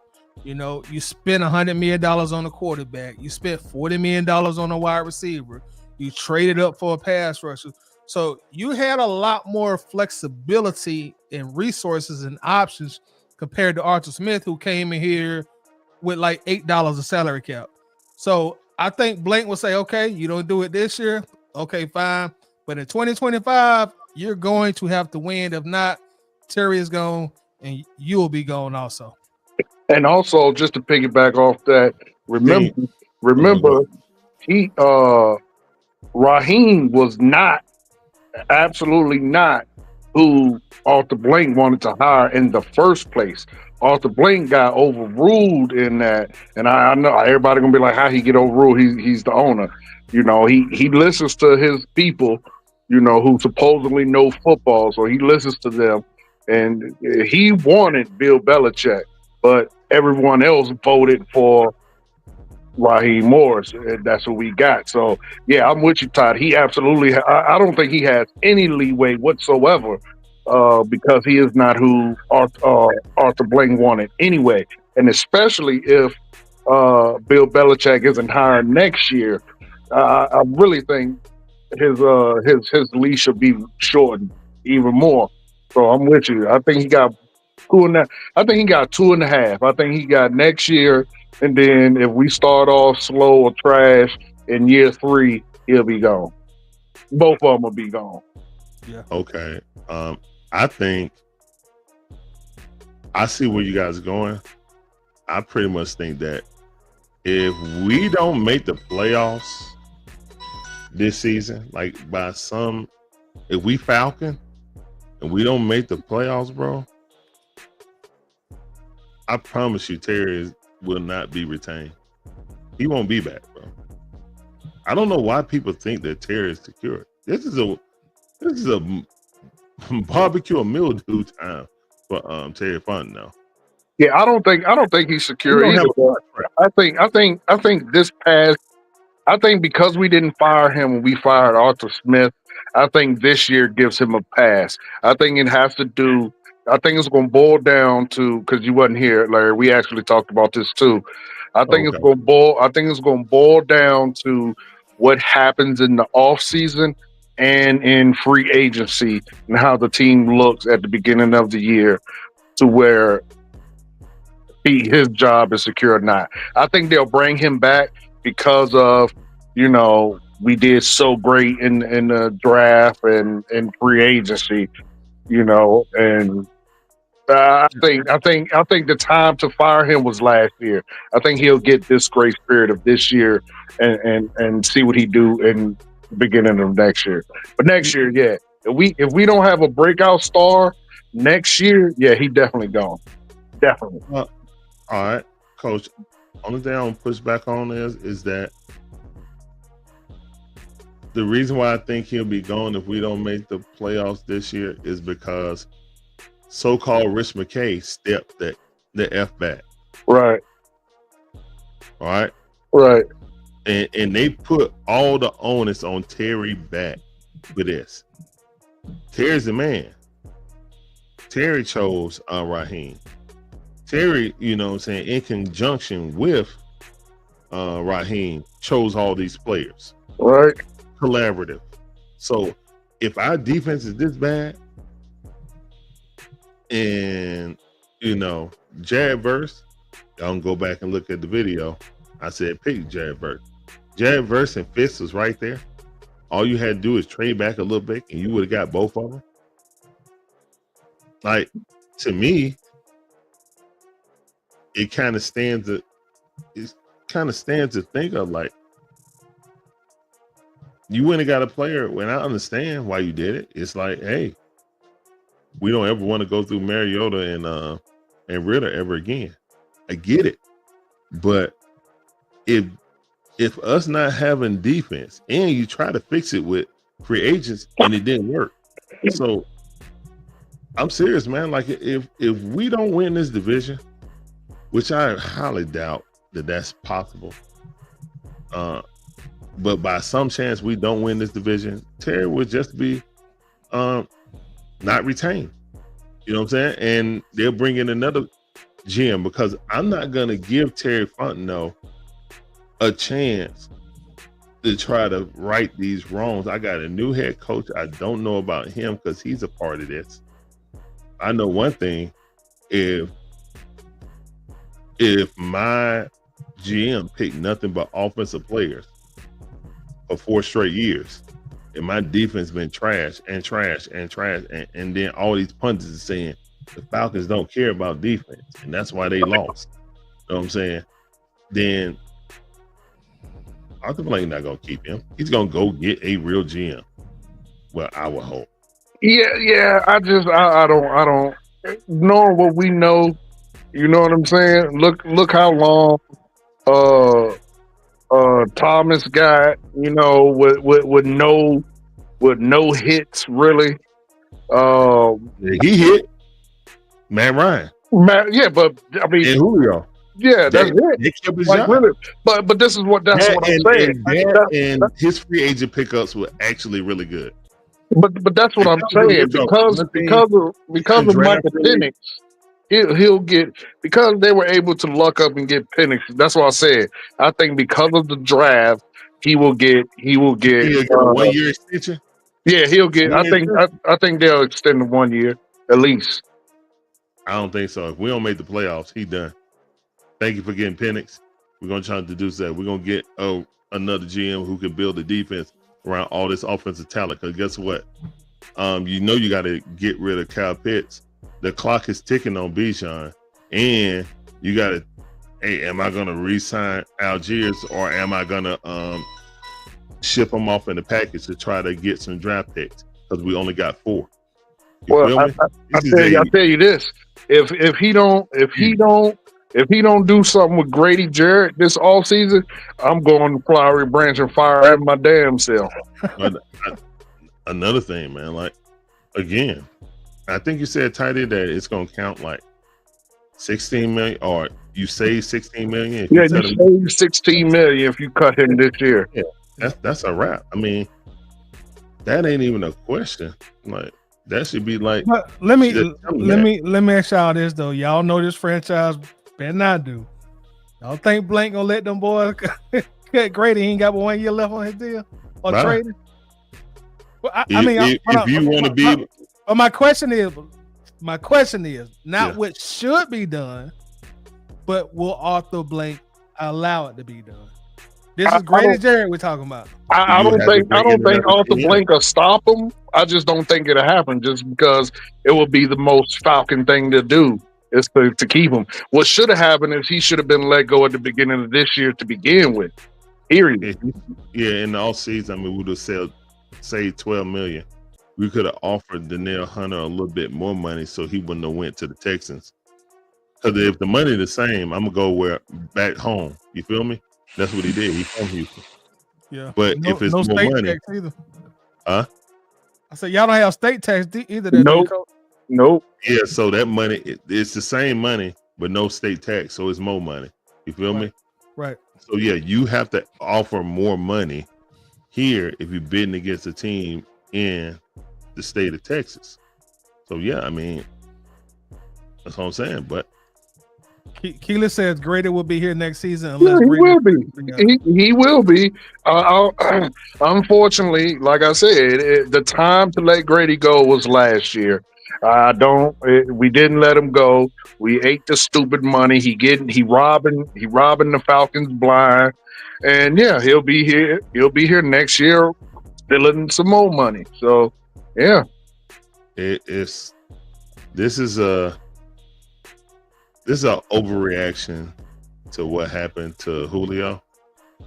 You know how badly it ended. So if players are being loyal to the franchise, then I see what you mean. Yeah, Arthur Blank ain't going. They're not going to do it. The Falcons didn't let neither one of them go. They requested, and because they were beloved here, they were allowed to leave. But the Falcons didn't release neither one of them. We talking about trading Grady Jarrett without him asking, like trading him to get more value for him. And that ain't gonna happen. Not here at the Atlanta Falcons. That ain't gonna happen. I don't know what value he had. We would have to cut him. Ain't nobody giving us no 3rd round pick for Grady Jarrett. I mean, some teams they may. I mean, they may. He ain't got no production, man. Yeah, you're right. But some teams may. He's smaller. He ain't big Grady no more. You know what I'm saying? That power move ain't hitting like he used to.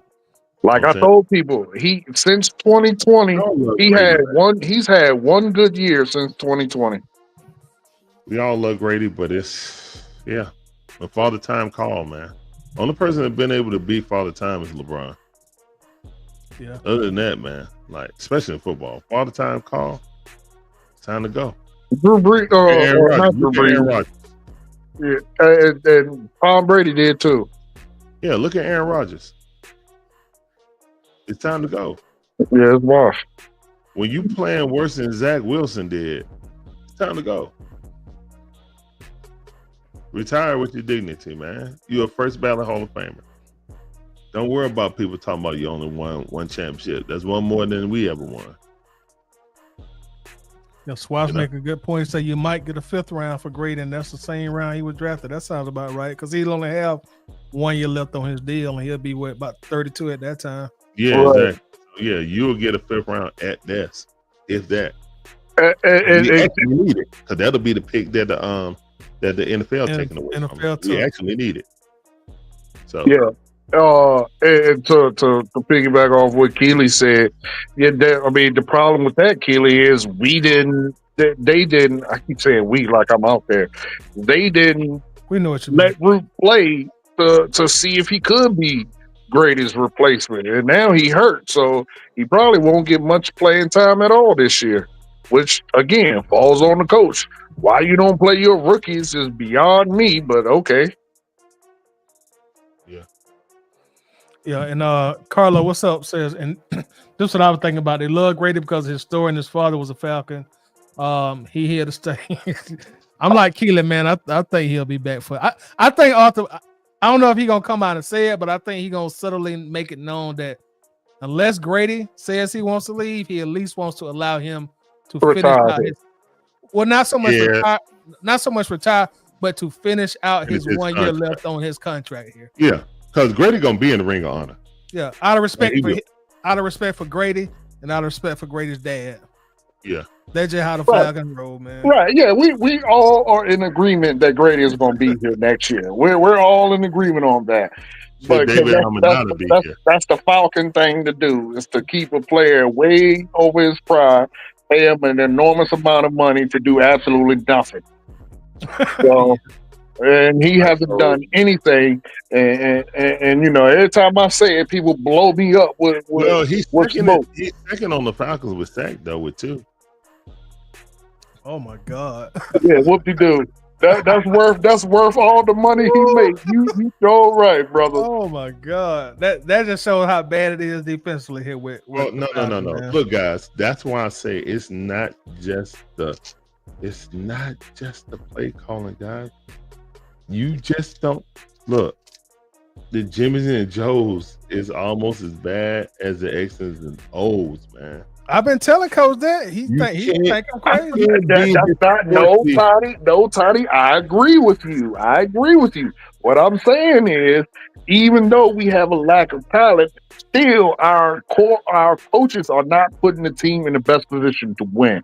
You That's can get away with you know, not being in the best scheme and doing the best things when you have the best talent. We don't have the best talent, so we're already behind the curve. So you got to do everything in your power to put them ahead of the curve so you actually win.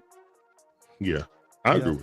Now, I will say this: listening to Raheem's Moore's press conference earlier, I don't know if it's a press conference. He just anyway, listen to his press conference earlier today. He sounded like he might be willing to make some I won't say personnel changes, but maybe take over the off defense or let somebody else call Yeah, it. it did sound like that to me too. It was like, yeah, everything's on the table right now. He needs that's to. what he said. That's You know what I'm saying? His defensive coordinator, he got to take over the reign. Yeah. You ain't gonna sit here and just be, you know what I'm saying, the overseer type of coach. When you're a defensive coordinator and your team is struggling, and the worst part of your team is your defense. Like, you're going to historic levels. Like, that's one thing that I'll say, okay, you're a defensive coach. We are worse than what Arthur Smith offense was, how we were harping on. Yeah. Our defense is worse. And if you're not putting your fingers in it to try to adjust and fix that, why did I hire you? Now, that would be a reason to fire him after 2 years. If we are a historically bad team defensively 2 years in a row. But I really believe for this system, we don't have the Jimmys and Joes to run this system. And we got a guy that's trying to figure. It's like a guy just starting to play Madden. You know, what, how I throw, how I hike the ball. Okay, how do I get to the shotgun set? How do I flip? Like, they don't even know how to flip the play.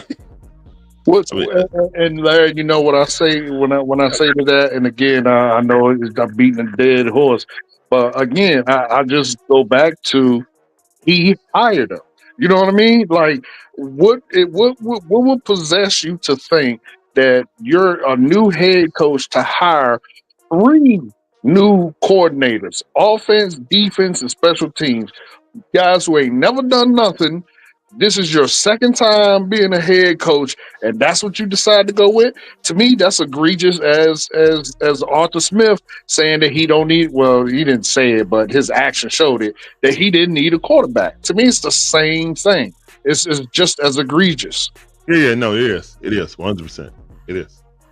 Normally, you pick one hot shot.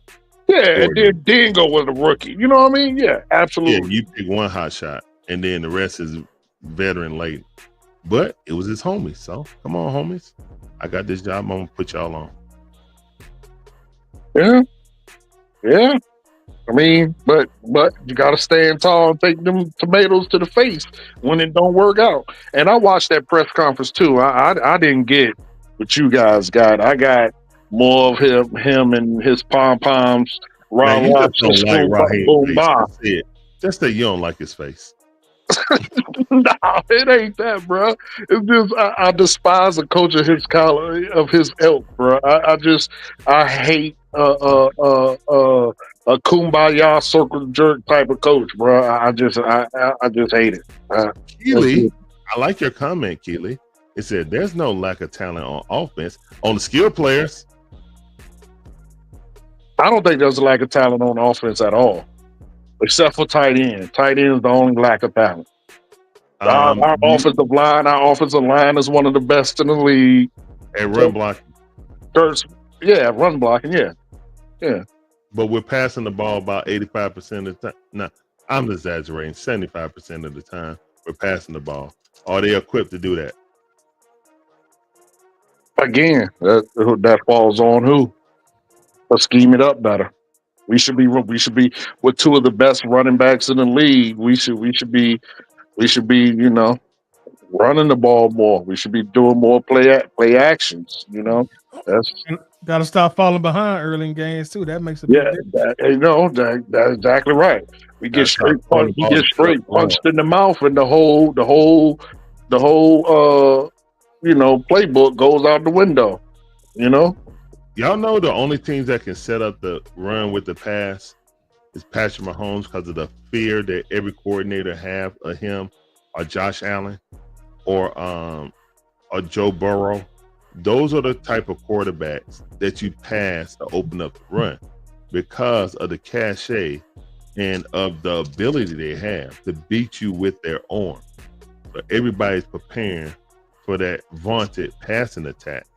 And that's why these running backs that, they're not really that good or household names, but they really get off because we're trying to stop these exotic pass plays, and we're trying to stop Kelsey. Now we're trying to stop Kelsey and D-Hop because we respect, Patrick Mahomes. So even though he's having a bad season this year, but that threat is there. We're doing it backwards. Like, nobody's going to respect Kirk like that. You got to show it. And now they pressing up. Now teams are doing man-to-man press on third down and blitzing, and Kirk is floating out of the pocket. Like, I'm gonna give the offensive line some grace because Kirk is back there floating, and his pocket presence it's on point sometimes, and sometimes I can't help with McGarry. I can't. Like, that's that turnstile. I mean, I hate it for him. That's why I never put Penix out there. Like, if my plan was to start Penix next year, I'm drafting, and I hate to say it, I'm drafting the right tackle or left tackle and making them on the right tackle. Bro, I really don't think our line is the issue. But just to answer, no, if I have Penix, no, that's the least of our problems. That's our least of our problems. Oh, okay. Defense is the main problem. Right. Jimmy Jones and coaching, that's the main problem. Well, no, I flip it like this. I feel like the offensive coordinator is the worst part of the offense. I think the Jimmys and Joes are there for the most part. I think the defense is a combination of both. That's why it's getting worse and worse. And we're over halfway mark. So people got a book on us, and they reading us like a reading rainbow. And I just want to real quick before we dip off, try to squash this narrative that AJ Terrell be getting cooked. AJ Terrell shut in the second half of last week, shut down what's old boy name with the weird name? What's his name? The one that was cooking us in the first half. Scantling. Scanlon, yeah. AJ Terrell shut him down. AJ Terrell is usually on the best receiver on the opposite team, and this is So he the plays one NFL, side of the field, coach. huh? AJ Terrell only plays one side of the field. He don't follow anyone. I ain't never seen AJ Terrell follow someone. Well, most corners in the NFL don't follow anymore. You know, they all playing normally some type of zone of some point. But usually they put him on the side of the field that the other best player is on. He's usually on the best receiver of Yeah, opponent. because in the film we watched today, he was playing man coverage while the rest of the team was in zone. Right. Okay. He usually stays on the best receiver. And this is the NFL. I mean, you're not going to completely shut down, some receivers are just great. Julio could never be shut down no matter who played against him. So, but he does more times than not. He does what he is supposed to do. I think his catch percentage is slightly under or may just be right at 50%, and I'm okay with that. I'm definitely okay with that. Okay. And also, I say this often. Anytime we talk about AJ Terrell, we gotta keep in mind throughout his entire career, he's played behind a defensive line who don't get sacks, who rarely rush the passer. I agree. Yeah, both of those things go hand in hand. They do. So we're really not gonna see him at his peak until we figure out how to rush the passer. But Larry, you got any final thoughts on AJ before we get out of here? Nah, man. AJ don't have a pass rush, man. Our whole secondary don't have a pass rush. We get a sack, it's a covered sack. That's how we only got 10. Again, I think that everybody underestimated Calais Campbell and Bud Dupree's production on this team and thought it would be easily replaced with Judon and Arnold Ebiketie. So was not the case. And I don't care what anybody say. That old man still balling his butt off down in Miami will be the leader of sacks on his team once again. And so will Bud Dupree. So they would still be 1 and 2. And their production is less this year than it was last year. But again, the Falcons have no pass rush. And to think that we could replace it so flippantly was, with fans, okay, we don't, what I'm saying? We ain't paid to know this stuff. We just talking crap on here. But for Raheem and for Terry not to see that regardless to what system, you need someone like Calais. They're going to be the only one that's going to demand a double team and still be stout. You know what I'm saying? Against the run and the pass. Then I don't know what to tell you. You're going to run around with these little guys and they just getting bullied. You know what I'm saying? Because Denver manhandle us. I don't care about the holding either, to be honest. When you get whooped like that, you ain't going to get no calls. It's kind of like in basketball. When you're a jump shooting team, you don't get no foul calls. Because you're shooting jumpers all the time. Force the action, go to the basket, you'll get free throws. Right. That's it, man.